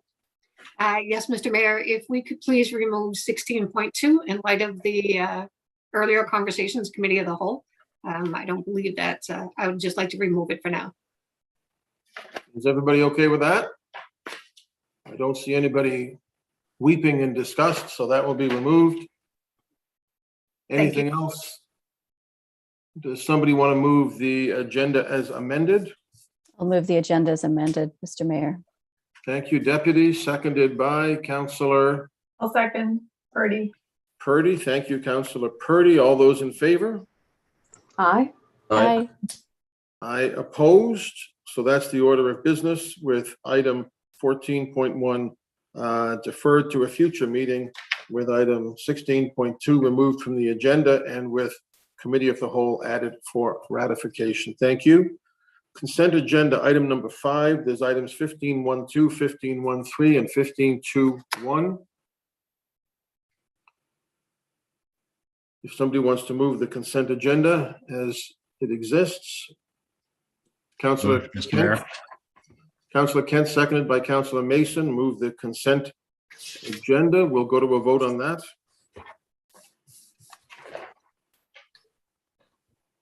On the consent agenda, beginning with District 5, Councillor Austin. In favor. 6, Councillor Mancini. In favor of the consent agenda. 7, Councillor Mason. For the motion. 8, Councillor Smith. 4. 9, Councillor Cleary. Yes. 10, Councillor Morse. In favor. 11, Councillor Cuttle. In favor. Deputy Mayor Lovelace. Voting yes. 14, Councillor Blackburn. Voting in favor of the motion. 15, Councillor Russell. In favor. 16, Councillor Outfit. Voting yes. Mayor Savage. In favor? 1, Councillor Daigle-Gammon. Voting in favor of the motion. 2, Councillor Hensby. Affirmative. 3, Councillor Kent. In favor. And 4, Councillor Purdy. Voting yes. Thank you. So the consent agenda is passed. We've passed 3 items. 15.12 is the appointment of development officers. 15.13 is the increase to a contract consulting for Woodside Ferry Terminal recap. 15.2.1 is the Design Review Committee Downtown Halifax Land Use Bylaw amendments to revise the definition of adult entertainment uses. Those 3 are deemed passed on consent. Business arising. Calls for declaration of conflict of interest, colleagues. Motions for reconsideration. Motions of rescission. Deferred business, tabled matters, none. I'll remind folks that we have 2 public hearings tonight.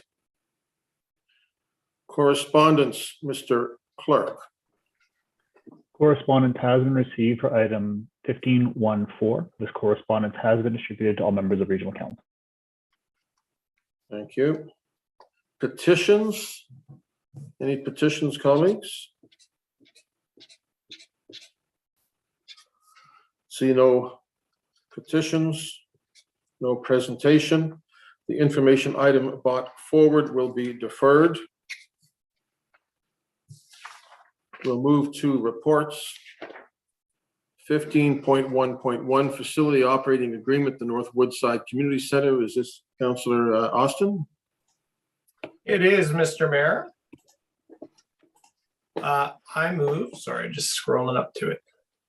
I move that Halifax Regional Council authorize the Chief Administrative Officer, CEO, to 1, execute a facility operating agreement with the North Woodside Community Association, substantially in the same form as said in attachment 1 of the staff report dated November 18th, 2021.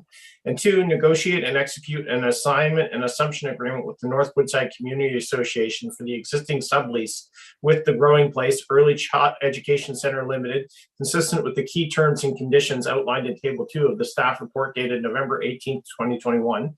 And 3, negotiate and execute a less than market value lease agreement with the City of Lakes Amateur Boxing Club for the existing occupied space with the key terms and conditions outlined in Table 3 of the staff report dated November 18th, 2021. Second by Mancini. Seconded by Councillor Mancini. Councillor Austin, anything on it? Just very quickly, Mr. Mayor, happy to see this coming forward. The North Woodside Community Center is one of the gems on this side of the harbor. It's a space I've gotten to know since becoming councillor. My daughter actually went to the daycare in there for about 1.5 years as well before she went on to school at Hawthorne. And it feels almost like a small town sort of place, right? It is still very much run on the hardworking efforts and sweat labor of volunteers. Volunteers really make that place go, and it is really it's one of a kind in terms of you got this kind of small town thing that's here in the middle of the urban core. It is such a vibrant place, and glad to have this agreement in place so that they can carry on all the good work that they do there. Thank you, Mr. Mayor. Thank you, Councillor. That is all very true. It is a remarkable place. Ian, I think the formidable Debbie Meyer at the helm there, Mr. Mayor. Oh, listen, she's got a councillor that does her bidding too, as well he might. So it's important. I do want to say, I think, Ian, this requires 2/3, right? Vote. That is correct, Mayor Savage. The reason it's not on the consent agenda as well is because it does require a 2/3 vote to be passed. Okay. Councillor Daigle-Gammon on this. Thank you, Mr. Mayor. Just to add my vote of confidence for this in the North Woodside Community Center.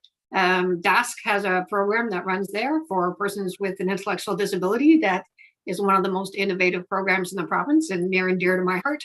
So kudos to the North Woodside Community Center because they go over and above to make sure that all of the tenants and the programs that are in there are successful. Thanks. Thank you for that. Ready for the question, colleagues? Question. Beginning with District 6, Councillor Mancini. Voting in favor of the motion. 7, Councillor Mason. For the motion. 8, Councillor Smith. 4, 9, Councillor Cleary. Yes. 10, Councillor Morse. In favor. 11, Councillor Cottle. In favor? Deputy Mayor Lovelace. Voting yes. 14, Councillor Blackburn. Voting in favor of the motion. 15, Councillor Russell. In favor. 16, Councillor Oathead. Voting yes. Mayor Savage. Yes. 1, Councillor Daigle-Gammon. Voting in favor of the motion. 2, Councillor Hensby. Affirmative. 3, Councillor Kent. In favor. 4, Councillor Purdy. Voting yes. And 5, Councillor Austin. In favor. Thank you. Thank you, and thank you, Councillor Austin. That carries. We'll move to 15.1.4. Colleagues, this is the implications of HRM opposing Quebec's Bill 21. Councillor Mancini. Mr. Mayor, thank you very much. I'll put the following motion on the floor, and I do have an amendment to add to it also. that the Halifax Regional Council adopt the resolution as set out in attachment 1 of the staff report dated January 17, 2022. So move. Second, Councillor Cleary. Second, Councillor Cleary. Councillor Mancini. Thank you, Councillor Cleary. Thank you to staff, Mr. Dubé, making sure that this was turned around rather quickly as it is. I appreciate colleagues in support of this motion also. I do want to make the following amendment, and I believe the clerk does have the amendment, but I'll read it to you. It's a part 2 to the motion. Send a copy of the resolution to the Canadian Big City Mayors, the Federation of Canadian Municipalities, FCM, and the Nova Scotia Federation of Municipalities, NSFM. Second. Could that be considered a friendly amendment, Ian? Or John? Sorry, Marissa, I'm having some technical issues on this end. That would be I think that is up for council to decide if that is friendly to the conversation and the tone of the motion that was provided. Well, I don't think it's oppositional. Is everybody okay with that being a friendly amendment? Agreed. Okay, let's consider that amendment passed. Councillor Mancini. So thank you, colleagues, Mr. Mayor. So again, I appreciate the conversation, lots of discussion. We heard lots from our residents on this topic, and I'm very pleased. I think more residents of HRM are now aware of Bill 21. And last thing I want to leave everybody with is a quote, a Martin Luther King quote: "Injustice anywhere is a threat to justice everywhere." So I hopefully have the support from everyone. Thank you very much, Mr. Mayor. Thank you. Ready for the question, colleagues? Question.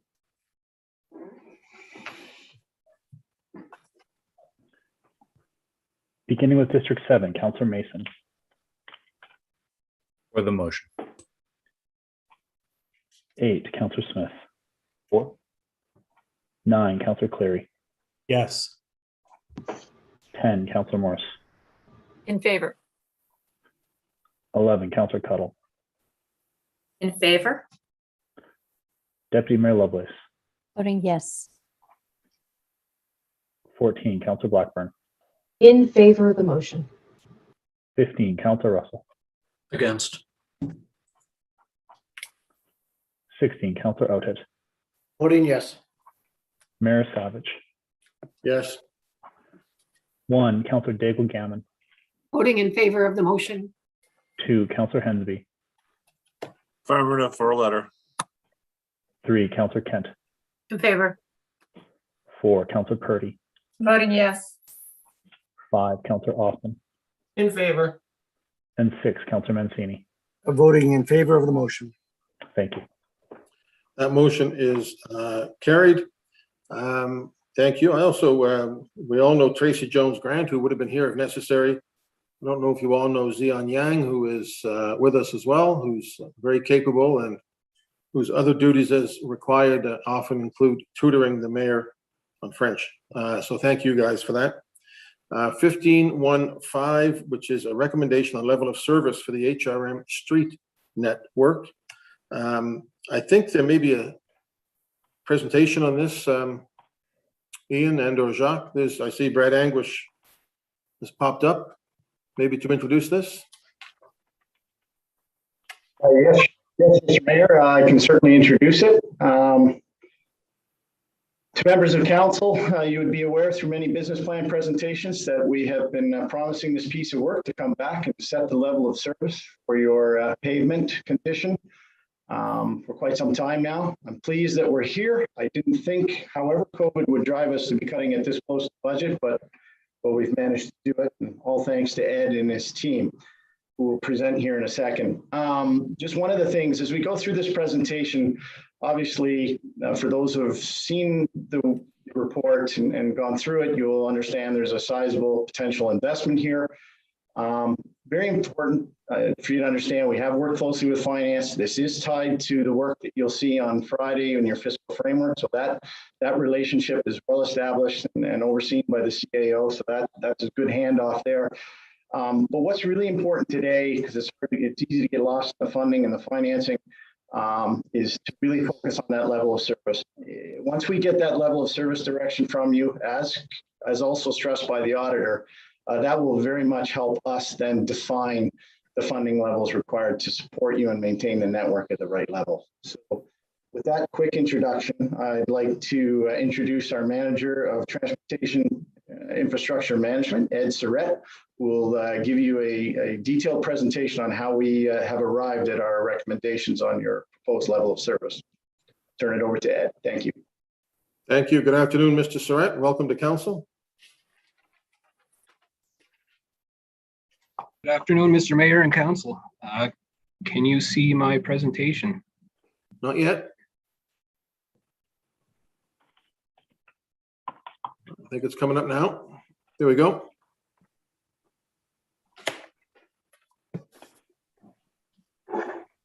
Perfect. So as Mr. Anguish introduced, I am Ed Surrett, the Manager of Transportation Infrastructure Management with Project Planning and Design, TPW. Here to talk to you today about the recommendation on level of service, or LOS, for the HRM street network.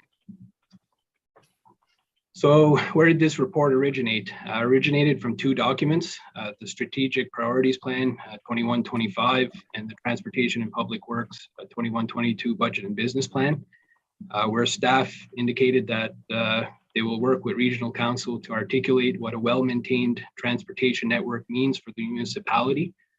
This includes defining levels of service for transportation-related assets, for example, streets, sidewalks, and walkways, and will help identify funding requirements to maintain assets at an acceptable level. So given that streets are the largest asset, the intent is to define the level of service for the streets as step one, which is the intent of this report. So a little bit of background. HRM currently owns approximately 3,900 lane kilometers of arterial, collector, and local roads. Pavement management has been a core function of TPW since amalgamation with a ongoing pavement management system, as well as data collection program. Historically, data was collected via windshield surveys by SAF, and it took about 3 years to collect the entire network. The data was then input into the pavement management system at the time, which was Road Analytics, which computed the Surface Distress Index, or SDI, as the performance index.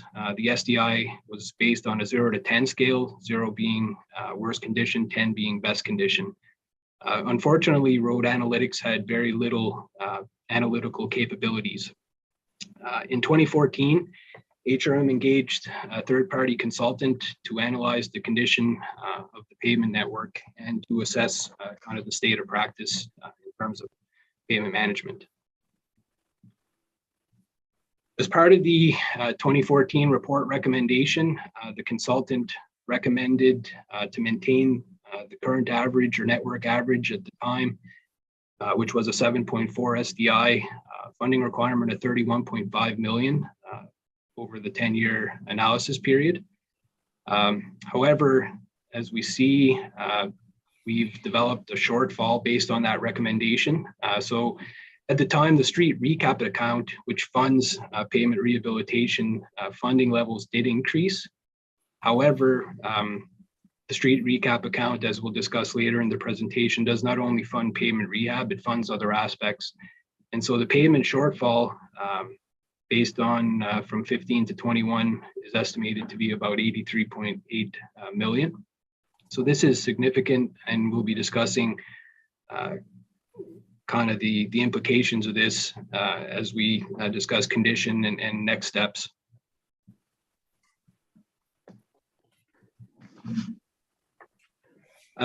So as mentioned, we're continuously looking to improve our pavement management processes. So between 2015 and 2020, we procured and implemented a new pavement management system named Highway Pavement Management Application, or HPMA, which has many analytical capabilities. We introduced a new data collection methodology where we engage a consultant to use what's called the multifunction vehicle, which has a lot of technologies to produce more automated data, and it's less subjective than the manual windshield surveys that were done historically. Also, the condition data of the entire network can be collected in about 2 months or slightly less than 2 months, as opposed to 3 years. We did data collections using this methodology in 2016, 2018, and 2020, and then used some of the data to conduct some analysis.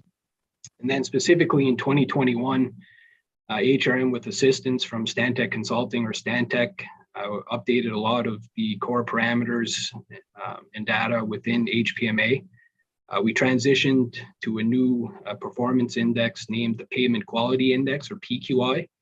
The PQI is a composite index composed of both surface distress and roughness. It's a 0 to 100 scale, 0 being worst condition, 100 being best condition.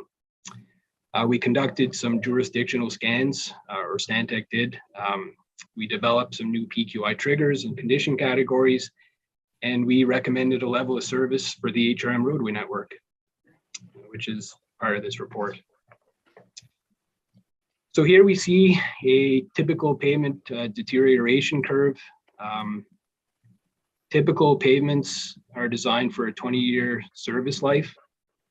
So if you do absolutely nothing to that pavement after construction, typically by year 20, you then have to reconstruct that pavement.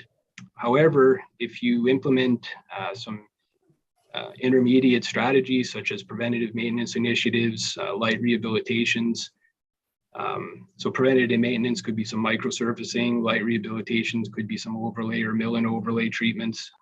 If you implement those types of strategies intermittent, you can potentially extend that service life upwards to 50 to 70 years as opposed to the 20. Those intermediate strategies are also significantly less cost.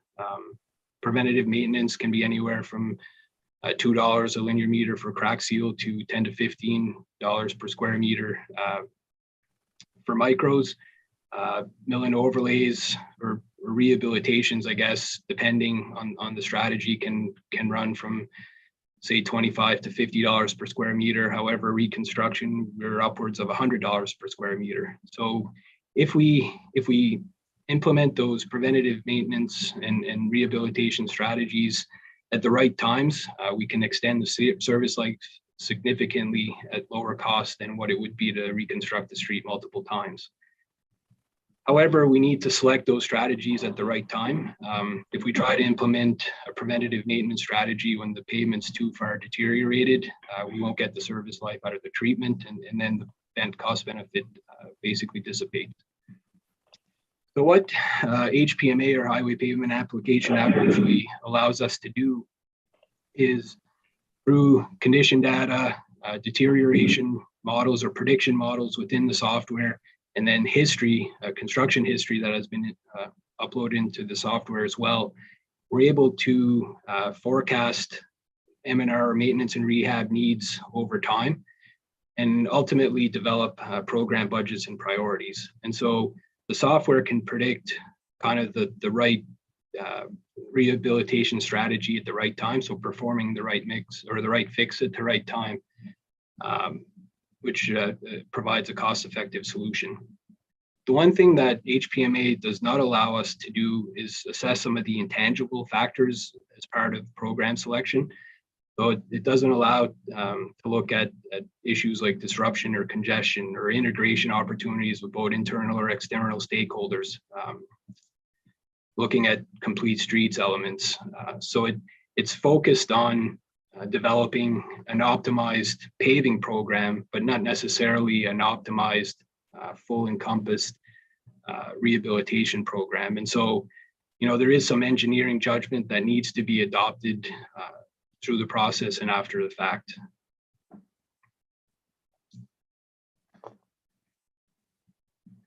PQI rehabilitation triggers.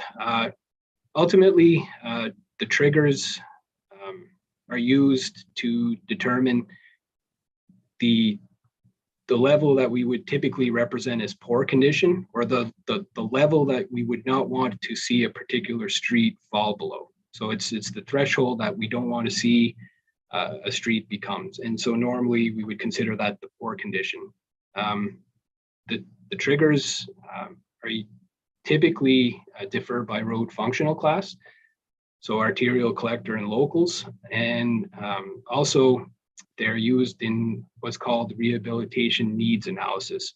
So what HPMA has the capability to do is determine the funding requirement required to bring any street below the trigger up to above the threshold. And that's when you look at trying to eliminate that backlog, that's considered needs. So what we did initially when HPMA was first implemented is to set these triggers. So we ultimately set triggers for each functional class. We set them at 60 PQI, 55 PQI, 55, or so 60 for arterials, 55 for majors, 55 for minor, and 50 for local. And those we felt were in line with kind of industry practice. However, in 2021, we did have Stantec conduct some jurisdictional scans with comparable agencies to see where we stood in terms of our triggers. You can see on this graph, the trigger ranges for arterials were typically 50 to 70, majors 40 to 65, minors 40 to 65, and locals 40 to 55. So then what we wanted to do is see, should we maybe look to target new triggers or set new kind of poor thresholds for our network. And so we did some sensitivity analysis where HPMA ultimately calculated the need to bring all of those streets above that trigger. And then also what would be the kind of the average cost to maintain that, so to not have any streets fall below the trigger moving forward over a 10-year analysis period. So when we look at the graph to the right, you know, initially we looked at kind of what we call the initial triggers. We looked at raising them each by 5 points, lowering them by 5 points, and then looked at keeping arterials and major collectors where they were, and then just lowering minor collectors and locals. So ultimately looking to establish higher thresholds for higher volume streets, but lowering the threshold for lower traffic volume streets. When we look at the year one need, you know, obviously raising the initial peak or raising by 5 points provided an exceptional year one need. The triggers where they were was significant as well. So knowing that, you know, we do have some funding limitations, there are other priorities. We decided to look at lowering the thresholds for minors and locals. And so we kept the arterials at the 60 and the majors at 55. It's also important to note historically, arterials, we always tried to, I guess, maintain as best we could the threshold above a 6 SDI, which is somewhat in line with the 60 PQI that we now utilize. So from there, as mentioned, we did lower the thresholds for minors and locals. So in addition to triggers, the PQI values can also be used to distinguish actual condition categories. So not only the poor category, you can look to establish good, fair, and poor as well. So again, these differ by functional class, and we set generally higher thresholds for higher traffic volume streets. In general, we have 3 to 5 condition states, and that's pretty typical throughout industry. So once our PQI triggers or the poor conditions were established from the initial analysis, we then had discussion with Stantec and adopted the table you see here, which is table 4 in the report. So we have, again, higher thresholds for the good threshold for arterials, and then they drop for majors, minors, and locals. So the good threshold for arterials would be 75, majors 70, minor 65, and a local 60. And so this table is used for the LOS analyses that we conducted moving forward.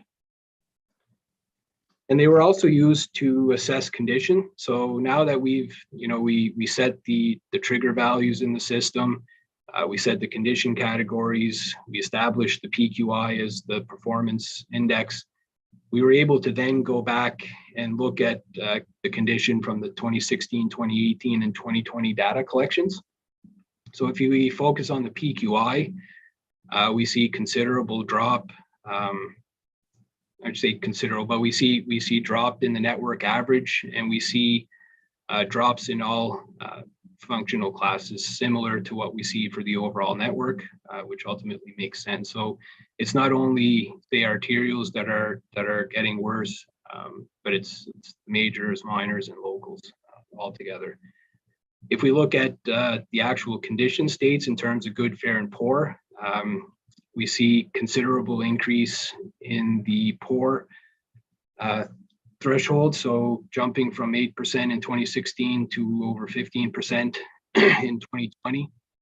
The fair condition state stays somewhat static. However, we see a drop in our good condition, so the roads that are above that good threshold. So ultimately, what's happened is we see a decrease in good streets, which then fall into that fair category, and then streets in that fair category jumping into that poor. So that tells me, we have a lack of investment in kind of the strategies that help maintain the streets that are fair and good, because they're slipping into that poor category. And then if we then look at the needs backlog in terms of funding, so as mentioned, the needs are ultimately based on the triggers, but we can define needs in several ways. So they can be defined as the lane kilometers of street below the trigger. It can be related to the cost required to bring all those streets back. And it can be reference to the percentage of the network in terms of lane kilometers that are below the triggers as well. So in terms of a percentage of poor, we've seen the jump from 8.4 to 15.1. In terms of cost, we see the cost nearly double, from 80 to about 160 million. Again, this is not really surprising, given that we, based on the 2014 pavement recommendation, we had roughly an $80 million backlog to date based on that recommendation. So that was to maintain the network average. So obviously, we wouldn't be seeing kind of maintaining that PQI. We should see a drop based on that backlog. So some of our pavement management objectives, ultimately, we're trying to maximize the value and service level of the road network through timely intervention and cost-effective management of available funds. So we want to look as much as possible to provide that the right fix at the right time. We want to manage the road network to the level of service that meets the expectation of customers, and we want to provide a safe and functional road network. And then ultimately minimize the depreciation of the road network as well. So delaying state of good repair work ultimately relates to an increase in the needs backlog. So we're increasing that infrastructure deficit, which is another term for the needs backlog. And then that relates into increased risks for the network. So some of these increased risks could be increased reactive maintenance requirements, lower customer satisfaction, increased vehicle maintenance costs for private users, as well as transit and commercial vehicles, reduced network safety due to friction or drainage issues, and reduced accessibility. Our crosswalks do cross through the street. So as the street deteriorates, so does the condition of the crosswalks. We also have cyclists that utilize the network as well. We have potential for increased claims and greater liability, potential for health and safety impacts, and then missed minor M&R, so kind of missing the mark on some of the preventative maintenance initiatives then leads to more major work, which ultimately results in higher costs in the long term. And then more intrusive rehabilitation long-term potentially can increase road disruption. So if all of a sudden we have to reconstruct a bunch of roads, the construction timing is much more for a reconstruction, so road disruption could be significantly more than if we do a mill and overlay or preventative maintenance treatment, which are in terms of construction timing, are significantly less. So it's important to establish an approved level of service that stabilizes network condition. And as Mr. Anguish said at the beginning, established LOS was also recommended as part of the 2019 road and sidewalk asset management audit. So I know this slide is pretty heavy and a little condensed, but ultimately to establish a level of service, we need to run scenarios and see, I guess, funding and performance over time for the various scenarios. And so ultimately, we worked with Stantec to select a few scenarios that aligned with other jurisdictions as well. So looking at some of the jurisdictional scans, they maintain current certain PQI thresholds, or look at a percentage of the network in good condition, for instance. One of the scenarios that we started with was the base level funding scenario. So that's the current scenario that's provided in the draft budget book over the 10 years to see what would happen to condition based on that base level funding. So from there, we did a 10-year analysis through the M&R optimization with HPMA. 10-year, we selected 10 years to align with kind of the current budget plan. And then it's important to note here that the parameters in HPMA in terms of funding do not include any inflationary costs. So it's current day or present day costs, as well as these are simply for pavement maintenance and rehabilitation. So there's no additional assets factored into these costs. These are strictly for pavement M&R. So based on that, if we look at so after we ran all the scenarios, ultimately what we're trying to do is then compare to the 2020 data to see what scenario actually helps stabilize the network. But looking at the 2020 condition, we had a PQI of 69, needs backlog of 15.1% of the network lane kilometers, and our percentage good in 2020 was 61%. However, we know 70% back in 2016. So ultimately, we want a scenario that helps kind of maintain that network average PQI, helps stabilize that backlog, and potentially increases the percentage of the network in good condition. So the scenario that provides those was the 67% good, and it is actually Stantec and HRM's recommendation for an LOS moving forward. We see the needs backlog at year 10 stabilizes to 15. The PQI is close to where we were. The percentage goods at 60. The average is 67%. So ultimately, what happens with these scenarios is it looks, when you look to establish a scenario, it looks to over the 10-year analysis period. And so we see kind of the average over the 10-year. And so what we're trying to do is stabilize the network over the 10-year period. However, we see that the year one needs for the 67% good scenario are 70 million.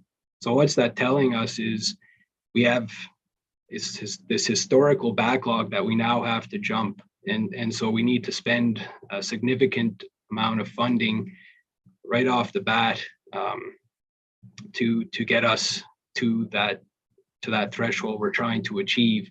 And then over the period of time, the funding levels can balance down. So for the 67% good scenario, the year one need was 69 million. However, after year one, we see kind of somewhere in the range of 35 to 40 million per year for payment M&R to maintain that threshold. I also wanted to mention on this slide that because of the year one need, we know that one, there are other financial pressures, and two, staff, HRM staff, as well as the construction industry are likely not at a position to ramp up in time to deliver such a program. And the base year was 2021, so we know we haven't spent that in 21. 22, we're likely not at a position to spend that. But we're now looking into year 3 and beyond. So, the condition will potentially deteriorate, and we'll see in the next slide in the short term. The other thing I want to mention with the 67% good scenario is that scenario allows us to adopt the thresholds from table 4. And so we're able to keep the condition levels for higher volume streets at a higher level. So we're ultimately trying to keep 67% of the arterial, 67% of the arterials in good condition. So that would be arterials above 75. And then as opposed to locals, we're again trying to keep 67% of our locals in good condition, but that's at a 60 PQI, not the 75. So we have different parameters for the different functional classes, sorry. So knowing that, we've kind of missed the mark and potentially can't ramp up in time to spend the funds required due to that historical backlog, what staff did is ran another funding scenario, which would allow a gradual increase in funding and would allow staff to properly plan, staff up to design and manage in terms of construction, and then also allow a construction industry to prepare for such a robust capital program. So this table here shows the proposed scenario. So again, we have the funding levels that were, or the funding that was spent in 21 for payment, the proposed funding for 22, and then we see kind of a gradual increase from 35 upwards to 55 million by 2030. So for this particular funding scenario, we see that condition is going to continue to decline. So we see by 2024, the PQI, or the network average PQI, drops to about 65. Our percent good also drops to about 52%. However, once we finally do kind of stabilize the condition and then continue to ramp up funding, we actually attain the percentage good by year 2030. So when you look at the average annual need over the 10-year period, it's in line with the other scenarios. However, it's kind of opposite. So instead of being front-loaded, like the initial analysis or performance analysis we performed, it's backloaded. But that allows us to ramp up and prepare for such an increase. Again, we see the needs backlog by year 10 kind of diminish down back to current levels. So in the interim, they will continue to increase, which we technically don't want to see, but we've due to that historical backlog, we're kind of at that point unless significant funds are put in right away. So funding impacts to street recapitalization. So as mentioned, the street recapitalization account is the account that funds HRM Capital Street rehabilitation projects, but it also funds a lot of other initiatives. So it funds concrete curb and gutter, integrated traffic calming, sidewalk spot repairs, pedestrian ramp upgrades and tactile plates, landscaping elements, preventative maintenance initiatives such as crack sealing and street planer patching, staff resources tied to capital, studies, designs, investigations, quality assurance testing and surveys related to road work, and then the pavement condition data collection. So staff looked to assess the funding impacts in detail. We looked at pre-IMP, we looked at years 2014, 15, and then kind of post-IMP, which was years 2019 and 20. We see impacts of about 32% of the budget going towards other assets in addition to paving, jumping up to about 41% in 1920. Preliminary review of the 2022 program suggests that that number could increase to 44%. So what we did is we assessed and kind of took the funds attributed to pavement, which are the recommended funds in that scenario I provided previously, and then put in for an impact based on the 41%, and then also put in the second scenario, which is the recommended scenario, which has a 30% impact, and so that's more in line with those historical numbers. Ultimately, one of the methods we can use to help increase the number of lane kilometers we pave, but ultimately reduce the impacts or the funding impacts of the street recapitalization account, is to eliminate some of the other assets that are tied to that account. So I guess potentially looking to recognize that every street selected as part of the capital program will not be complete. But I don't want to suggest that they may never be complete. The intent is that when we look at doing preventative maintenance or light rehabilitation work, so microsurfacing, mill and overlays, we may not address, say, the curb and gutter at that time. Curb and gutter would be addressed when the pavement condition warrants a more intrusive strategy. So for instance, there has been some projects in the last few years where, for example, segments of Bedford Highway and segments of Herring Cove Road, where we've gone in and we've mill and overlaid those streets. We know that there is major work coming down the line with those particular streets. However, there's a lot of planning that has to be done intermittent. So there's planning, design work, and then those streets will be rehabilitated significantly down the road. However, we've gone in and mill and overlaid them as a holding strategy. And so, you know, if we continue with that philosophy, we could potentially go in and do more light rehab and preventative maintenance type work, and then look to tackle the more complete streets elements down the line, which will ultimately help save some funds from the street recap account. So basically looking to stagger some of those assets as we pave over time. One of the other areas we looked at was the program selection for the capital program. So historically, selection was based on street condition rating, street classification, the type of existing street surface material, synergies, conflicts, and integration opportunities, district allocation based on need in each district, and budget levels. Moving forward, we're looking at continuing those criteria. However, we also want to look at using the HPMA optimization as the starting point, and then also obviously targeting our LOS. One area that we looked at specifically in this report was the district allocation piece. So what we did is we ran an optimization scenario where we actually optimized each district individually based on funding need, and then looked at the full network optimization as well and compared the two. And this was done for years 21 and 22. We see very little change in the percent good for both scenarios.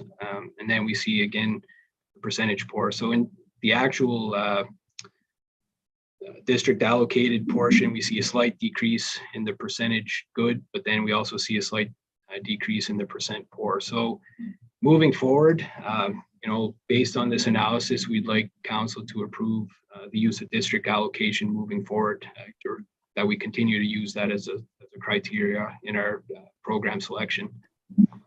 We plan on doing further analysis on the overall program selection criteria in the coming years, but in the interim, we'd like to continue using this criteria. So that leads to the recommendation. It's recommended that Halifax Regional Council approve the payment quality index condition categories as described in Table 4 of this report, approve a target level of service for the HRM road pavement network as outlined in the discussion section of this report to maintain a minimum of 67% of the network in good condition, with PQI for each functional class of road greater or equal to the number shown in Table 4 for the good category. Approve the proposed budget-based funding scenario described in Table 10 of this report as the target funding level for the street recapitalization account and future capital plans, and refer to the 22-23 budget adjustment list process for the initial 22-23 funding level. Approve the continued use of district allocation for capital program selection as described in the discussion section of this report, and approve a biannual reporting period whereby staff will conduct similar analysis and report back to council every 2 years with payment condition as described in the discussion section of the report. So there are obviously some financial implications to those recommendations. More prominently, the current funding scenario is not currently funded, or the proposed funding scenarios is not currently funded. Some of the possible funding options for the first 4 years would include higher capital from operating, increased federal funding from the Canada Community Building Fund, previously the gas tax, or other cost sharing, reprioritizing projects within the capital plan, and additional debt funding or additional tax increases in 23-24 and future years. As mentioned earlier, the analysis that we performed was based on present day dollars. The intent was to run the scenarios kind of bare bones and then come back and assess some of these external factors after the fact. Another big one is the analysis does not include the proposed 2022 provincial road transfer streets. So we'll be taking those over, and data will be collected on those streets in 2022. And therefore, those streets will be part of the next analysis that we conduct, which will be 2 years from now. And that leads us to some of the next steps. As mentioned, we're continuously looking to improve our payment management processes. Some of the next steps will include to continue the work with other business units as we develop future capital plans. We know there are other pressures out there as well, so we want to work with the group, assess staff resourcing if funding is increased. So as mentioned, we will have to ramp up staff resources. Work with industry partners to determine their capacity to construct a more robust program. We want to revisit the analysis once the 22 road transfer is complete. And when we do that, we're also going to look, as opposed to just a 10-year analysis period, we're going to look at using a 25-year analysis period to see what the trends are over that longer term. Increase efforts with capital integration planning. So integration is always key to the capital program. Continue to collect pavement condition data. So we're planning to continue to collect on a 2-year cycle. Conduct further refinement of the core data and parameters utilized in HPMA. So as we continuously collect data, we want to review and update any parameters that we feel need to be, so the prediction models, et cetera, and then conduct further budget and performance analyses and report back to council every 2 years, so biannually. That ends my presentation. I'm probably over time, but I appreciate your attention. Thank you. Thank you, Ed, for all the good news. We appreciate the presentation. I'm going to go to, unless Brad has anything else, I'm going to go to Councillor Russell to lead us off. Great, thank you very much. I move that Halifax Regional Council 1 approve the Pavement Quality Index PQI condition categories as described in Table 4 of the report. 2, approve of target level of service LOS for the HRM road pavement network as outlined in the discussion section of this report to maintain a minimum of 67% of the network in good condition, with PQI for each functional class of road greater or equal to the number shown in Table 4 for the good category.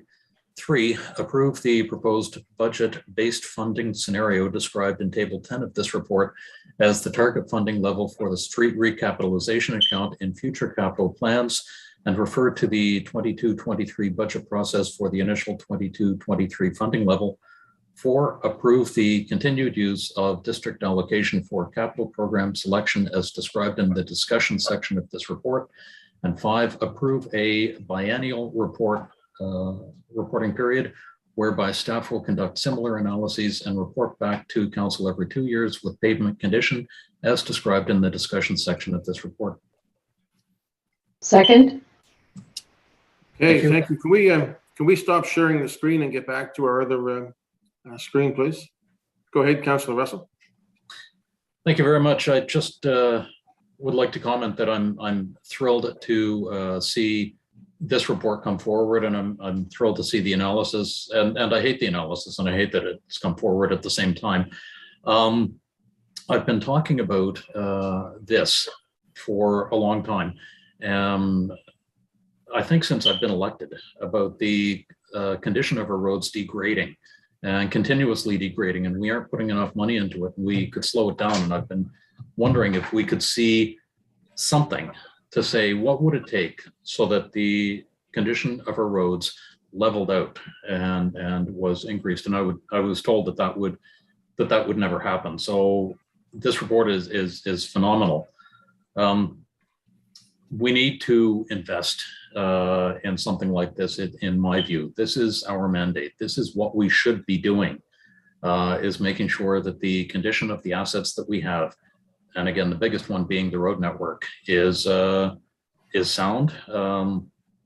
And this takes care of it. It is a huge budget jump, way more than I expected. But I'm glad to see that the analysis would be done. I do have a few questions, and I'm glad to see that you've addressed the capacity that our TPW staff and our contractors have to address these. Will we be able to address them, recognizing that we're giving everybody a year or two heads up that we're doing this? Would we be able to address them, and would they have not just staffing capacity, but material in order to be able to address the needs that we will have in the next few years? Does this analysis impact any way what we're doing with Halifax?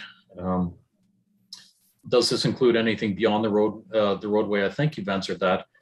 For example, sidewalks or other infrastructures needed to form a complete street.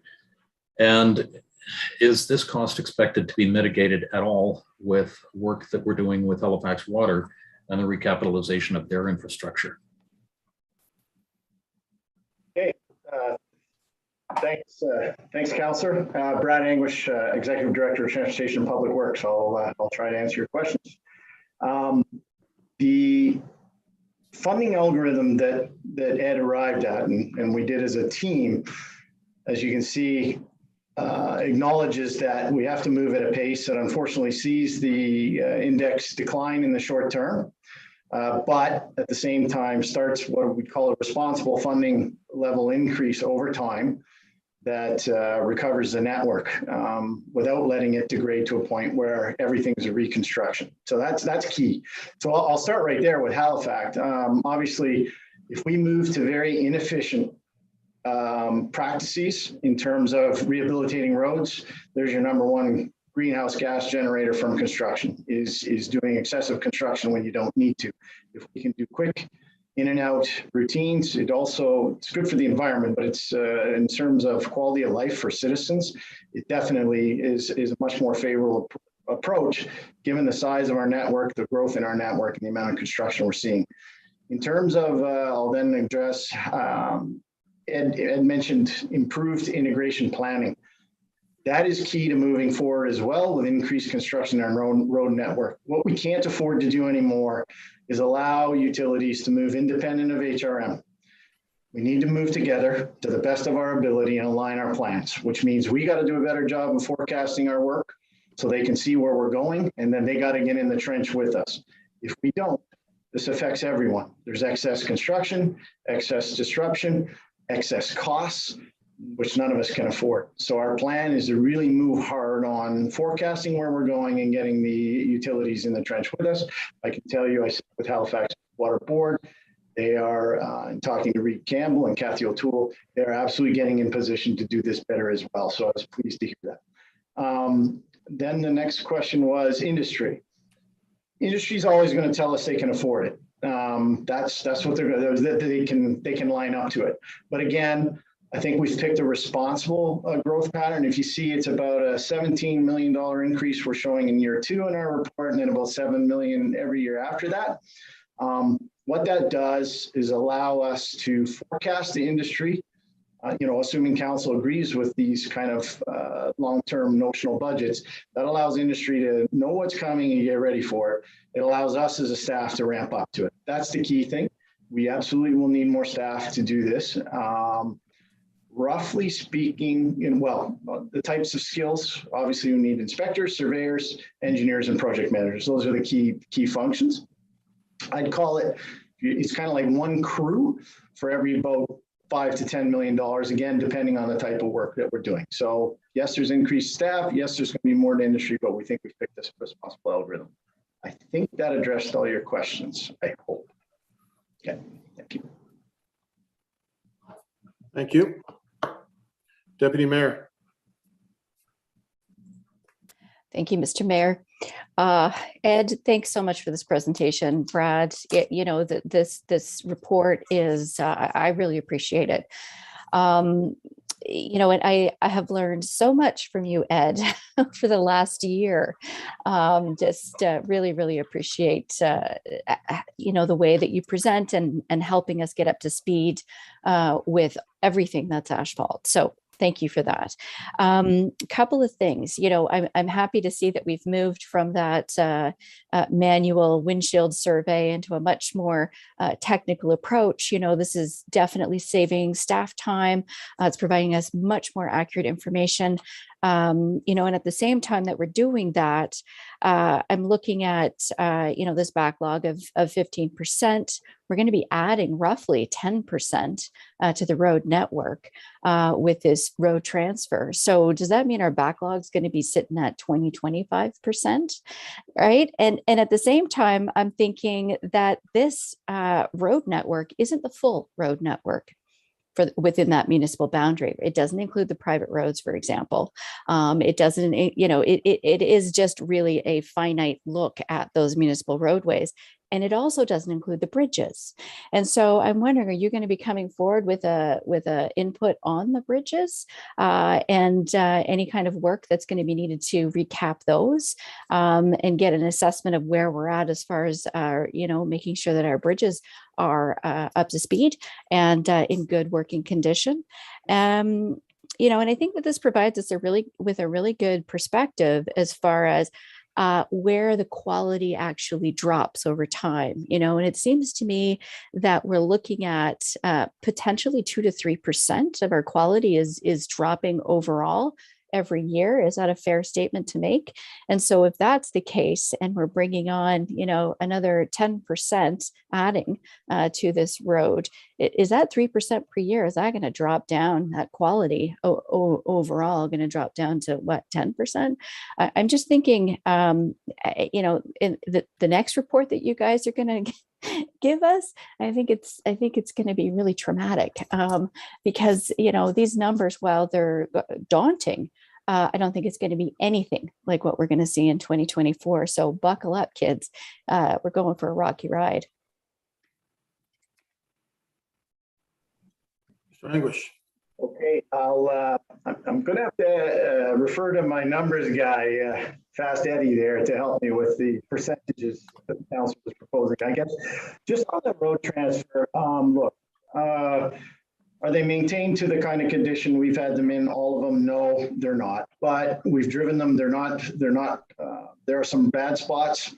There are some difficult bridges. We are in discussion with the province now on those ones that we feel are what we would call rated poor, and we're having those discussions now about that. So, do we expect it to bring down our overall network a little bit? Yes, a little bit, but not in a drastic way.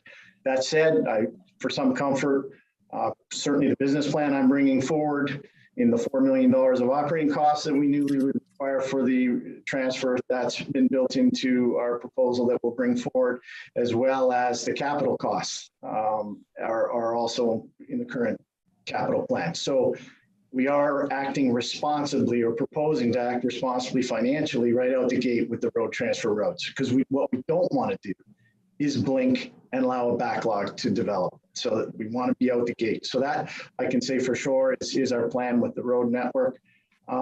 Ed, I'll refer to Ed if he can shed any light to your percentages. Thank you.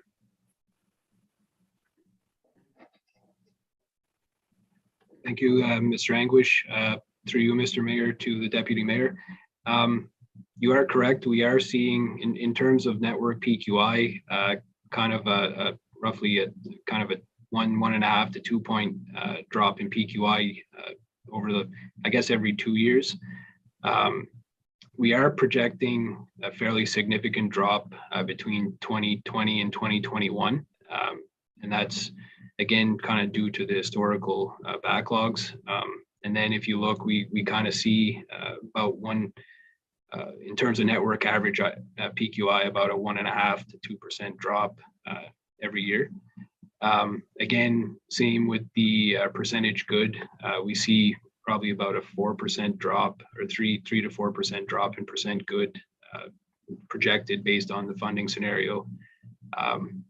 Just to add to what Mr. Anguish mentioned in terms of the road transfer, obviously we haven't collected condition data on those streets yet, so we don't have a full clear sense of overall condition. We have driven them, like you mentioned, and we know that there's kind of a blend of good, fair, and poor.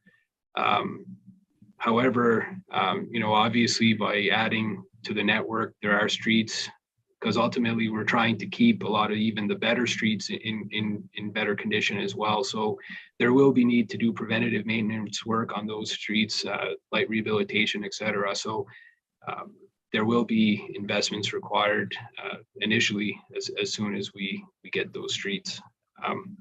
In terms of the bridges and establishing an LOS, the intent is to come back with all of the assets. So I think next, this coming fiscal, we're looking at establishing LOS for sidewalks.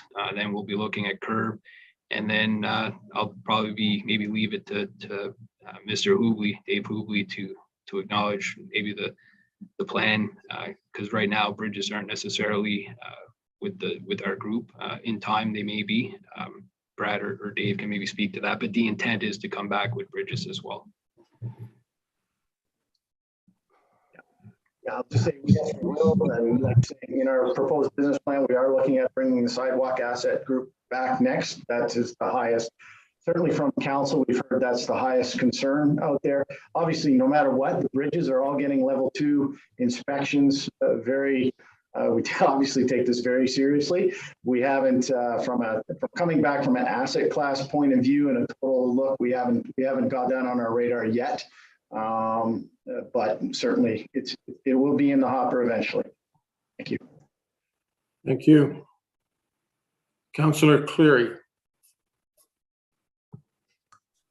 Thank you, Mr. Mayor, and thanks to Mr. Anguish and Dr. Surratt and Mr. Hubley, if he's watching from somewhere. I know this is quite a thorough, thoughtful, and well-researched report. Lots of information, and the info in here. I've had many conversations with our staff about this over the last 5 years. Since amalgamation, we have doubled the serviced area of land, but our population, even with the impressive growth of the last few years, is still only grown by 34%. So we've had over 100% increase in our serviced area and only 34% more taxpayers paying for it. So I'm not sure if you guys have data on this, but you mentioned the number of lane kilometers we have now.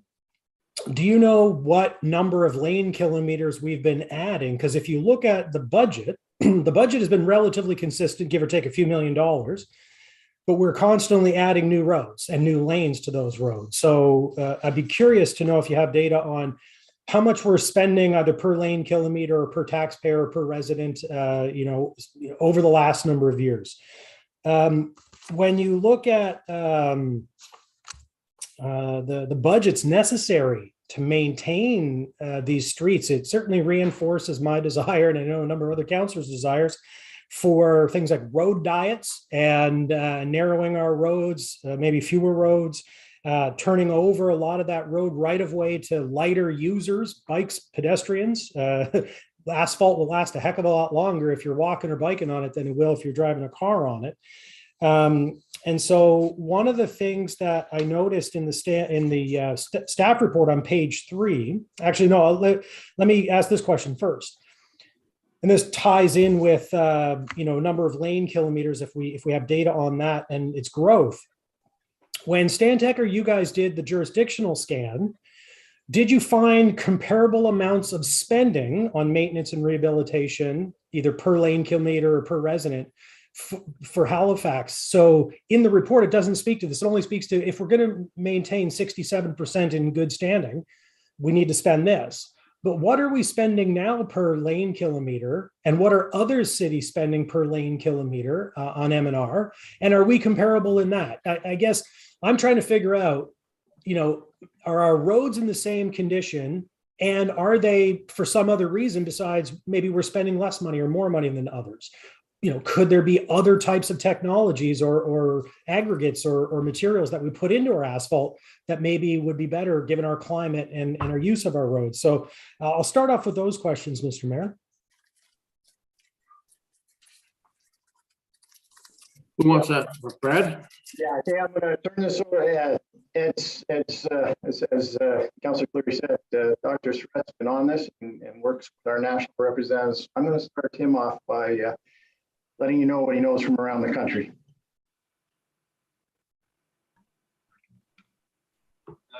Thank you, Brad.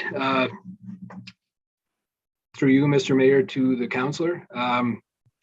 So we didn't ask Stantec to provide actual funding values through their jurisdictional scans. They were more focused on looking at setting the parameters within the software itself. So looking at the trigger values, looking at potential LOS. They didn't provide us, unfortunately, any actual funding amounts through the different jurisdictions. So we potentially could go back to see if we can get some of that information. I know sometimes the municipalities aren't overly keen to share some of those statistics. I guess in terms of the spending per lane kilometers, we can calculate that fairly quickly. We didn't calculate it for this particular report, but that is something we can calculate relatively quickly, just based on the data that we have. However, the other question you had, typically we inherit about 10 to 20 lane kilometers of street through development yearly. I know it was significantly more a few years back. The last few years, those numbers have dropped a little bit.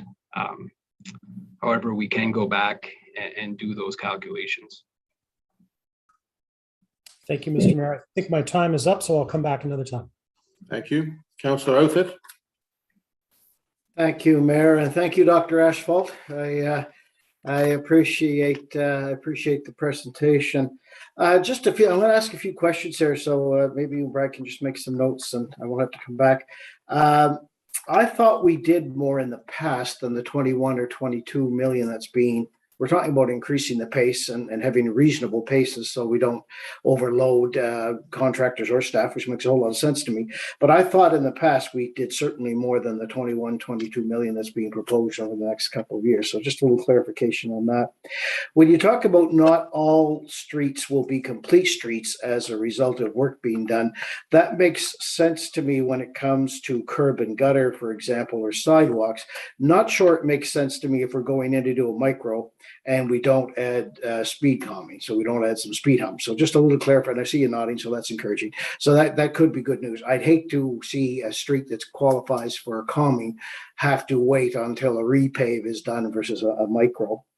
The trouble that I have, and you and Brad will be very familiar with this, Ed, is that it's almost, I have the opposite problem sometimes too. The street isn't all that bad, but the curb and gutter are terrible. And we have identified the situation. I think there's some sort of chemical makeup, I forget what it's called, where our concrete hasn't been lasting as long. And so we have crumbling curb and gutter and entrances into driveways, but the street isn't all that bad. So I'd like to know what your thinking is on trying to address that situation.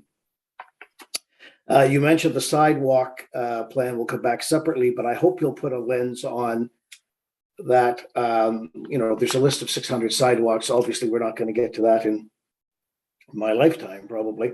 But are there ways to take some of those sidewalks off the list by doing street calming? I know Councillor Mason has mentioned this many times. A lot of the times people are looking for a sidewalk because it's not safe to walk on the street because the cars go too quickly. If we were to do street calming, would that knock some of the lists, if you will, knock down the list of sidewalks slightly? Chip seal. If we use chip seal on some of our minor and side streets, etc., and I know it's probably 25 to 50% of the cost of asphalt, would that not help us spend our dollars a little further and hopefully attack the status of things a little faster with a little less money? And I support what you're recommending here, and I will support it.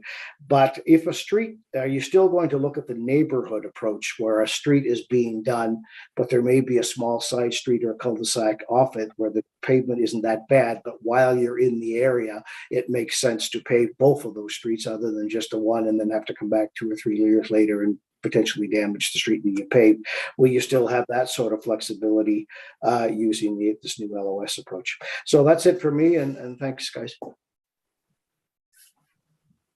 Okay, thanks, Councillor. I'll attempt to go with those. I'll go with the last one first. The quick answer is yes. I mean, that was the importance here. Is the auditor brought up the question of whether our team was allocating the funds to the maximum impact by using district allocation. And so the example you just gave is a quick answer is yes. We're looking for council to reconfirm that, yeah, you could maybe save a buck here or there, but we really believe in the district approach, taxpayer value, but quality of life is a big deal. Getting smart construction in confined areas and spread across the municipality while still balancing the condition of the network, I think is, that's why we've asked for that. So the quick answer is yes. I'm going to divert to Dave or Ed on chip seal. On your 21 million that you'd asked about, I'm not sure where you're referring in the report, but a key point in the report that's difficult is Ed talks a lot about the HPMA system and the fact that it produces pavement numbers. We then have to extrapolate that to what is, the rehabilitation of the road and what is rehabilitation of the road with all the complete street elements. So that causes us to grow the numbers. So just to kind of put the recommendation into context. So in our report, right now we're sitting at about a $33 million street recap budget. We're recommending that move to 50 million within 2 years. That is a 50% increase in one shot. So that is sizable. If you start to think about it, I'm not advocating for, I'm just saying, but if you were to look at, for instance, also your sidewalk desire to look at a $7.5 million increase in a sidewalk program as well. Well, right now, recap plus sidewalk investments sitting at about 35 million total. We'd be starting to talk about increasing 24 million, $25 million in a very short period of time. That's a lot. That is a significant increase. Now, again, we go back to, we've accrued a big backlog here. The best way out of the backlog is to increase heavy up front and watch, limit how far we take these roads down in terms of their condition so that we can move to a better state faster. Again, that's the algorithm. In terms of sidewalk and traffic calming, your question is, are we looking at this in an integrated fashion now? Yes, we are. That said, as you know, there's almost a $600 million backlog in sidewalk requests. So it's not going, traffic calming alone doesn't change that list overnight, so to speak. But the quick answer is yes. I'll just defer to Dave Red on chip seal.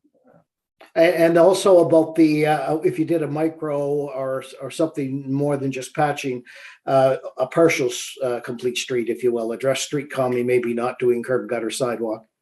I'll ask Ed to address. We'll call it an incomplete complete street. Okay. Through you, Mr. Mayor, to the councillor. I think in terms of traffic calming, if we look at vertical deflections, so be it speed tables or speed bumps, I think we could potentially look to integrate those with some of those preventative maintenance or light rehabilitation treatments. The cost of those are significantly less than full curb and gutter or looking to implement vertical deflections, for instance. So I think in the short answer would be yes, we could continue to look at integrating some of those. In terms of chip seal, I think what we want to do is explore a multitude of treatments. So, once we know what our funding levels are, the intent, and this may actually fall back to Councillor Cleary's question as well. So the intent is to once our funding levels are established, we can then go back and look at other potential strategies, newer strategies, potentially say utilizing fibers and asphalt. So looking at more R&D activities and so, chip seal as a surface treatment on a good street can potentially extend service life. It's not necessarily meant to be used on a poor street to extend service life, but it can be used as a surface treatment to extend similar to a micro. So yes, we will likely explore a multitude of options in terms of our rehabilitation strategies and preventative maintenance strategies. All right, that's great. And Brad, just quickly, do you need direction on complete streets and micros, not moving away from that? Or is that just, you'll agree that you will always look at complete street and calming when you're looking at a micro? You don't need direction from us? Or? No, and as you know, we're doing traffic calming in a number of different ways. Sometimes we're working to integrate it, but we're also looking at batching them and then just sending a contractor out that only focuses on vertical deflections. We've had kind of successes with both approaches. So no, I don't think that's necessary. I think Council's done an excellent job of making it very clear to us where to move traffic calming as far down the list as quick as we possibly can. So, all right. Thank you, gents. Thank you, Mayor. Thank you. Councillor Smith. Thank you, Mayor, and great to see you, Ed and Brad. I'm convinced that, Ed, in your free time, you're in your garage or wherever mixing asphalt to find the best mix to share with Brad and your folks so you can get us the best bang for your buck. I'm sure, because every time you share something, I learn something new. So I'm convinced you're home mixing asphalt during your off days. Really, really quickly, I'm wondering, so now that we officially have moved to PQI, what I point all our residents to is on the website, we actually have a good resources for folks to understand how we actually determine which streets are going to be recapitalized and whatnot. So I'm just wondering, you might not have this information, but wondering if that will be updated anytime soon, because we've started to change how we assess. And I know I send residents there all the time because they always say, why is my street not done and how does it get determined? Well, here's a great resource. So I'm just wondering if there's a timeline just to update that for folks, because we are looking at it a little different. Happy to see the district allocation piece in there too. And, I'm not going to look for any trophy, but we know when we talk about my district, one of the highest or lowest, what is the word, lowest ratings in terms of worst condition streets and sidewalks, unfortunately. And I know that your team is working hard to change that, obviously, to make it good within all of HRM. But I just have to be in the district that has one of the worst on the list. But just so I'm happy to see that district allocation piece still in there. And the Brad, I'm happy that you highlighted the utilities, because I just remember the day when I got elected.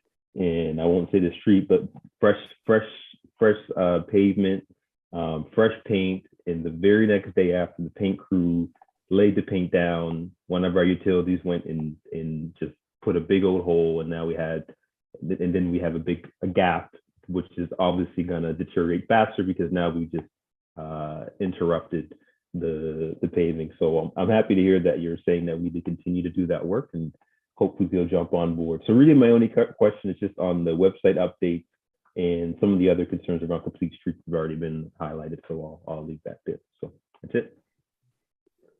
Thanks, Councillor Smith. Just checking, is my sound a little better? I just moved my computer, but yeah. It's a bit better. In terms of the website, we'll get back to you with a date, but Ed's nodding his head. We'll get the website updated and we'll get back to council with a time frame to do that. So thanks for bringing that up. With engineers communications, we always need a reminder. So thank you. Mr. Mayor, through you to the councillor, just to add to Mr. Anguish's statement, we do have to spend some time. So obviously, depending on the recommendations of the report, we will tailor all of that information accordingly. Thank you. Councillor Austin. Thank you, Mr. Mayor, and thank you, staff, for the report. The question I have is on the complete streets aspect of it. One of the things I've been quite proud of as a municipality is the work that we've been doing to redesign our streets with every project. That we don't just go in there and replicate what was there mindlessly, but we actually look at the street's underlying design. And there's been a really good work done on that regard over the last number of years, in particular, as we've internalized integrated mobility and how the world is changing. The piece that, and so in this report, I'm a little hesitant about the kind of the, it's expensive and the trade-off that seems to be coming. And so I guess my first question on that is, in the budget that's proposed, would we have situations in which you're doing like that deeper kind of digging down to gravel in a roadway that doesn't include a complete streets lens, or is it really 100% focused on kind of putting off that larger project and doing more surface type things? Like, would we actually have situations where we would be doing larger recapitalization without a complete streets lens?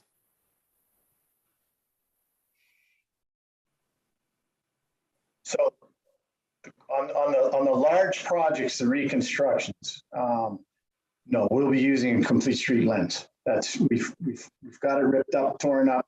And obviously the challenge with those streets is making sure we can get them designed quick enough and have a good plan to go forward.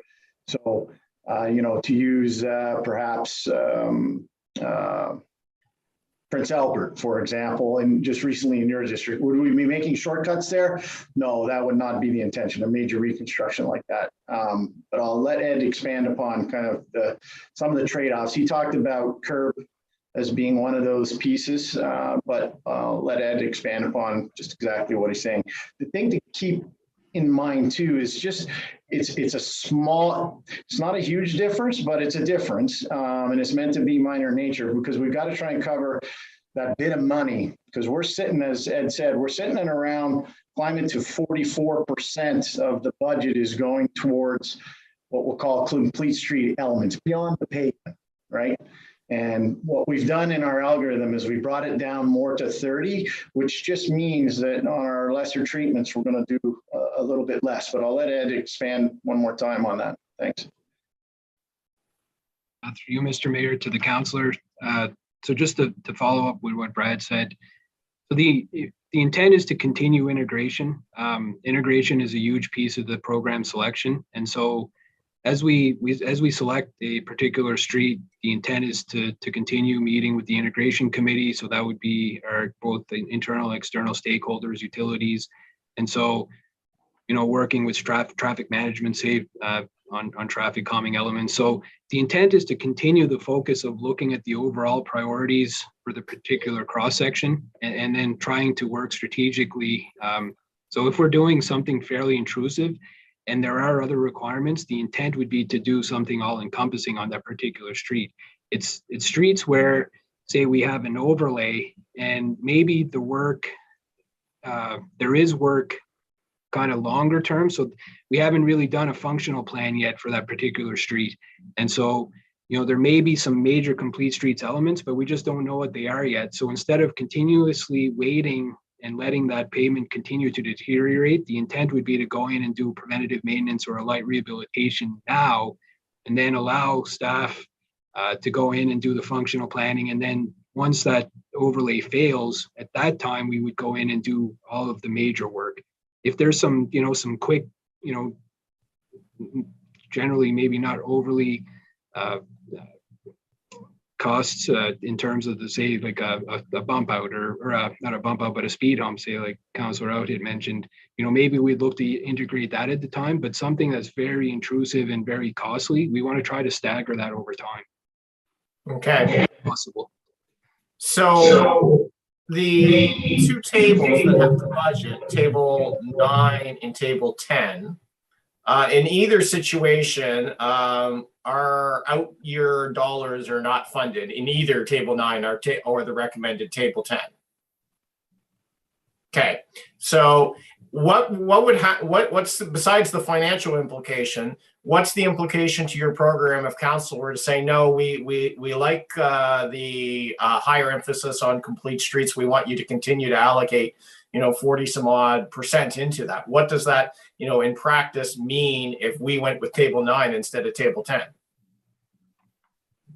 Well, if you went with table 9 and you held the budget kind of where it is now, you can expect a deeper dive on the curve. In other words, in the short term, we'll build a little bit bigger backlog, and it'll be a little bit longer before we start to recover the conditions in the street. And it would take that much longer to get to that kind of 67 goal. How many years? We'd have to rerun the numbers. But essentially what you're doing is you're saying, I don't want to spend as much on pavement. I'd like to spend more, you know, a higher allocation on my complete street elements. And so therefore you're lengthening the runway to get to that pavement condition you're trying to get to. So that's the obvious from that. And then otherwise, if you just want to spend at a higher rate and still do complete streets, that's certainly possible. It's just more money. That's it. What we're recommending is we're trying to be balanced here and understand all the pressures that council's facing, not the least of which is the growth in the road network alone and development and everything else coming at us, and all the other, you know, we're not the only asset class that's got us challenges. So this is why we've picked this as what we feel is a minor trade-off. I mean, the biggest thing is just, you know, for the average resident is not to expect just because there's a paving truck out front of your house, you're getting a street redesign. That'd be my key message, right? I think, unfortunately, the message on complete streets has become something like, well, if you're going to get a lick of pavement, you're going to get a whole new street design. Well, that's not the case. That's really not what it's intended to do. So all we're saying here is be patient with us. We're going to invest more on PM, or what we call preventative maintenance techniques, and recover that pavement curve faster with the program that we're recommending to you. Hope that made sense.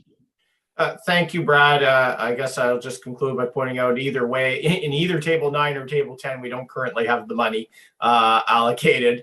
You know, I'll be interested to see what my colleagues say. I mean, I'm a little leery of easing off on this complete streets aspect of myself, because as soon as you put down that nice fresh coat of pavement, well, the speeds just go way up because the traffic calming potholes disappear. Thank you. Thank you, Councillor. Councillor Hensby.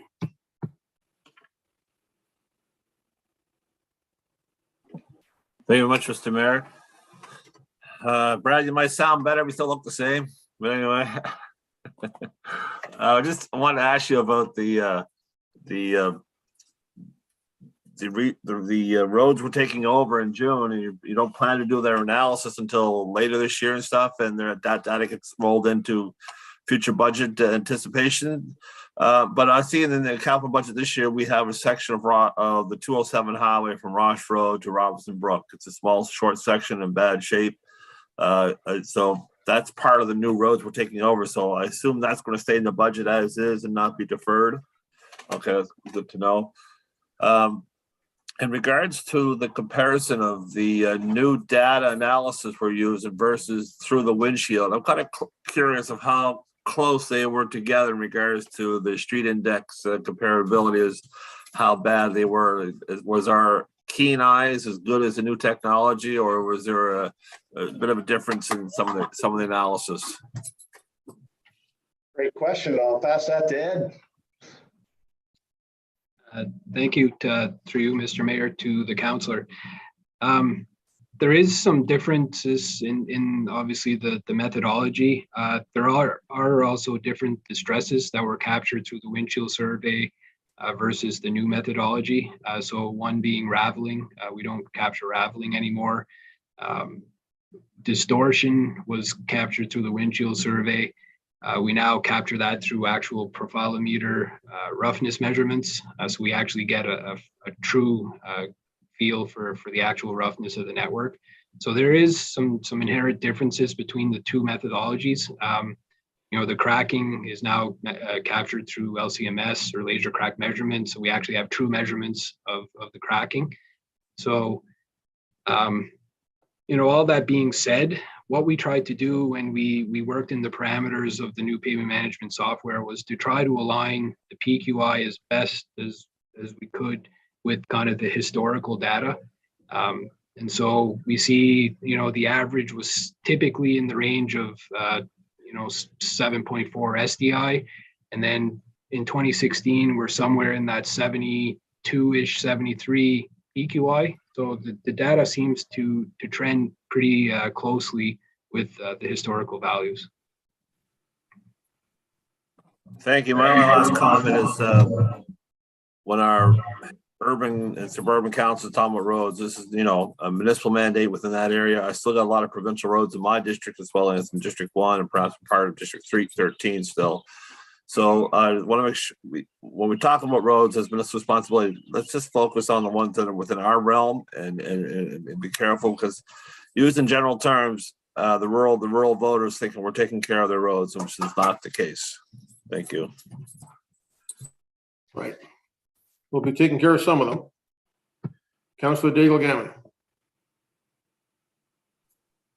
Thank you very much, Mr. Mayor. And yes, talking about provincial and rural. So I'll follow up on that theme. And thank you, Brad. Thank you, Ed. The science and the math, right?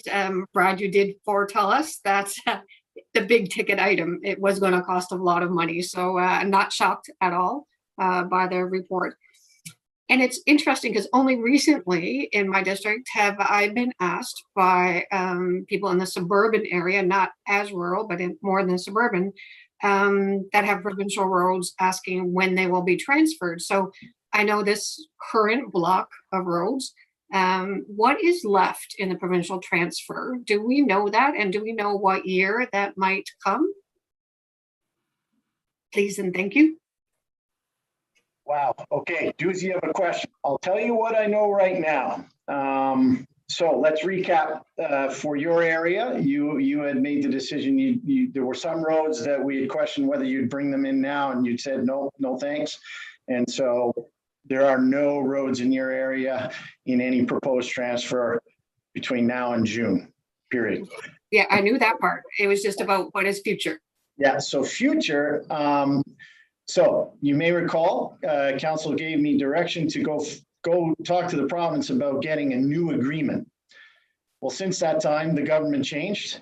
And what we know is the Minister of Municipal Affairs has been given a new mandate. And that new mandate is to look at what they're referring to as a new MOU on service exchange. The little that I know now is that our existing road transfer agreement will be, I'm not even sure what the right words is, will be encompassed by that work on the new MOU. That's what I know from the Deputy Minister at this time. I do not know any timelines. I do not know, I don't even have that officially in paper, but that appears to be the plan. So this, speculation on my part, pure speculation, this could be the last transfer in that old design where we waited until we reached a certain density and then the roads would automatic transfer. But again, that's pure speculation. All I know is they are looking at a new MOU. And we're obviously desperately trying to understand details and what that means to us. That said, of course, it's a density trigger under the current agreement. We were probably, I'm going to guess about 5 years out before we would have hit the next density trigger. We're growing fast, but I could have been off by a year or two in that figure, but we're still a little ways out before the next one, the next transfer roads would have triggered in any event. Hope that helps. It does. Thank you. Thank you. Councillor Purdy.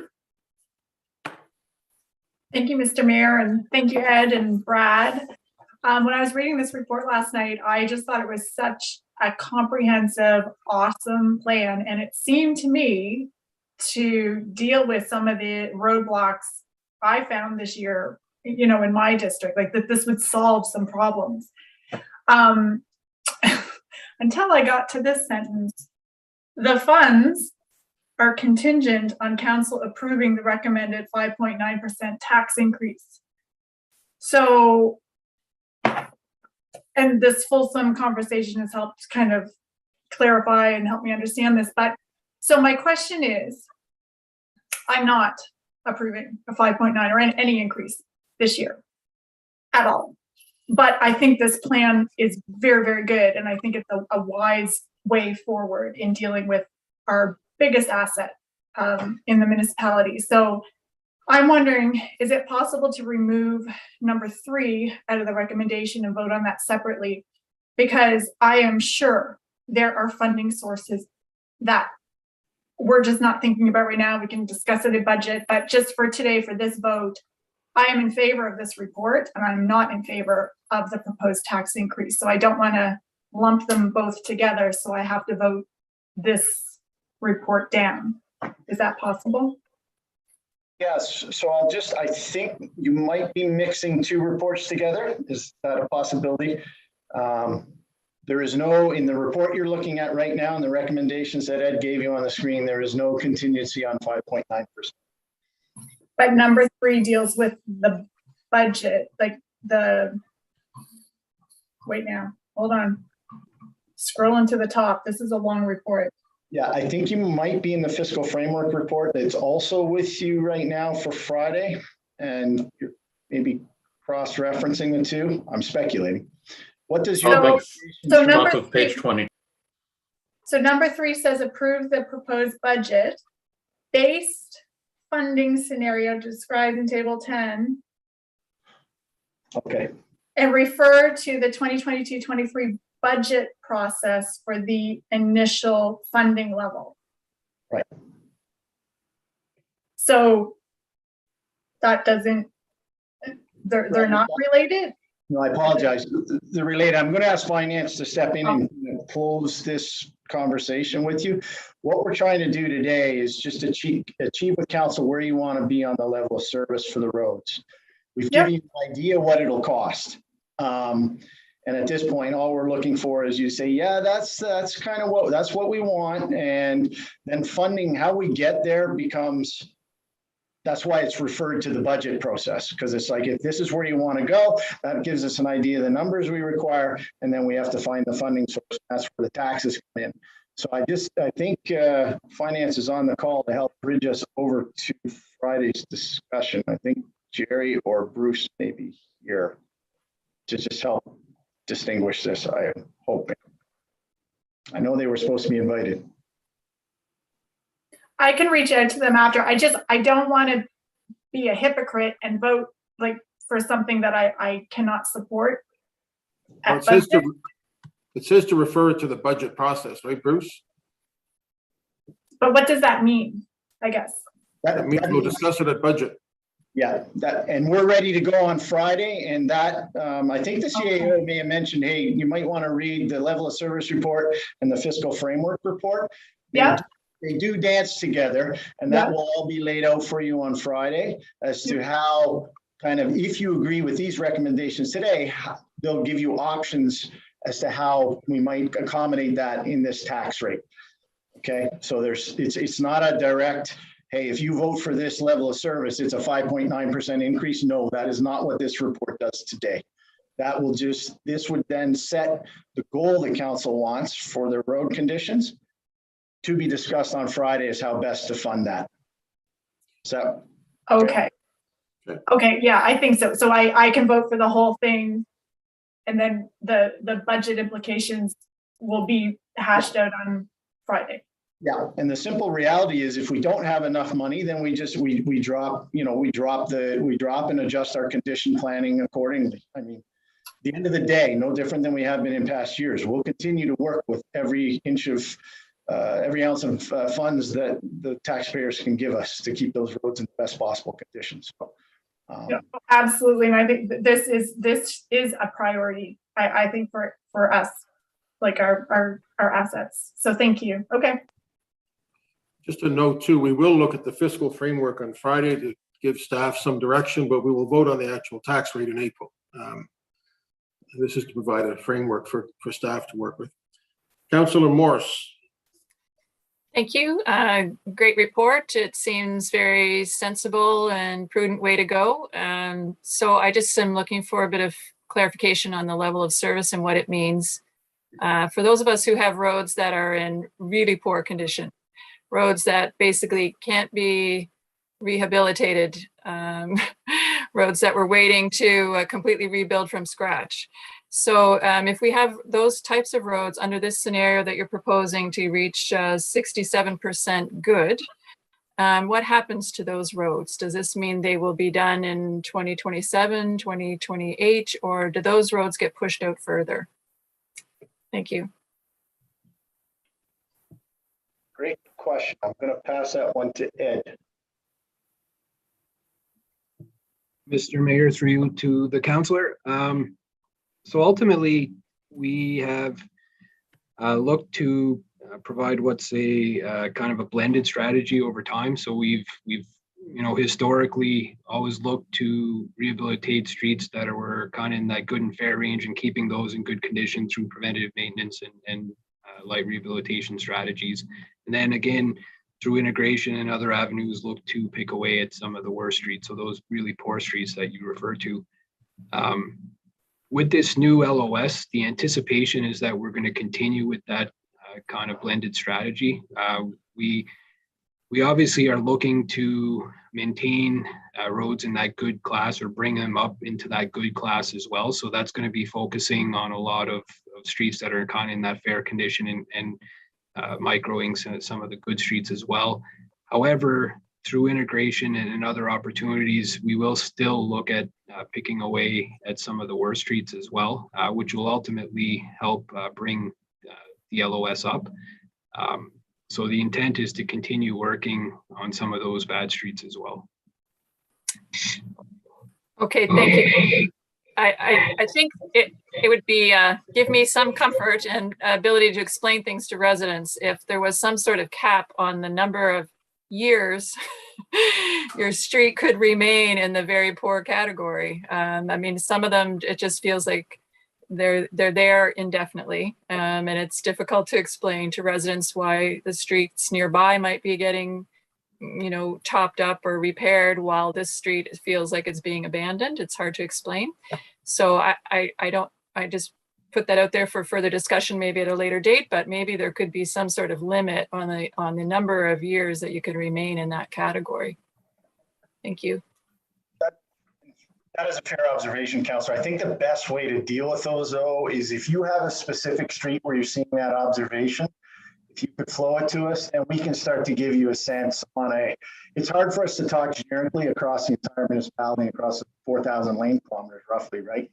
But on a case-by-case basis, we start to have a line of sight on the kind of the 5-year and then 10-year plan. So if that helps, certainly if you're seeing kind of what you would call the chronic streets, please bring them to our attention.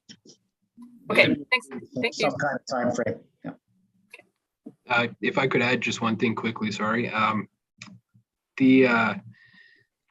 I mentioned, we are through integration looking to repair, some of the bad streets as well. But, some of the, again, traffic volumes come into play a lot. So obviously we want to keep roads that have a lot more traffic volume in better condition. Streets such as dead-end cul-de-sacs, unfortunately, see very little traffic. Not to say that we won't ever address those, but potentially what we're going to look at doing, and we may have mentioned this through other meetings, is look at strategies, not necessarily full reconstructions on some of these bad streets, but some type of strategy that potentially can improve the service of the street and extend the service life as well. So it may not be a full reconstruction, but some type of intermittent strategy. So, once a funding level is established, we can look to a bunch of different scenarios for some of these streets as well. Okay, that's great. Thank you. Thank you. Just a couple of questions I have, guys, before I go to second rounds here. I can recall lots of budget discussions, Brad, where we didn't spend all of the money we allocated for streets because we couldn't actually do the work, correct? And when I look at, for example, 2015 to 2016 on figure 1, I'm guessing that was the case between 2015 and 2016 when we went from 21 to 32 or $30 million in spending. My question is, and I think you alluded to it earlier, the folks that are going to have to do this work, beside our staff, the actual folks that are going to have to do this work, the province has ambitious capital plans. There's a lot of major projects that these contractors are going to be working on, Cogswell and everything else over the next number of years, building hospitals, building Shannon Park. Are we pretty convinced that we have the capacity to do the work that we want to do if we approve it? Tough question. Certainly when we ask and we provide the numbers, they don't seem to intimidate anyone. That said, the number one thing the industry continues to tell us, the further ahead we can forecast, the better. And I will say this is one thing the province does a little bit better. First of all, they have larger size projects with more dollars attached to them, but they tend to forecast out a little farther because of the types of projects. That is something we are trying to do to create certainty around the numbers. So this is why we're really working with council to get this long-term plan to say, hey, HRM's in the game, we're going to increase and we're going to continue to increase at a certain level. Certainly for the last few years, when I've had this discussion with industry, they'll say, Brett, you can talk about increasing, but the reality is you haven't. And that's truthful. We haven't had any big increases in the road budget. Now we're starting to see very significant jumps. And so certainly long-term projects like Cogswell, like Windsor Street Exchange, they're very helpful for industry because then they know the work's coming and they know the size, the type of package, and they can kind of prepare their workforce. So that's the best answer I have. They're not going to tell you they can't handle it. And we haven't seen anything we can't, and that says they can't either. One thing I will say, when you look at the numbers of carry forward, and I know this has been a subject of discussion with council, certainly that was a problem for a period of time. And if you were to look at the numbers this year, you'll see a large carry forward. But what you got to do is look under those numbers. We tendered 96% of our work. And this really, all the credit goes to council for helping us get up to the workforce we needed to move the work. Did it all get done this year and constructed? No, it didn't. We had a very large project, Burnside. It is tendered, but it is not complete. It's worth almost $14 million. But the good news is it's tendered. So the industry knows it's solid work and they can plan accordingly and they can bring people to the region to do the work. So staying ahead of the tendering curve is a very critical piece of this as well. So sorry, long-winded answer to say, I have no reason to believe they will not be able to handle the amounts that we're talking about here. Right, Brad, could I add a couple of quick points? Go ahead, Ed.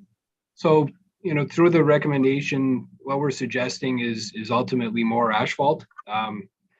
So that's the 30% impact. I think if you talk to most contractors locally, I think they'd suggest they can handle a lot more asphalt. So that would be, kind of the overlays, things like that.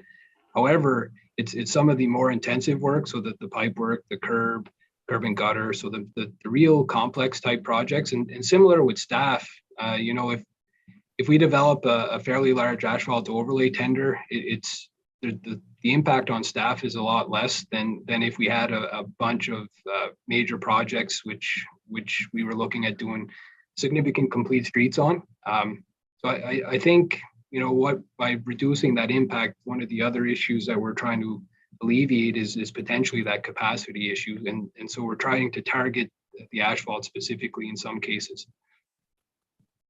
Thank you very much. Mr. Mayor, could I add one more comment?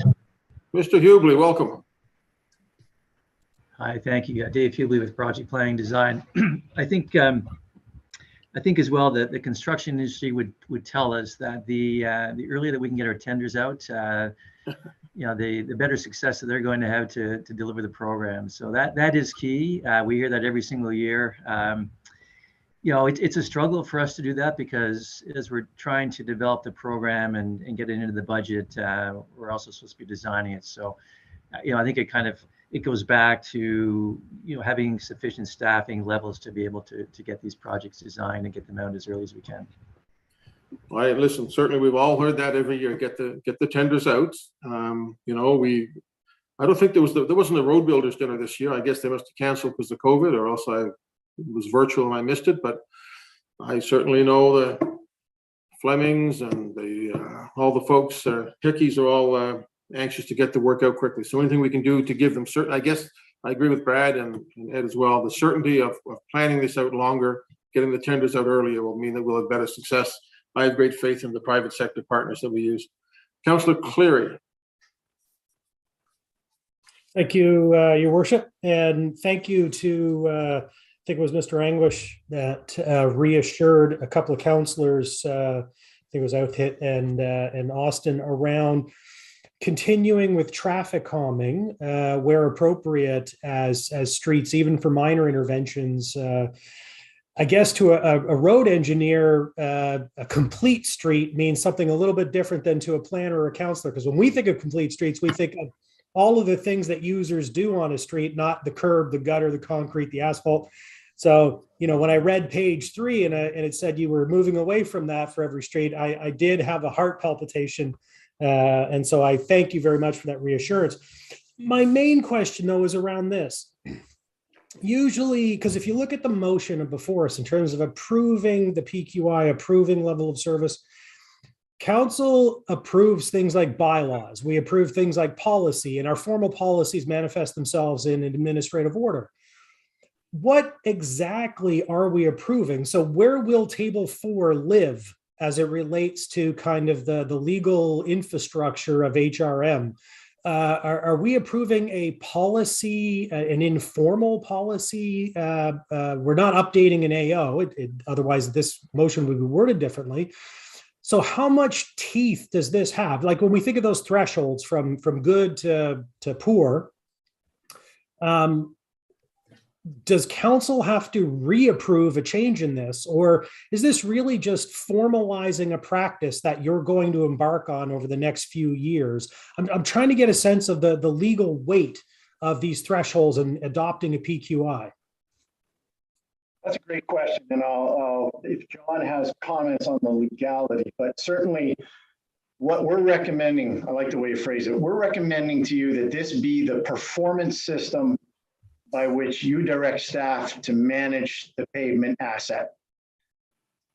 And this will be what we set our goals towards in coming back to you with budgets. This will be set the way we go about designing our pavement treatments to get best return, to get to your goal. And this will also be the way we measure and monitor and report back to you. So this is really a performance system. I'll leave it to the lawyers whether we need or others if we need to embed that in an AO. I hadn't given that much thought. I honestly don't think so. Certainly the auditor didn't seem to catch that either. It's more about we do not have an agreed level of service with council and a performance system with which to manage. And what we've got here for you today is that. So my humble opinion, I don't think we have to embed it in a deeper piece, but I'll refer to the experts on that. I think of like winter operations standards. I mean, they live on a website. Are we bound by them to some degree? Yes, of course we are. We put them out there. We have to live up to them. We may even have legal liability if we don't. This would not be any different here. We would have some challenges, of course, if we're not meeting our stated performance standards. But again, we don't embed those in any deep documentation, the winter standards in any deep documentation either. So that's my analogy, and so I don't think it's necessary, but if John chimes in, I may be told otherwise. Thanks. All right, thank you. I don't see John jumping in, so I'll accept that as legal concurrence. Councillor, Deputy Mayor. Thank you, Mr. Mayor. I think I'll skip. I really just needed an update on the service agreement, service exchange agreement, and I think you've covered what you can. Thanks, Brad. Okay, folks. Ready for the question on recommendation on level of service for the HRM street network? Are we ready for the question?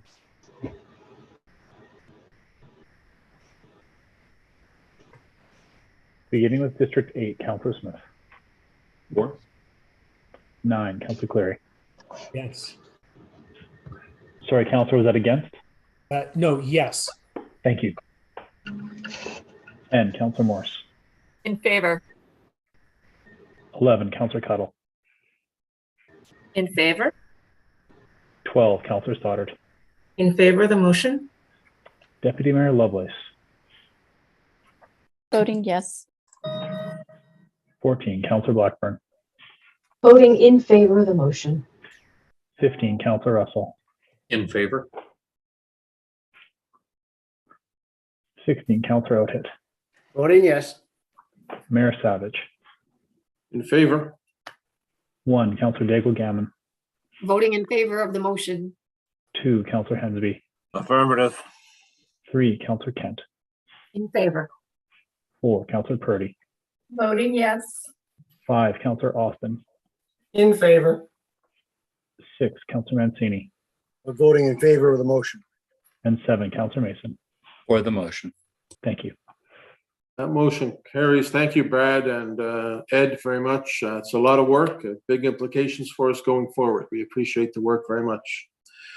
Colleagues, we've been at this a couple of hours. We only have 3 items left. Should we keep going or do we need 5 minutes? If you think we need 5 minutes, hold up 5 to the screen by hand. Keep it going.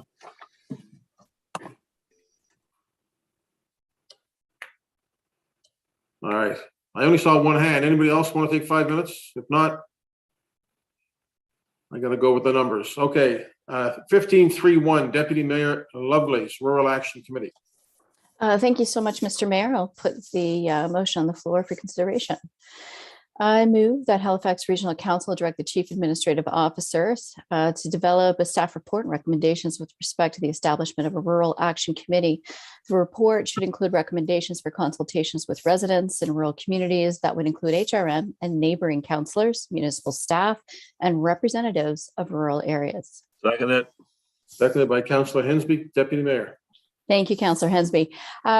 You know, it's funny, last council meeting, I was here rescinding a motion for 2016, and now I've dug up a motion that the clerks, and thank you so much to the staff who, you know, really has looked into what happened with this segment of a motion from the Community Planning Economic Development Committee back in January 2016, which moved forward to Regional Council, which created the Rural Index, which Halifax Partnership has been providing within its annual report. And it's so important to have that annual report to get a sense of what's happening with the rural areas, because they are quite different from economy, housing, transportation, you know, looking at recreation and so on and so forth. So, you know, we do know that Halifax has the largest rural population across all counties in Nova Scotia, and that some of the significant employment is in fisheries, forestry, construction work, and different kinds of activities that are not so place-based in the sense of, you know, working in a retail shop or restaurant or service industry in that sense. So what we see is a lot of cross-border activity between the 5 counties and HRM. And so when Jennifer Watts brought this motion forward back in 2016 to add to Councillor Mason's motion, which I'm sure Councillor Mason can speak to, you know, the intent was to actually create some kind of viewpoint around those rural communities that are divided, whether it's Lance, Enfield, Hubbards, and so on. So, getting a sense of how we could be working together more effectively and more collaboratively, I think could actually be feeding into this regional plan review and looking forward into how we can work more collaboratively with our colleagues on the other side of the border. Thank you so much. And I look forward to the conversation. Thank you. Councillor Kent. Thank you, Mr. Chair. I'm pleased to see this motion come forward because I know there's been some conversation with a number of councillors who represent rural areas, and I have a small piece of that in District 3. I do have a few concerns around where we might be putting some of our human resources and our funding budgetary allocation to this when at this point, because I struggle with the cross-border kind of scenario of that.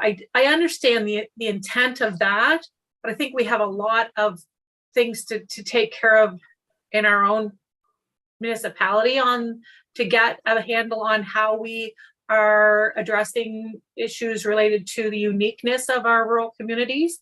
When I read it was hard to get a little bit of a sense. So I appreciate Councillor Lovelace putting it out there around that it's clarified something for me, that it sounds more like this is about an action committee of that really is about working with the other municipalities. And I was really hopeful I could support some part of this, but if that is the intent, I think that is sort of, it's just a little bit outside of where I feel we need to focus, which is within our own municipality. Frankly, our own municipality can do better in the way of representing and building the better communities and infrastructure for our municipality. We should get our ducks in order before we go into the cross-border sectional piece of this. So while I do absolutely understand our communications with our counterparts at the province and layers of that sort of thing, partnerships are built out where we need them versus where we proactively at a large scale look to say we need to put a lot of energy into those. I want to reiterate that as well, that, a lot of great information came to us today on the regional plan review, and how I applaud the energy that's been put forward in the conversation today, the comments, the questions, and staff's response, which I think I feel very good about a rural lens and a real commitment to the rural areas and identifying those uniqueness. Our councillors of the non-rural areas were very, I think, articulate today about recognizing the uniqueness of those areas, and I appreciate that.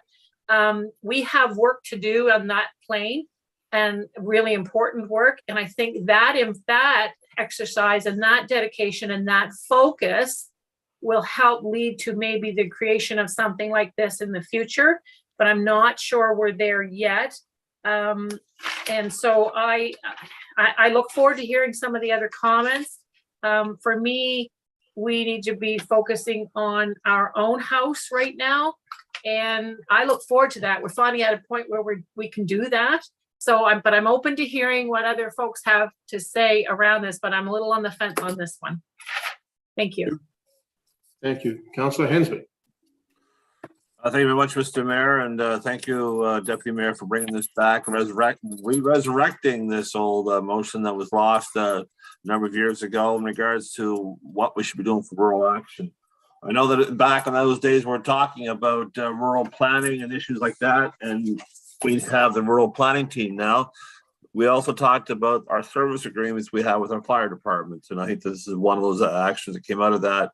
With we have a service agreement with Hubbards. We're supposed to have a service agreement with the Enfield area, and we're supposed to have an agreement with Ecum Secum, because we do have shared fire, or I should say, a shared interest of having those local fire departments respond to our needs if our fire stations can't respond quick enough, or joint mutual aid calls. So it was usually what it usually is.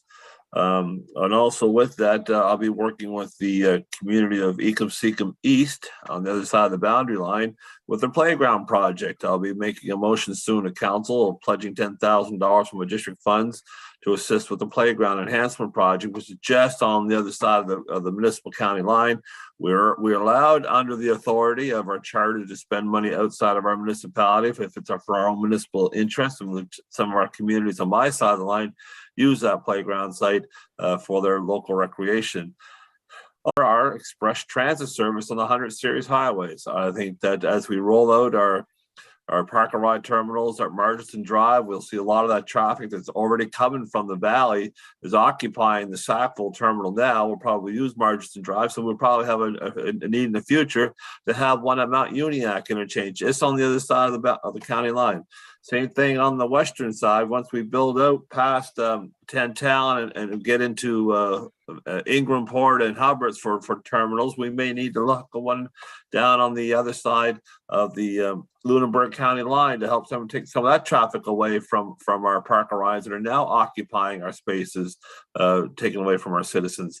Same thing up in Elmsdale in regards to just the other side of the East Hants municipal building and the shopping center there. Beautiful spot for a park and ride terminal to go to the airport as well as to Burnside into Metro. Take a lot of that traffic, commuter traffic. We talk about trying to cut down greenhouse gases and traffic demands in our streets. I'm sure that those strategic areas would greatly benefit from having a shared infrastructure of our express transit service serving just outside our boundary, bringing those people in and out more safely and more economically, as more environmentally sound. So I'm also making sure that our fire departments renew those agreements. And I think this is one of the discussions we could have with this Rural Action Committee. And I'm looking forward to this motion being brought forward with staff report coming forward on the matter. Thank you very much. Thank you, Councillor. Councillor Mason. Thank you, Mr. Mayor. So the reason Jennifer Watson and I brought this forward in the first place was because we had been approached by the mayor of East Hants about coordinating joint watershed protection. A lot of our water comes flowing out of neighboring areas. They also have issues with water flowing down into their area from ours. And watersheds don't care about arbitrary political boundaries established in the 1890s. They don't care about any of that stuff. So the idea was, let's coordinate these things together. At the same time as that discussion was happening, we also had issues and continue to have issues with where the sidewalk is and isn't in Hubbards, and where the library is and isn't in Hubbards, and the same kind of issues happening all along that boundary with West Hants and East Hants.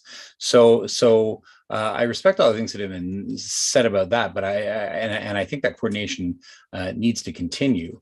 As far as extending HRM services, we had that discussion right before I was elected, as I recall, about extending, or right after I was elected, extending a Metro X style all the way to Truro through East Hants. And the reason it didn't happen is they didn't want to pay for it once they saw the bill. So let's just be careful about it's not HRM's job to create a provincial transit system. It's not HRM's job to carry that burden. And what we certainly have seen with our neighbors is that the challenge of offering that level of transit service can be onerous for them given the size of their tax base, which is why they don't do it. So but what emerges from this, what's important is we have the conversations with them and we find out where the common areas of interest are and how we can coordinate better. So I do strongly support this. I thank Councillor Lovelace for bringing it forward again. Thank you. Thank you. Councillor Cottle. Thank you, Mr. Mayor.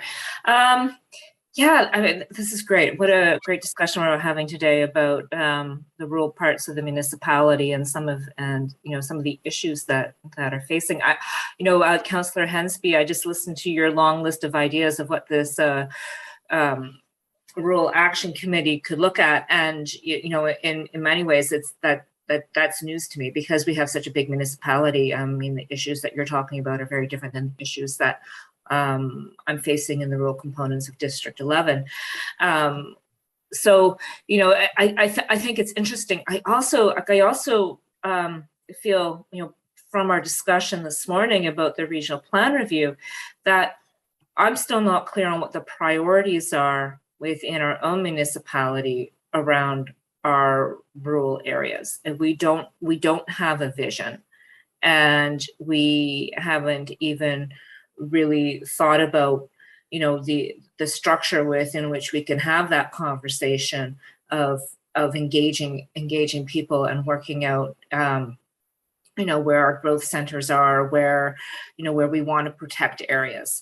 So I think, you know, as we kind of think about the collaboration between our neighboring partners, which makes sense, because it's true. We do a river flows from one part to the other part. You know, when you look at something like watershed planning or, you know, green network plans or anything like that, I mean, you know, they don't stop at these arbitrary boundaries that, you know, that we've created. Things flow back and forth. And even if people don't want to fund a bus, they are getting in their cars and driving on our roads, you know, eventually ending up and driving on our roads and, you know, helping to cause that wear and tear, you know, on our streets that we end up paying for. So, you know, I think there's a lot of stuff to discuss in this, absolutely.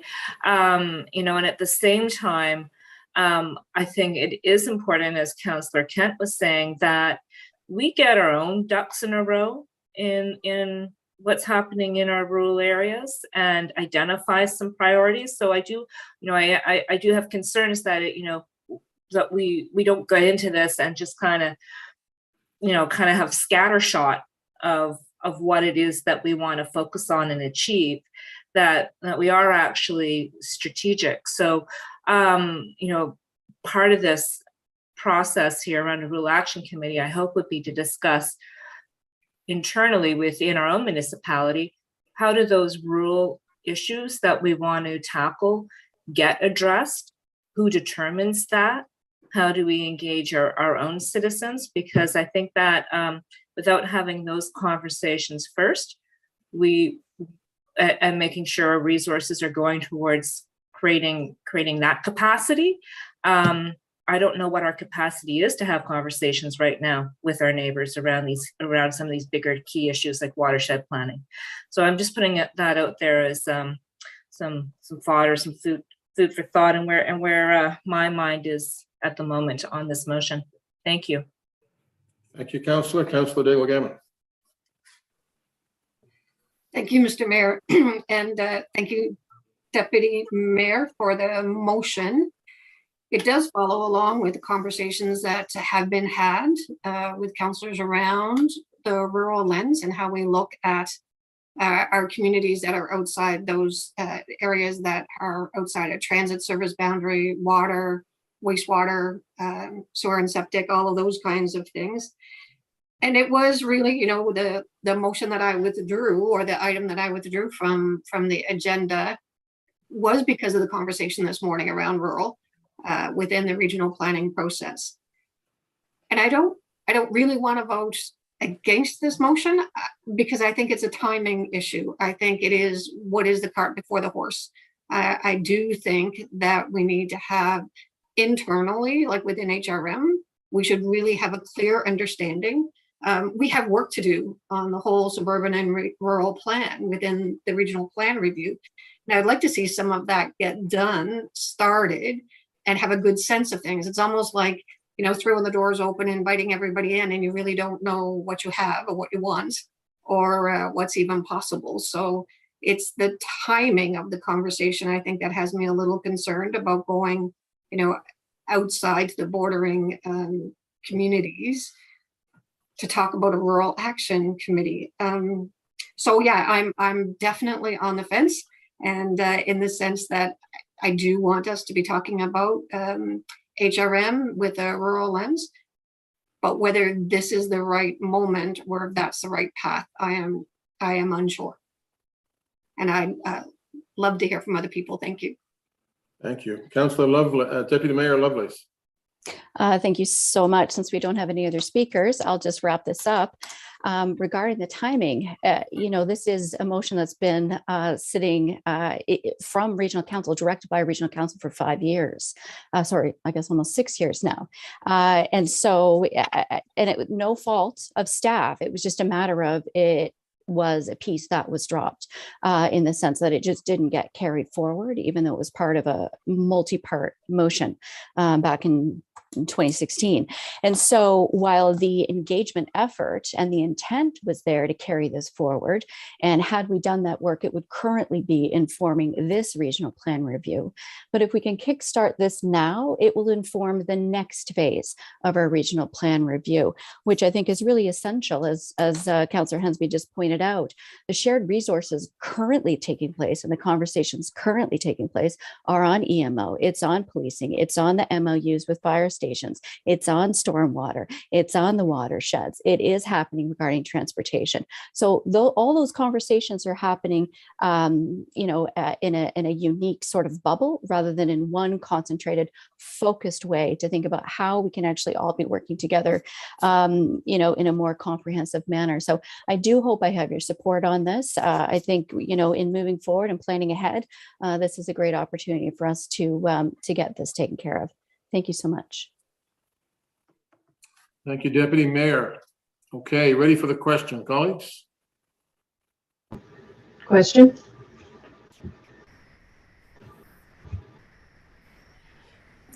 Beginning with District 8, Councillor Smith. 4. Sorry, Councillor, that's 4? Yep. 9, Councillor Cleary. Voting yes. 10, Councillor Morse. In favor. 11, Councillor Cuttle. In favor?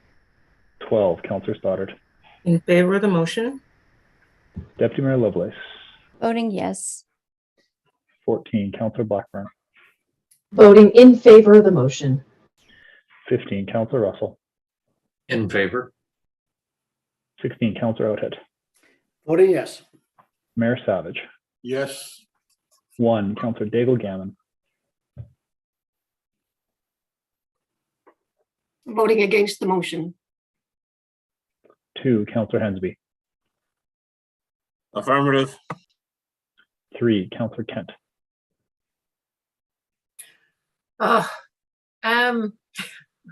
Against. 4, Councillor Purdy. Voting in favor.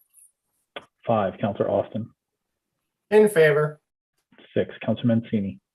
Voting in favor of the motion. And 7, Councillor Mason. Voting in favor again. Thank you. All right, that passes. Thank you, colleagues. Item 15.3.2, Councillor Morse, construction projects on private property. Councillor Morse. Thank you, Mr. Mayor. I'll put this on the floor. I move that Halifax Regional Council direct the CAO to prepare a report for Regional Council on options for requiring large construction projects to be contained on private property rather than being permitted to close lanes on public roads and interfere with the safe and efficient movement of car traffic, buses, cyclists, pedestrians, and other users. The report should also address options for a new fee structure for use of road permits based on per square meter and depending on the volume of the road and duration of the project, with the goal of limiting the private use of public roads for construction, staging, and equipment as in other Canadian urban centers.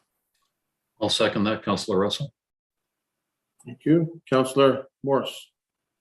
Thank you, Councillor Russell. I'm just looking here for some options to keep our streets and sidewalks as open and unimpeded as possible during the ongoing construction boom that our city is going through. And obviously there are a lot of safety issues when sidewalks and streets are closed. And I've experienced it in my district where there is often very little notice and all of a sudden cement barricades go up in the street and it can sometimes cause real bottlenecks. Our fees for this sort of thing haven't gone up for several years, so I'm hoping that perhaps we could have a look at whether there could be some increases that would encourage the least amount of time in the streets and on the sidewalks as possible. We have construction mitigation plans, and perhaps these fees can also, if there are fee increases, they can help us offset some of the costs of those construction mitigation plans. So I hope for your support on this. Thank you. Thank you. Councillor Cleary. Thank you, Mr. Mayor. Just procedurally, I noticed the motion that Councillor Morse read was different than the motion in our agenda. And I'm not sure if we needed to. Oh, sorry. I'm sorry. I read the original motion that I sent to the clerk. I apologize.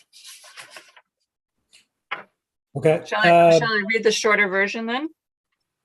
Yeah, that's the shorter version. Go ahead, Councillor, if that's the one that's on the floor. Okay, my apologies. I move that Halifax Regional Council direct the Chief Administrative Officer to provide a staff report on options for requiring large construction projects to be contained on private property rather than being permitted to close sections of public roads and sidewalks. I will still second that. Thank you. Okay, well, so you've heard all my background on it. It's really trying to get a review as well of our ongoing fees. Thank you. Mr. Cleary. Thank you, Councillor Morrison. Thank you, Mr. Mayor. I'm certainly, I'll vote for the staff report because we need to dig into this, and I think there are some changes we need to make. Important to remember, though, in a lot of areas in Fairview, down Quinpool Road, well, all over the urban core, we have not only minimum setbacks but also maximum setbacks. And so buildings on a pedestrian-oriented main street, for example, like Quinpool, can't actually be further back than a few meters. And so there wouldn't actually be enough room in most cases for construction to be contained entirely to their lot. They would need access, obviously, to the sidewalk and or road. Sometimes, and I know for a lot of the projects that I've watched around me, my own home, these folks, property owners, are paying anywhere from tens of thousands to hundreds of thousands of dollars during the life of a construction project to rent that space. And they do want to get out as soon as possible. Oftentimes Halifax, the municipality, is in the way in terms of, restoring sidewalks to a certain state rather than a better state in case of grades and that sort of thing.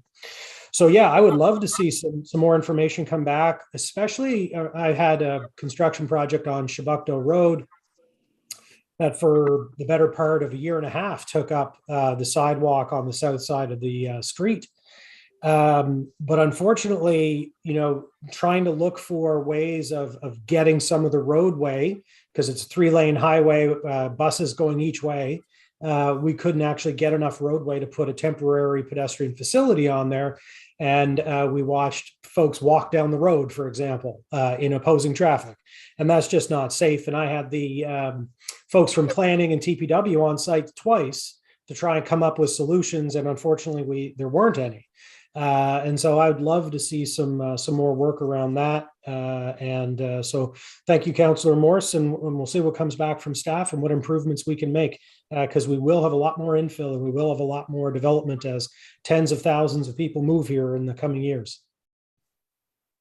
Thank you, Councillor Kent. Thank you, Mr. Mayor. I'm glad to see this come forward by Councillor Morse. I think that one of the consistent concerns raised with development projects, are issues around these kinds of things. And I'll go so far as well to speak to the equipment that would be, if there is a concern raised, the equipment is then moved to a provincial or municipal park, taking up space in those locations. I do as well have concerns around the location of their parks, of their parking in around private driveways, and as well the impact on accessibility, even if the equipment is located in or around and is in keeping with what would be reasonable. I think there is a disregard on many of these projects around people with mobility issues and challenges. Accessibility is often the trigger that raises concerns with email concerns that I get. So I hope that we can include some of those concerns as well as in return of this report. So I'm happy to support it. Thank you. Thank you, Councillor Mason. Thank you, Mr. Mayor. I support this, though. I caution council. It's funny, actually. Like, I had a motion to do this like right after the election, and but I'm not on CPED anymore, which is where I was planning on dropping it. And I gave it to Sam, and then we had other things happen, and it just never happened. And it's and you know, something I've observed is that in a lot of bigger cities, Toronto most notably, you got to pull back from the right of way, from the road, to and only you know, you have to have protection over a sidewalk with overhead protection scaffolding, but you got to stay on your property and out of the right of way after you've dug the foundation and it's pinned and safe. But building code requires that when you're digging the foundation and the foundation is not pinned and it's not safe, that you have to have a certain distance. And we are going to have to, no matter what happens, we're going to have to continue in those constrained areas to allow people to move out into the roadway while that work is being done. But what we don't want is what I've seen in construction downtown, where we've had people paying the city the relatively low amount of money so that some of the workers could park their trucks there. And so we've lost sidewalk capacity, we've lost street capacity for no reason directly related to construction. And so certainly I think that we can do a better job on that. But I think it's really site specific. If we have a very large road, and I can't imagine where, like once you get out into an industrial park, you get out into you know, the farthest newest suburbs, usually they have sufficient lawns and setbacks anyway that they can do all this work on their own property. So I think we're really primarily talking about main streets, places where the buildings are built right up to or almost up to the sidewalk and the downtown cores. And in that case, I do think we can do a lot better. So I look forward to the staff report coming back. I certainly have talked to Peter Duncan about this a lot. I think this could be slotted into a update in the construction management plan, administrative order and guidelines. And I thank the council for bringing it forward. Thank you, Catherine.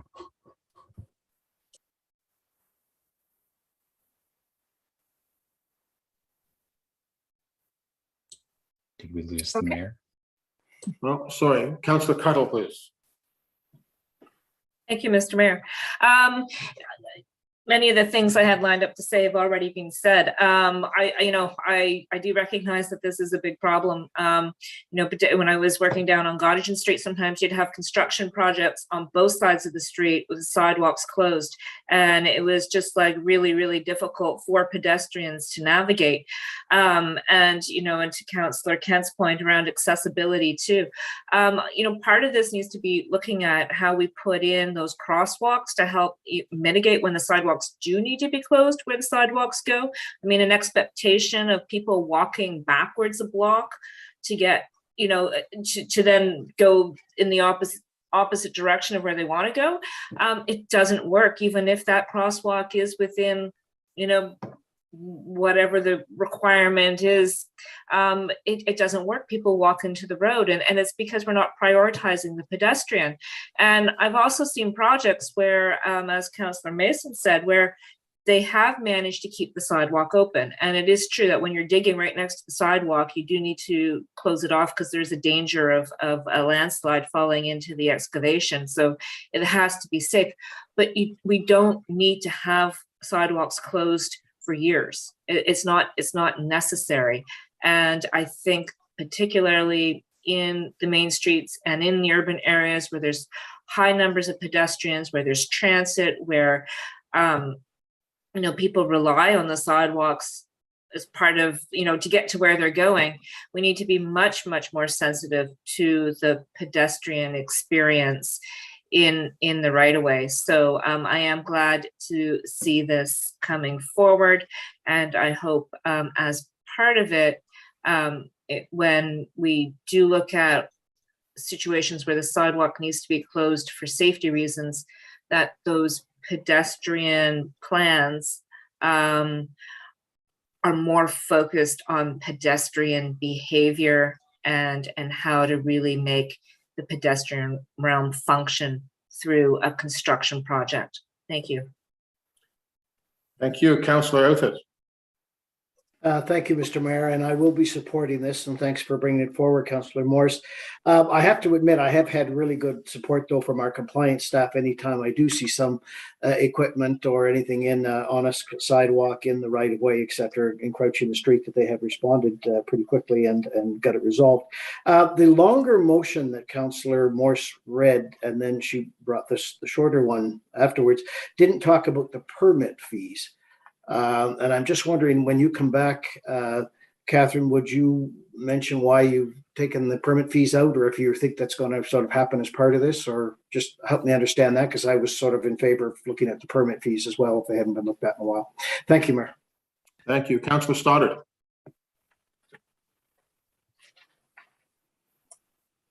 Thank you, Mr. Mayor, and thank you, Councillor Morris, for bringing this forward. In the Beachville Lakeside Timberley area, the main thoroughfare is St. Margaret's Bay Road, which is a fairly long street, as most of you know. And construction is awfully done too close to rush hour, meaning first, 8 o'clock in the morning, 4 o'clock in the afternoon. They even have to be reminded sometimes that they've gone past 4 o'clock. And again, I call the bylaw officers, and Councillor Outhit said they do come out and take care of it. But also when they do block St. Margaret's Bay Road, it goes down to one lane.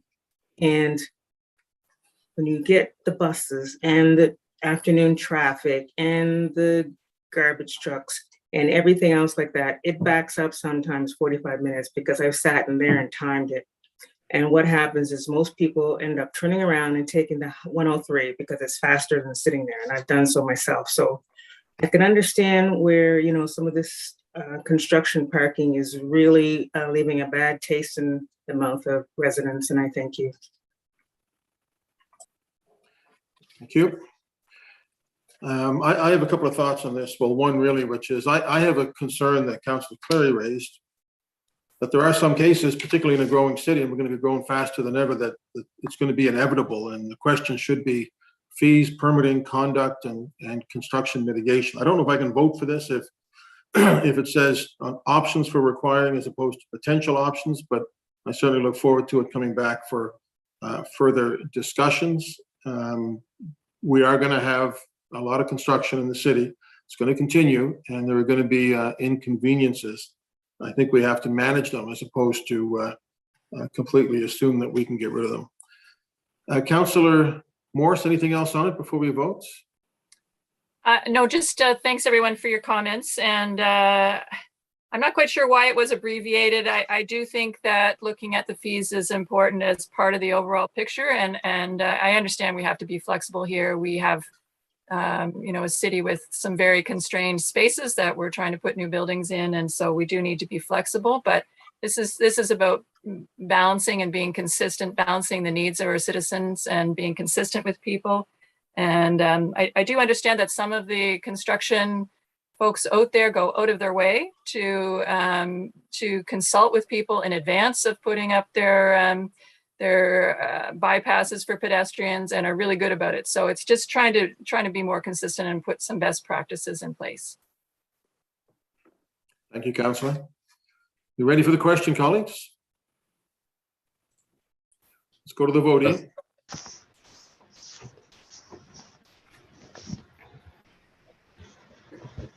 Beginning with District 9, Councillor Cleary. Yes. 10, Councillor Morse. In favor. 11, Councillor Cuttle. In favor. 12, Councillor Stoddard. Favor of the motion. 13, Councillor Lovelace. Voting yes. 14, Councillor Blackburn. Voting in favor of the motion. 15, Councillor Russell. In favor. 16, Councillor Outhit. Voting yes. Mayor Savage. No. 1, Councillor Daigle-Gammon. Voting in favor of the motion. 2, Councillor Hensby. Affirmative. 3, Councillor Kent. In favor. 4, Councillor Purdy. Voting yes. 5, Councillor Austin. In favor. 6, Councillor Mancini. Voting in favor of the motion. 7, Councillor Mason. For the motion. And 8, Councillor Smith.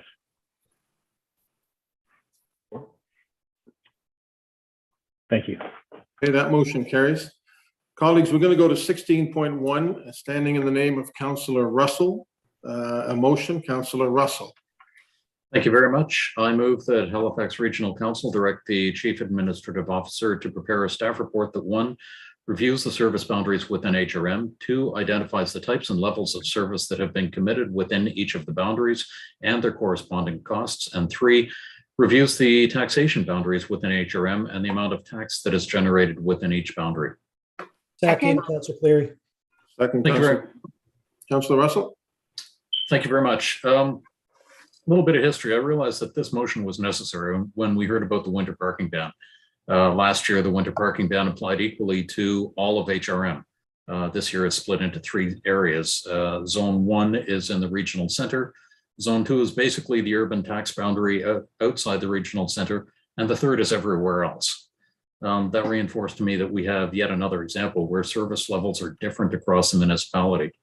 And some services have more even distribution than others, like road construction, snow clearing, and solid waste.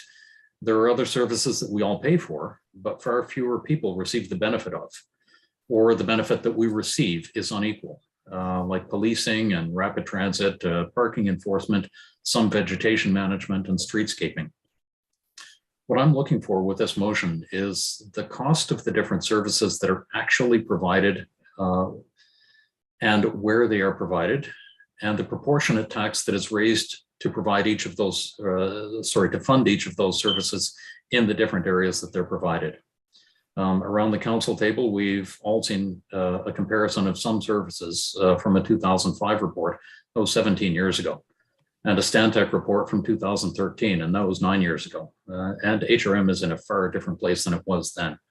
In 2006, Nova Scotia had 913,000 people, and HRM had 373,000. We, as a province, have just passed the 1 million mark, and we now have about 450,000 people in Halifax. In 2006, Halifax had 155,000 dwelling units, and in 2016, we had almost 190,000. Wasn't able to find numbers that are more current than that, and the data for that from StatsCan won't be out for another couple of weeks. What we have seen is a 2% growth in our city every year over the past 5 years, where it was a 0.5% before then. And with housing availability being the only real pressure against that, against sustaining that growth. Once again, HRM is in a far different place than it was 15 years ago. Earlier today, we looked into the regional plan review, which talked a lot about where we are growing and how we are growing. Many people are moving out of town, and many people are moving into town. The housing market has never been busier. We're seeing new buildings and new communities spring up all over the place. StatsCan shows a vacancy rate of 3% 15 years ago compared to 1.7% a couple of years ago. And we've seen growth in the past 15 years in Middle Sackville, Bedford, Cole Harbour, Hammonds Plains. As we heard this morning, we're expecting to see more development there and also in Spryfield, Eastern Passage, and Bears Lake. A number of years ago, HRM made the very deliberate decision to invest money and resources into the regional center, and that was a good decision. As a result of that investment, we're seeing Barrington Street having changed from being boarded up in many places to being vibrant again. We're seeing more development in the downtown core than we have before in a long time. And council made a good decision to make sure that the city as a whole was restored, starting with the regional center, and it accomplished that. This is now a great city to live in and to move to. And we're seeing by the growth trends and despite the vacancy rates, and we still see a lot of money being poured into the regional center. It's now time to look at all of HRM again and recognize that HRM is not just old Halifax and not just the regional center. It's time to look at the services that are actually being provided and where they're being provided, how much they're costing, and where that money's coming from. With this report, I'm asking for data on what the current situation is. And with that, I ask for your support of this motion. Thank you. Thank you, Councillor. Councillor Cleary. Thank you, Mr. Mayor. I'm going to channel my inner former Councillor Walker for a moment and just say, be careful what you wish for. I will definitely support this because we already know what the data historically has shown, and there's no reason to believe that the data will be different than it is now. If you look at the cost of servicing roads on a lane kilometer per resident basis, If you look at the cost of garbage collection, the cost of virtually everything. I'll support this. Number one is going to happen with the regional plan review in terms of the boundary, and that's something we decide as a council. But in terms of number 2 and 3, love to see that come back, love to see what it shows. And if we're all going to be willing to change our tax rates and or service levels as a result of the data that comes back, happy to do that. Thank you, Mr. Mayor. Thank you. Councillor Mason. Thank you, Mr. Mayor. I'm going to support this motion. Same reason, though, as Councillor Cleary. My first note that's very important is, Paul, you need to replace the battery on that smoke alarm, right? Someone's going to die. It's chirping like crazy. It's the kind of thing that just gets right in my head. I could be over in like 20 minutes to help. Second is that let's not mistake equally distributing things for equality, right? That is a classic error to make. One of the examples that was used was BRT. Everyone's not getting BRT. I feel comfortable saying that right now. BRT does not work in rural. It does not work in a lot of lightly populated suburbs.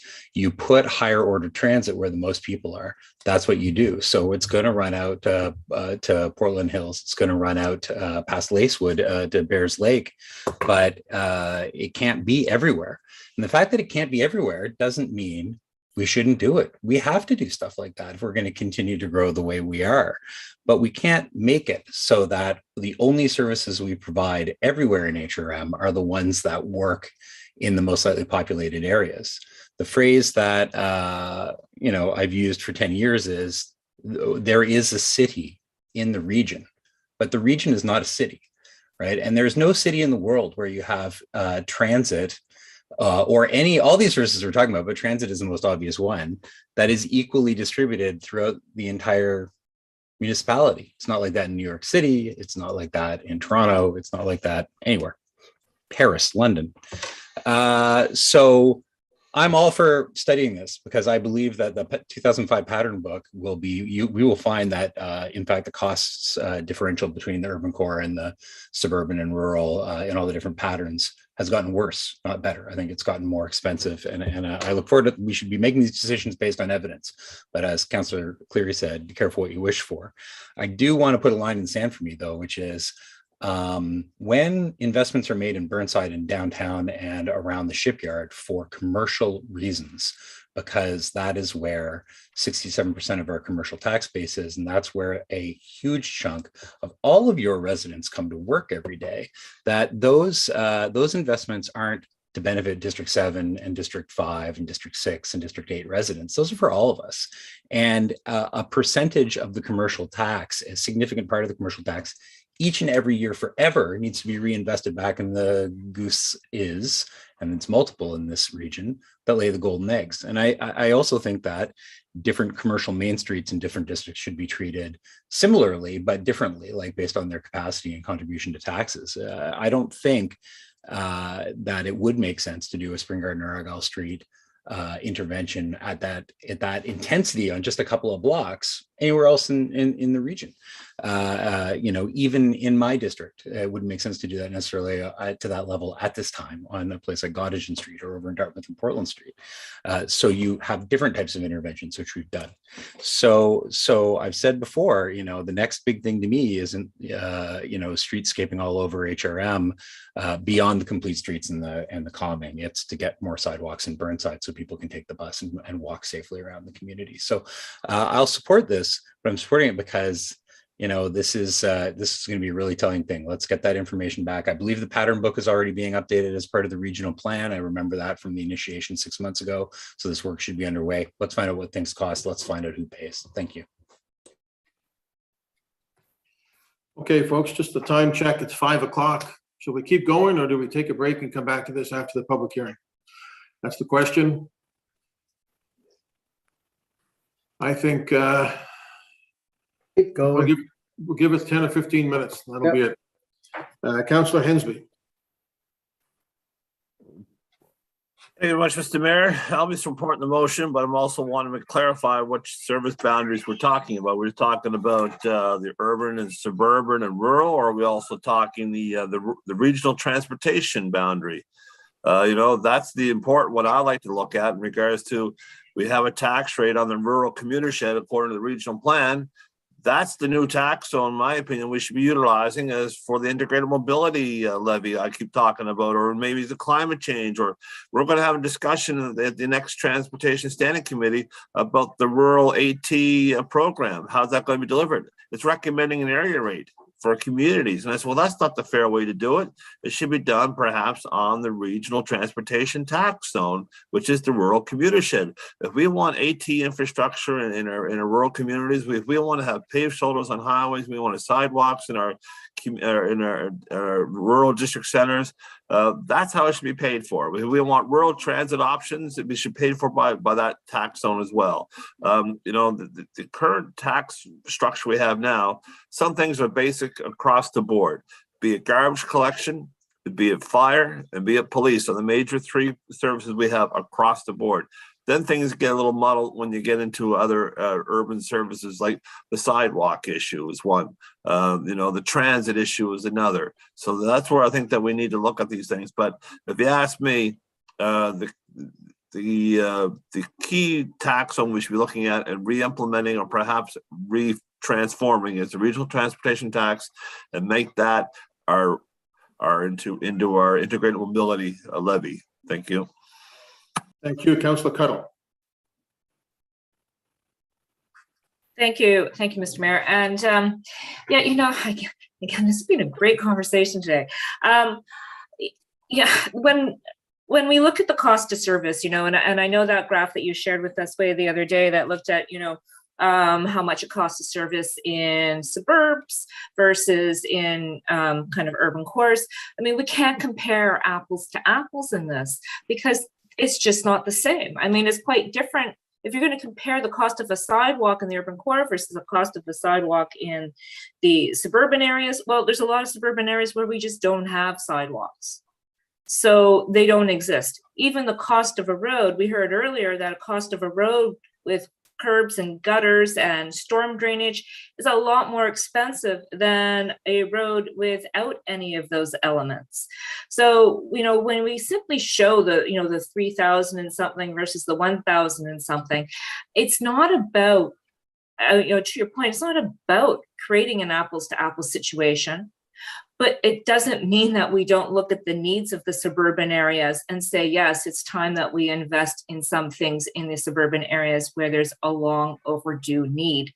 If you even take a library, for example, the library on Spring Garden Road is not the same as the library at the Captain William Spry Center. Not the same cost, not apples to apples. Same would go with fire, with police, with transit. So, I think this is, worth taking a look at.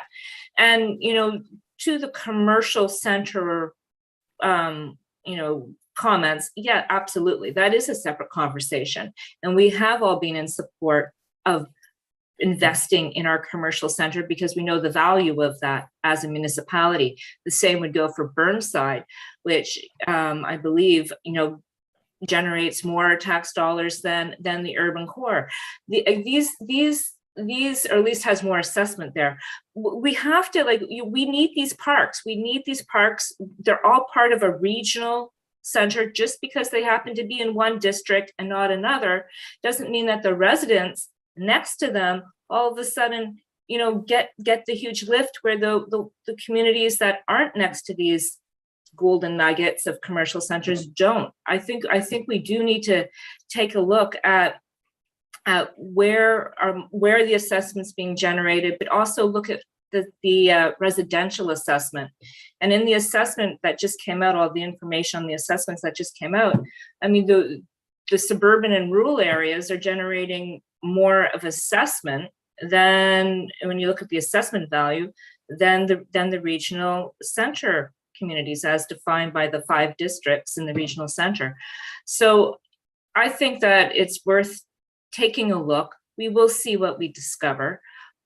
I don't think anyone's asking for apples, but I think what we are asking for is how can we address some of the outstanding needs and wants in the suburban communities. And so thank you, Councillor Russell, for bringing this forward. Okay, Colin, so we're going to call a break right now. We have a number of speakers left. We also have 7 ratifications plus our notices of motion. So I think we can deal with the public hearings within 4 to 6 hours, and we can do this right after that. So I am going to take a break. We're going to come back at 6 o'clock with the public hearings. I'll ask Ian if he can just make a list. I have Councillor Deputy Mayor, Councillor Austin, Councillor Mason, and Councillor Russell to close so far. Ian, you'll make a note of that. We'll stay on this. We'll stay on this channel, right, Ian? That is correct. Please return to this same meeting link, and we will have your microphones and your cameras locked when the meeting is recessed. Okay, and I'm going to send some batteries out to Sackville for Councillor Russell to fix his alarm there. Okay, colleagues, we're back at 6 o'clock, and we'll see you then.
Good evening, Mayor Savage and members of Regional Council. It is now 6 o'clock. We will be taking down the holding screen and returning your mics and cameras.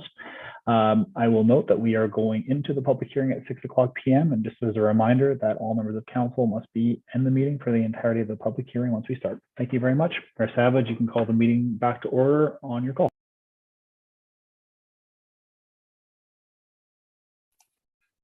Ian, I don't think Becky Kent will be joining us. She's dealing with her personal issues that she referenced earlier. Thank you, Mayor Savage. Okay, are we good to go?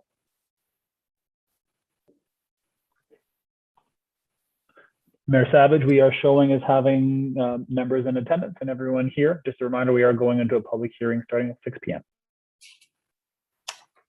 Okay, so it's 6 now. Are you telling me I'm good to go? You are good.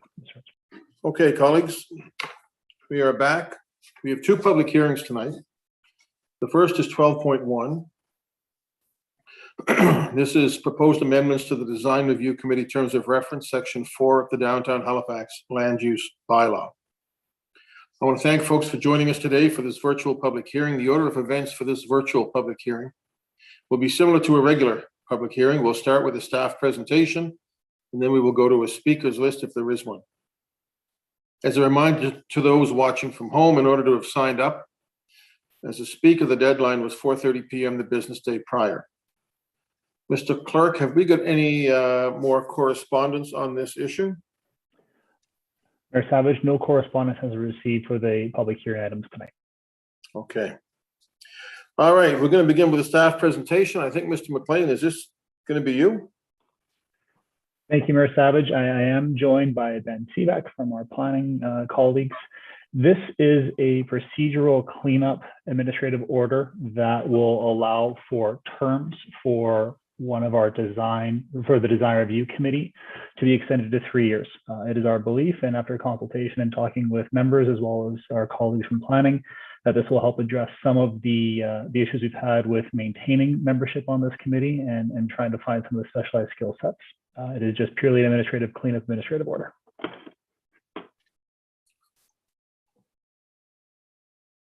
We have not prepared a formal presentation for you tonight outside of the verbal introduction of what this is for. All right, so that's it?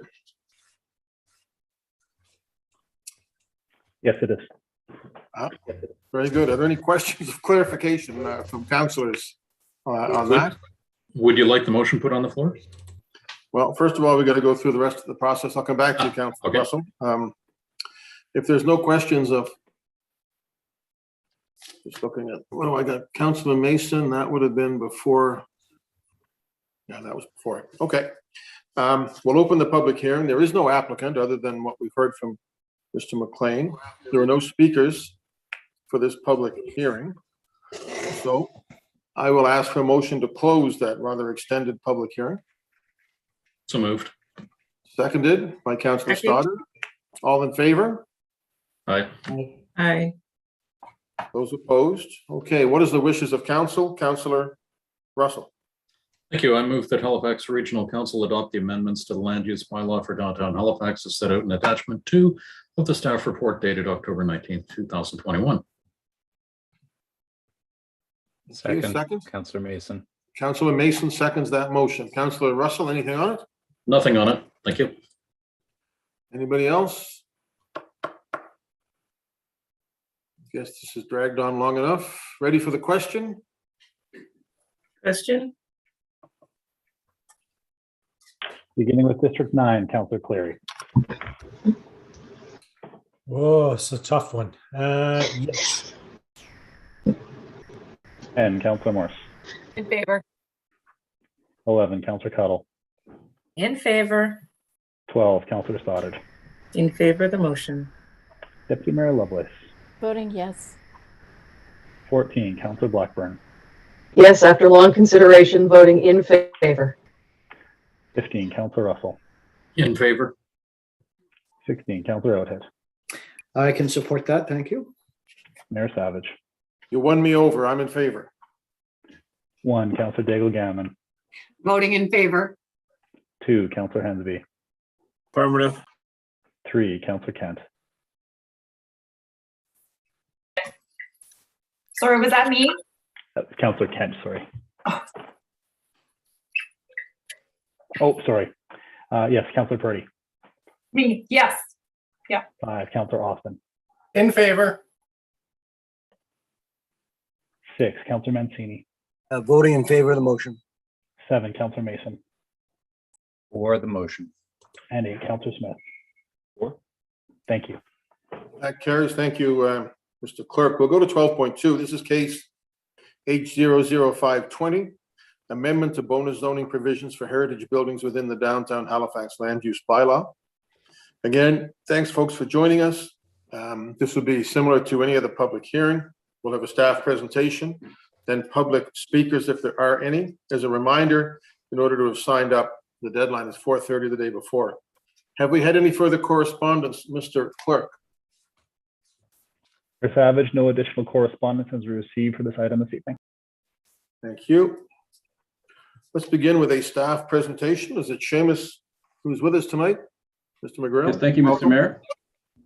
Thank you, Mr. Mayor. Seamus McGrail, Heritage Planner with the Planning and Development. I do have a short presentation. I'm going to share my screen here.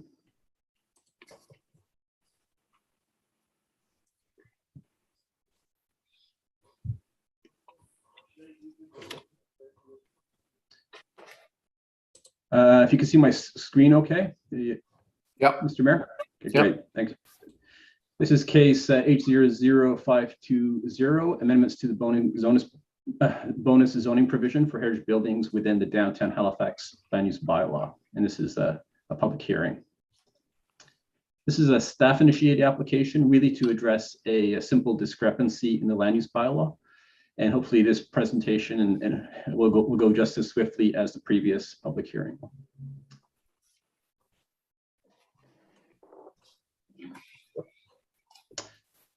So in 2020, Regional Council adopted the Old South Suburb Heritage Conservation District Plan and Bylaw. Prior to Council's adoption, several items arose when the documents were submitted for review to the Heritage Advisory Committee, Design Review Committee, and the Community Planning Standing Committee. These matters were addressed by a staff report, a supplementary staff report, and the supplementary staff report included 3 recommendations which were presented to Regional Council and approved as part of the adoption of the Old South Suburb Heritage Conservation District Plan and Bylaw. One of the approved recommendations sought to align and format the downtown Halifax land use bylaw with the regional center land use bylaw to facilitate the future transition of the downtown Halifax plan area with these documents. This change resulted in an unintentional omission of text in the original amendments that were proposed for the downtown Halifax land use bylaw that is essential to implementing policy 18A of the downtown Halifax secondary municipal planning strategy. So really this text was simply lost in translation, if you will, with the supplementary, with the recommendation in the supplementary report. This is the existing policy 18A that you see in the secondary municipal planning strategy. The existing policy seeks to allow heritage property owners to direct bonus zoning contributions towards their own properties, and it seeks to require contributions from non-heritage developments to bolster conservation programs. This policy allows HRM to expedite the revitalization of heritage districts, such as the Old South Suburb, and increase the effectiveness of existing grant programs. This policy is also consistent with the policy contained in the Old South Suburb Heritage Conservation District Plan, which was adopted in 2020. So before you here is the land use bylaw amendment proposed for adoption. And it's simply to implement the policy so that the developers and property owners can begin contributing bonus zoning to their own properties. And the recommendation is before you. The Heritage Advisory Committee and Design Review Committee recommend that Halifax Regional Council adopt this amendment to the land use bylaw for downtown Halifax as set out in attachment A of the report. Thank you, Mr. Mayor. Thank you. I see no questions of clarification. I will open the public hearing. There is not an applicant, nor are there speakers for this public hearing. Does somebody want to move that we close the public hearing? Move public hearing closed. Councillor Mason, seconded by Councillor Russell. All in favor? Aye. Opposed? Public hearing is closed. Council, what is your wish? Councillor Mason. Thank you, Mr. Mayor. I move that Halifax Regional Council adopt the amendment to the land use bylaw for downtown Halifax as set out in attachment A of the October 28, 2021 staff report. Second. Seconded by Councillor Stoddard, was it? Or didn't quite catch that? Yes. Councillor, thank you. Councillor Mason, anything else on it? Well, as staff said, it's a housekeeping amendment. I'd like to thank them for expediting getting this here. I know that there's at least 3, if not 5 developers who are eagerly awaiting using this opportunity to help reinvest in saving the heritage in the Old South suburbs. So I would ask council to support the amendment. Thank you. Thank you. Anybody else? Ready for the question? Question.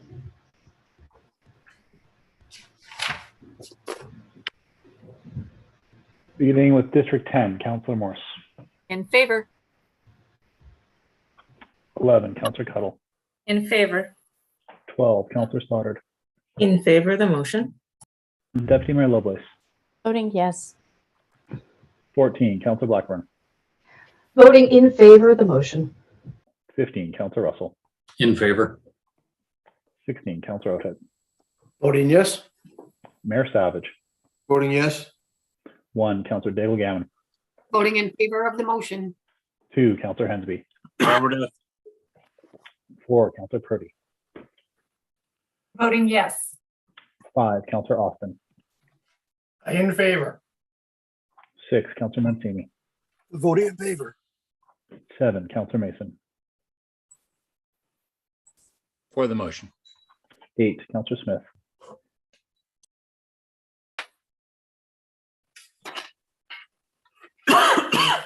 'Councillor Smith.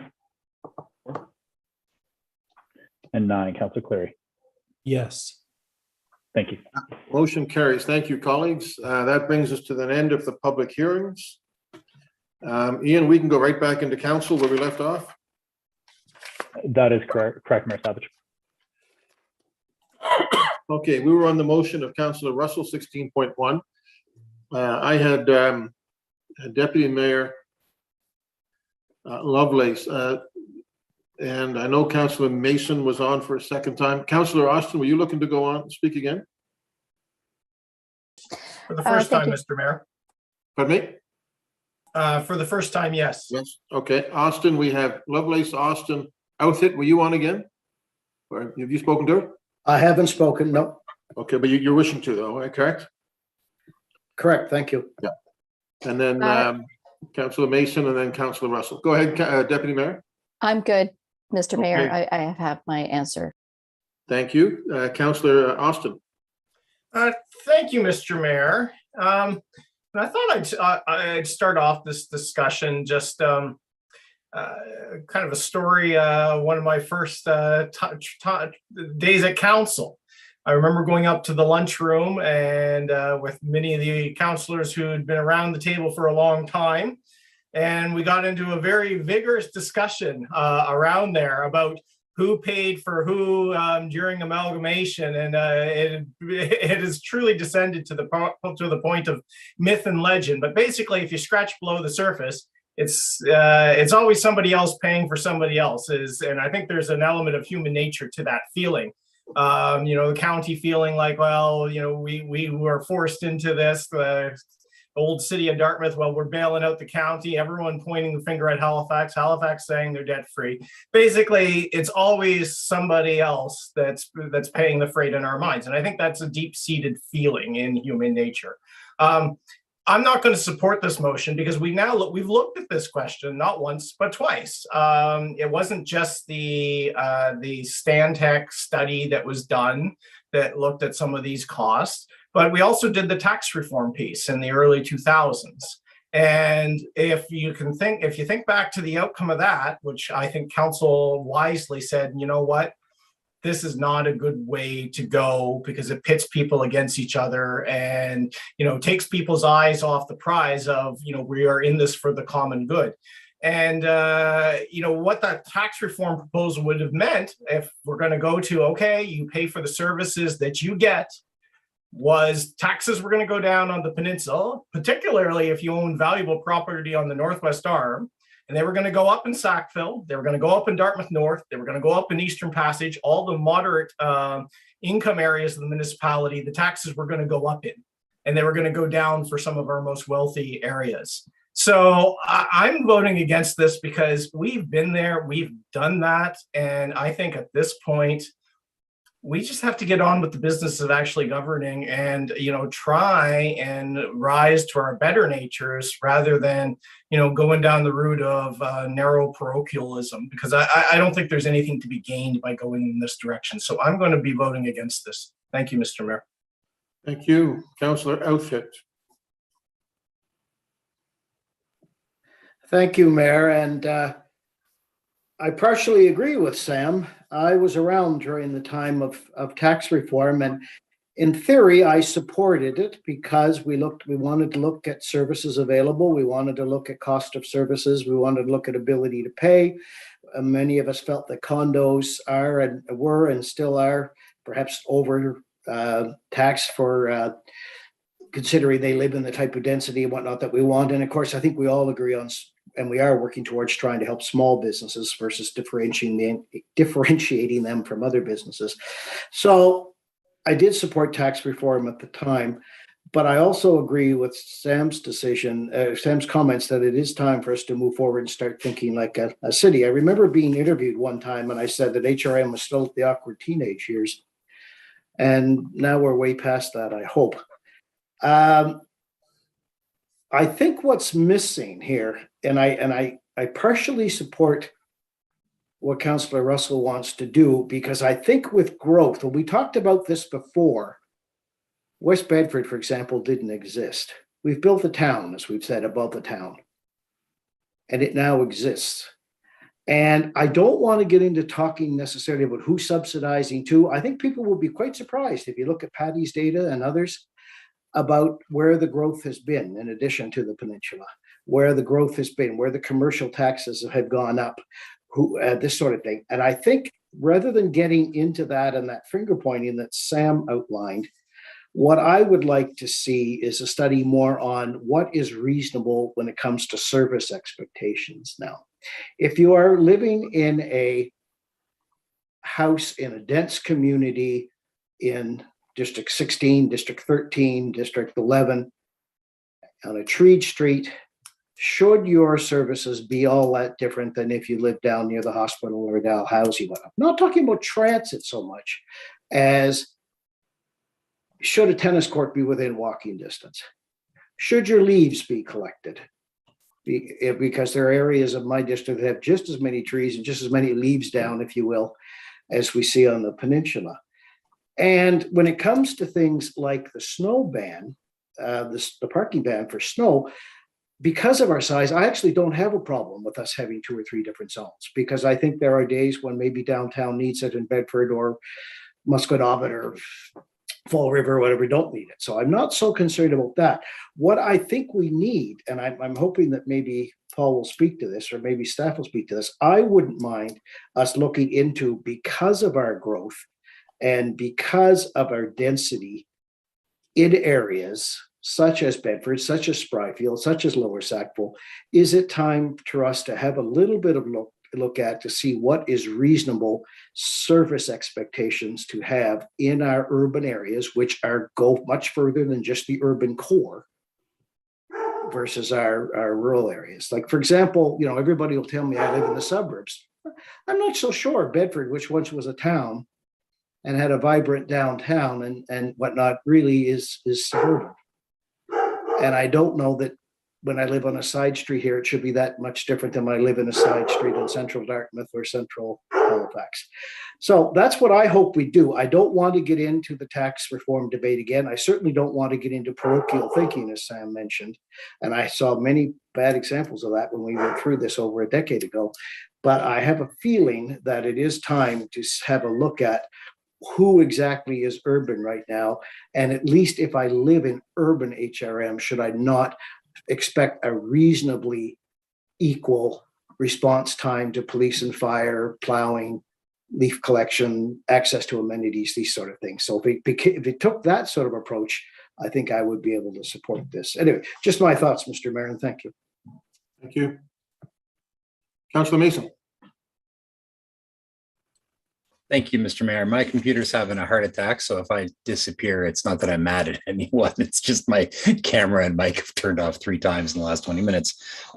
So, you know, I think Sam and Tim both have made some really good points about you know, and I'm going to make a third point about where this goes. I think we already have these answers, and I'm okay with updating that information, and I am going to vote to support it. But I think we have to recognize this is a huge amount of staff work, potentially, if it goes the full distance, to once again deliver the information that I think we already have. And I know that I'm pretty sure, and I don't think staff, it's just a motion, so usually staff wouldn't comment, but I'm pretty sure we already heard from Kate Green 6 months ago, they're updating the pattern book. So we're already going to get that component's already underway. So it may not be all that much work.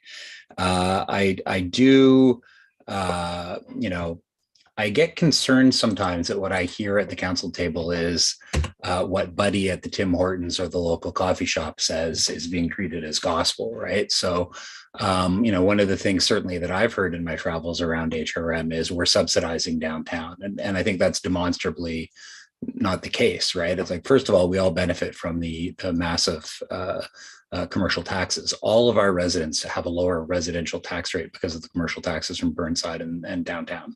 And that's our first order of benefit of those things. The second fact is that it's not just residents from Lindell's in my district who work downtown, right? 21,000 people come to downtown every day when it's not COVID to work. And that's just downtown. That's not Spring Garden Road or the universities or the hospitals, because I didn't have time to dig into that data over dinner.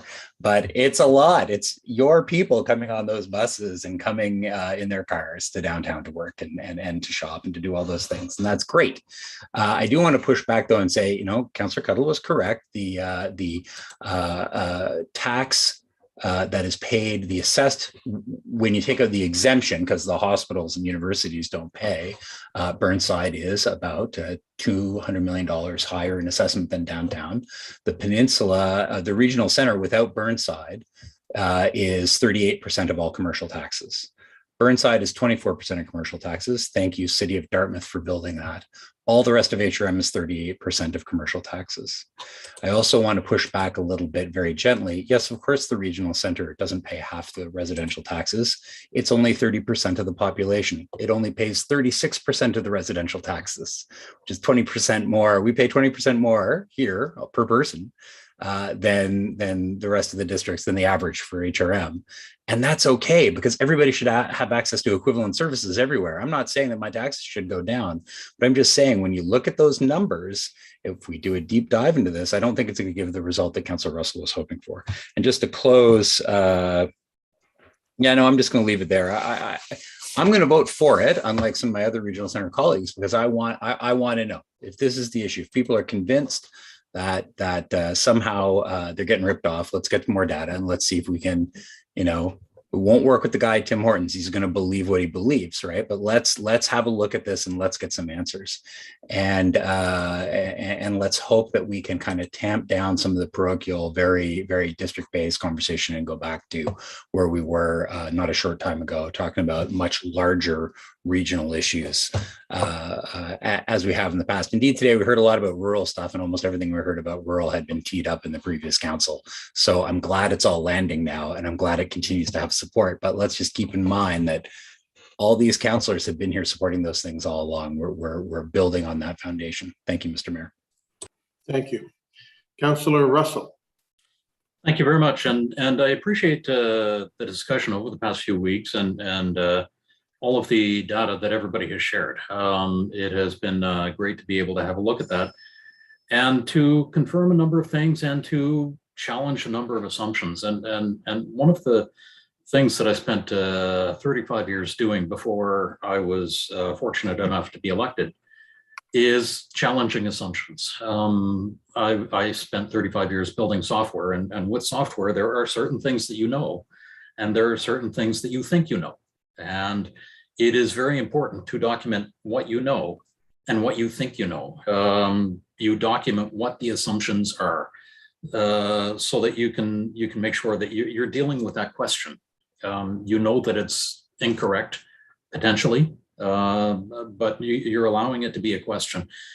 And so what this is looking to do is to answer the question rightly. When I'm asked, or when somebody observes that, yeah, we are subsidizing downtown, I can either say, yeah, we are subsidizing downtown, or I can say, here's the data that shows that we aren't. And it could be 20 years old, or it could be 17 years old, or 10 years old, or whatever. It is time for a refresh, because we've had so much growth all over the place. And what I'm looking for is a refresh of that data, so that, as Councillor Austin pointed out with the stuff of myth and legend, we eliminate that. We know what the answers are. Access to equivalent services, that would be nice. At this point, I'm also looking for that type of thing.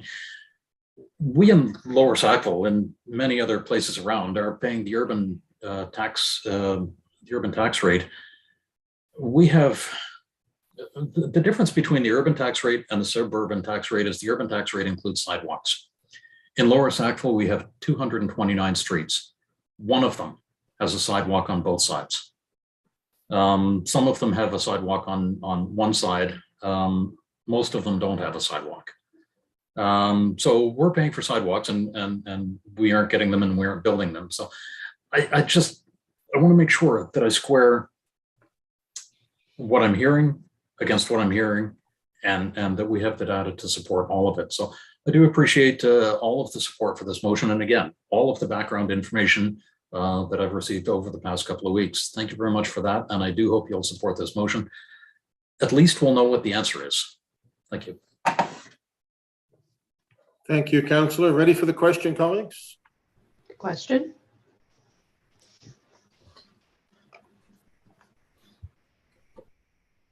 Beginning with District 10, Councillor Morse.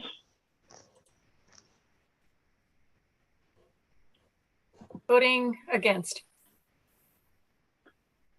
11, Councillor Cuttle. In favor. 12, Councillor Stoddard. In favor of the motion. Deputy Mayor Lovelace. Voting yes. 14, Councillor Blackburn. In favor of the motion. 15, Councillor Russell. In favor. 16, Councillor Oated. Voting yes. Mayor Savage. Voting no. 1, Councillor Daigle Gammon. Voting in favor of the motion. 2, Councillor Hensby. Affirmative. 3, Councillor Kent.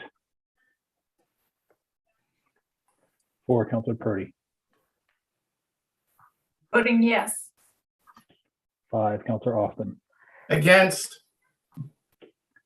6, Councillor Mancini. Voting against the motion. 7, Councillor Mason. For the motion. 8, Councillor Smith. Okay. Sorry, Councillor, was that against? Yep, again. Thank you. And 9, Councillor Cleary. Yes. That motion carries, Ian. That is correct, Mayor Savage. We need to work in a way that we can let people following at home see how the votes go. We do that when we sit in council, but I don't think it's as open and transparent as it should be. We need to figure that out. Maybe we'll talk about that, Ian, without having to wait for the notes. Okay, colleagues, that brings an end to the item 16.2 was Councillor Daigle Gammon. She's withdrawn that motion. So that in camera there, the information item I think has been brought forward by Councillor Hensby for the next meeting. We have added items, so there's a number of them. We'll begin with, Ian, we'll start with what's on the agenda, 18.1, which is ratification from Committee of the Whole on Halifax. And there's 2 of them here. Who would like to take those motions?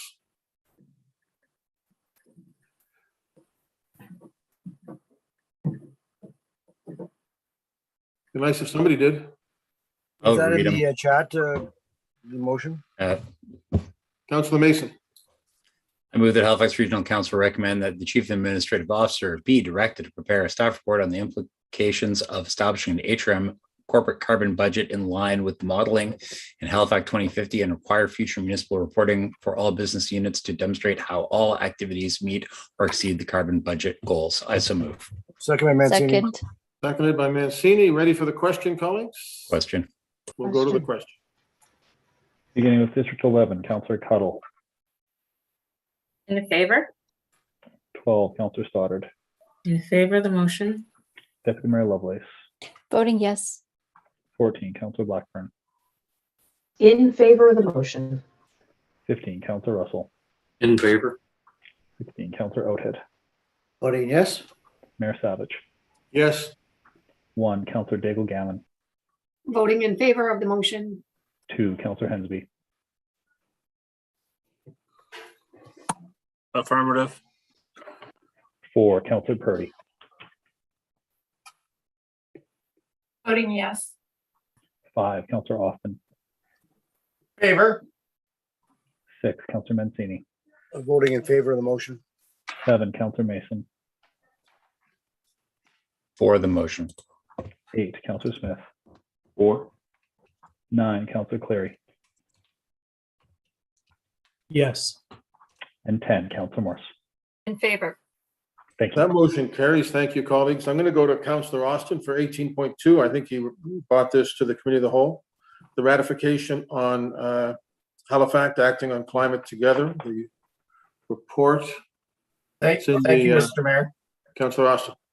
I move that Halifax Regional Council recommend that the Chief Administrative Officer be directed to include the actions business units plan to undertake on Halifax and what gaps might still exist within their area of responsibility. Second. Second by the Deputy Mayor. Ready for the question? Question. Question. Beginning with District 12, Councillor Stoddard. In favor of the motion?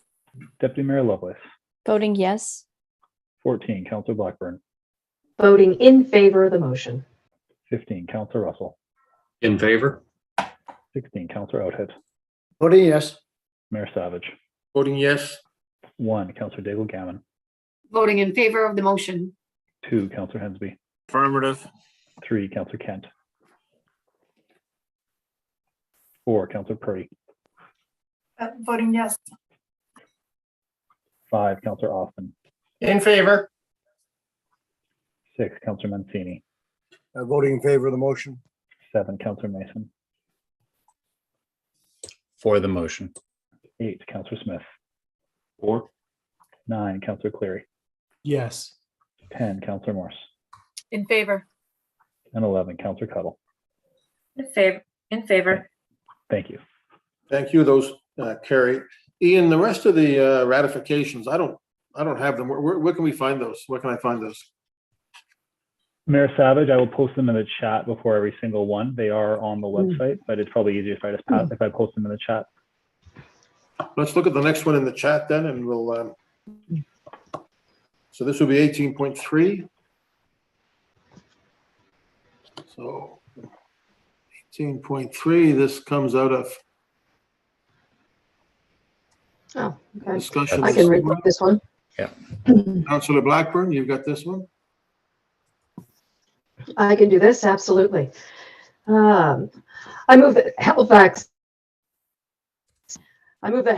Regional Council 1 suspend Schedule 3 Community Planning and Economic Development Standing Committee terms of reference of Administrative Order 1, the procedures of Council Administrative Order. 2, adopt the amendments in Attachment F of the staff report dated December 7th, 2021, and direct the Chief Administrative Officer to follow the revised public participation program for the regional plan review as generally set out in Attachment A of the staff report dated December 7th, 2021, and is outlined in the community engagement section of the staff report dated December 7th, 2021 report. And 3, direct the Chief Administrative Officer to follow the revised work plan schedule as generally outlined in Attachment B, Regional Plan Work Plan of the staff report dated December 7th, 2021, and Attachment C, site-specific requests of the staff report dated December 7th, 2021. I so move. Second, Councillor Mason. Second, Councillor Mason. Ready for the question, colleagues? Question.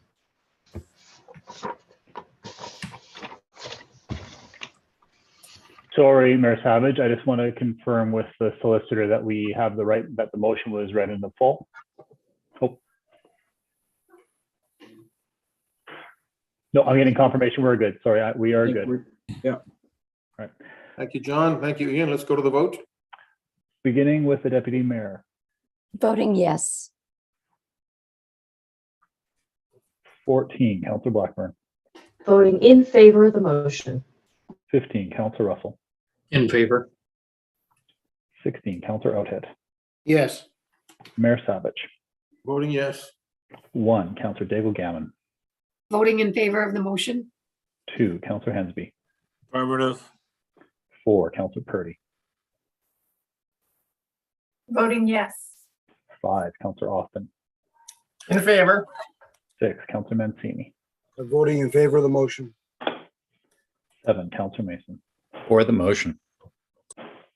8, Councillor Smith. 4. 9, Councillor Cleary. Yes. 10, Councillor Morse. In favor. 11, Councillor Cuddle. In favor? And 12, Councillor Stoddard. In favor of the motion. Thank you. Thank you. That carries. What else do we have, Ian?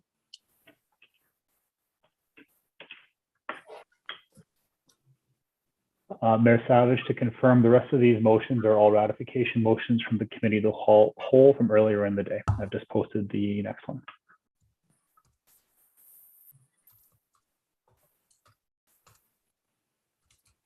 Okay, so, all right, this I think was Councillor Kent, was it? Does somebody, Councillor Purdy, would you like to, the Councillor Deputy Mayor?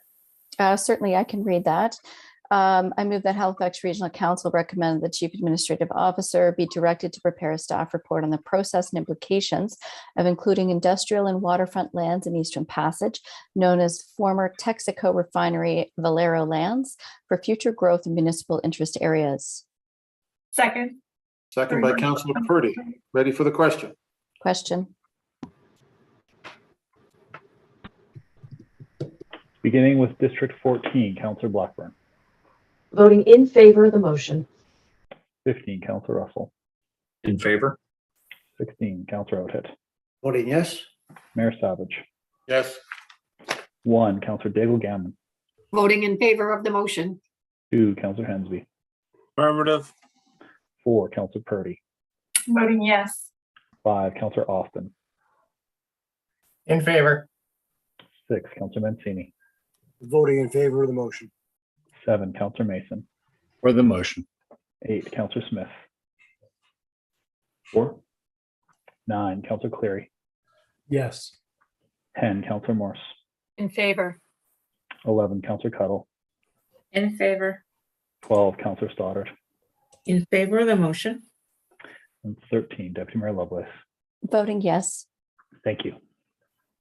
Thank you. That carries. The next motion is in the chat. I think Councillor Morse, perhaps, was it you that led this one?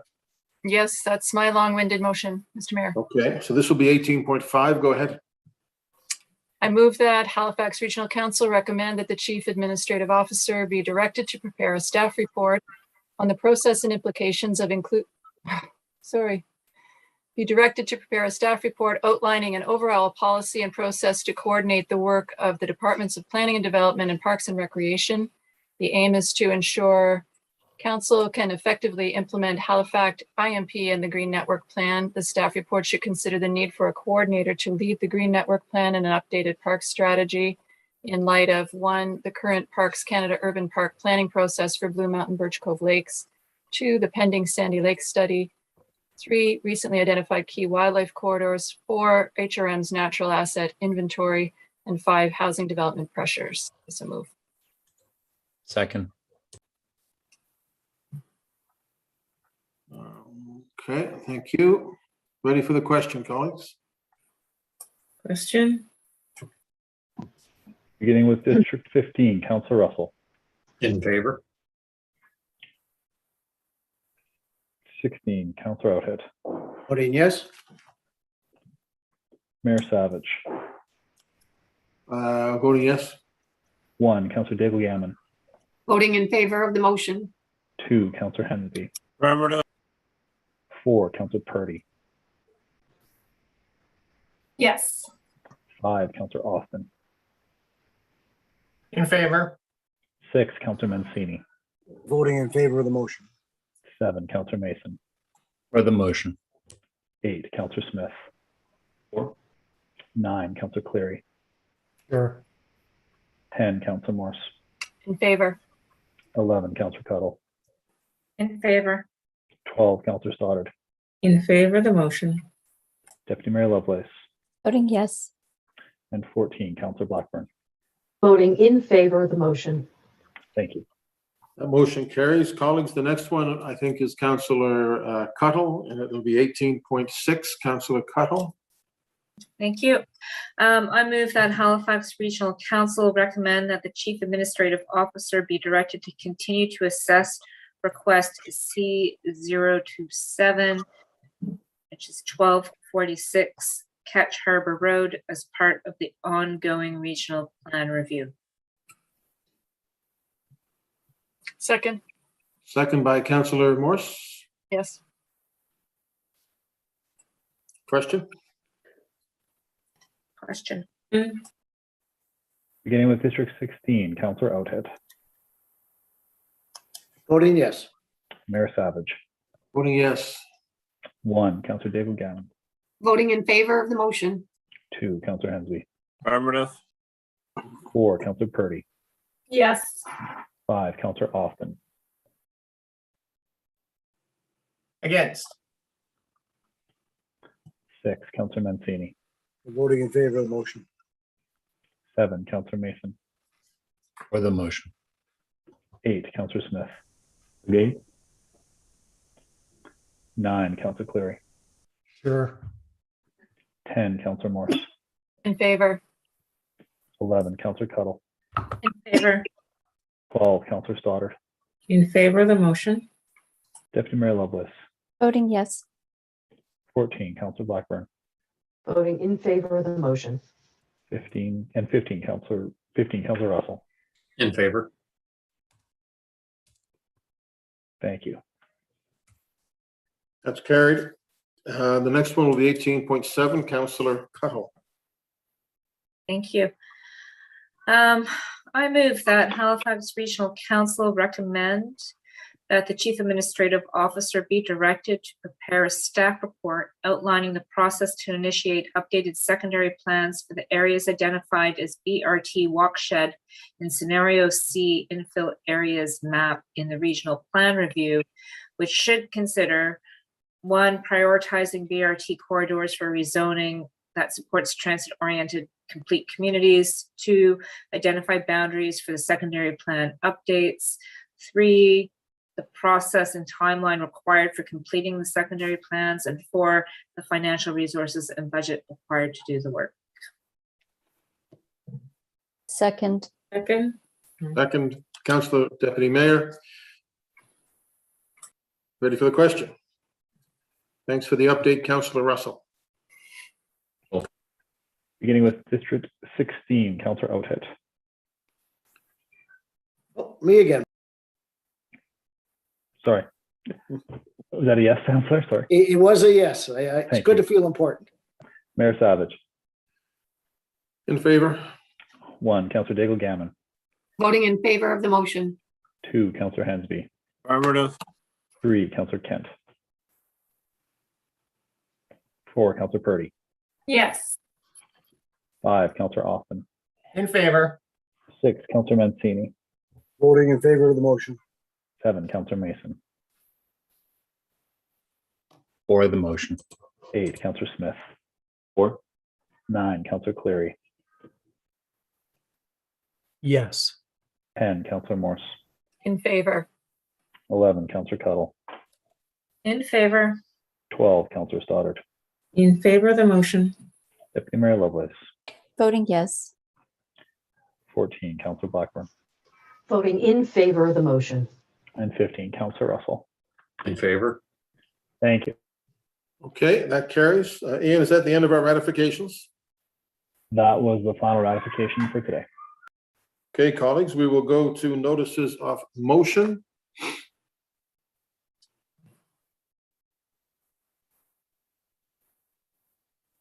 Deputy Mayor. Thank you, Mr. Mayor. Take notice that at a future meeting of Halifax Regional Council, I intend to propose adopting Administrative Order 2022-001 Gov, respecting the Special Advisory Committee for the 2022 Halifax Regional Municipality District Boundary Review, the purpose of which is to establish a district boundary resident review panel reporting to Regional Council through the Executive Standing Committee to conduct Phase 2 of the 2022 Municipal District Boundary Review process. And I have one more. Take notice that at a future meeting of Halifax Regional Council, I intend to propose that the Chief Administrative Officer prepare a staff report, the purpose of which is to request the province of Nova Scotia consider the protection of the 27 acres of French Village Conservation Woodland, PID 005-06428, from St. Paul's Anglican Church at 71 St. Paul's Lane, French Village, to the wetlands east of Bryan Lake and included in the Registry of Nova Scotia Protected Areas. Thank you, Councilman Mason. Thank you, Mr. Mayor. First one is take notice that at a future meeting of Halifax Regional Council, I intend to move that council consider adopting by policy a public participation program, the purpose of which is to establish a program to consider amendments to the Regional Center Secondary Municipal Planning Strategy and Land Use Bylaw, the Downtown Halifax Municipal Planning Strategy and Land Use Bylaw to address various housekeeping matters.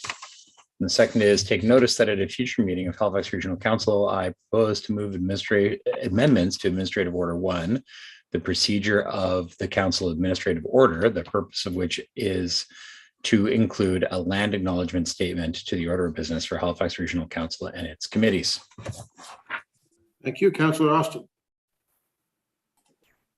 Thank you, Mr. Mayor.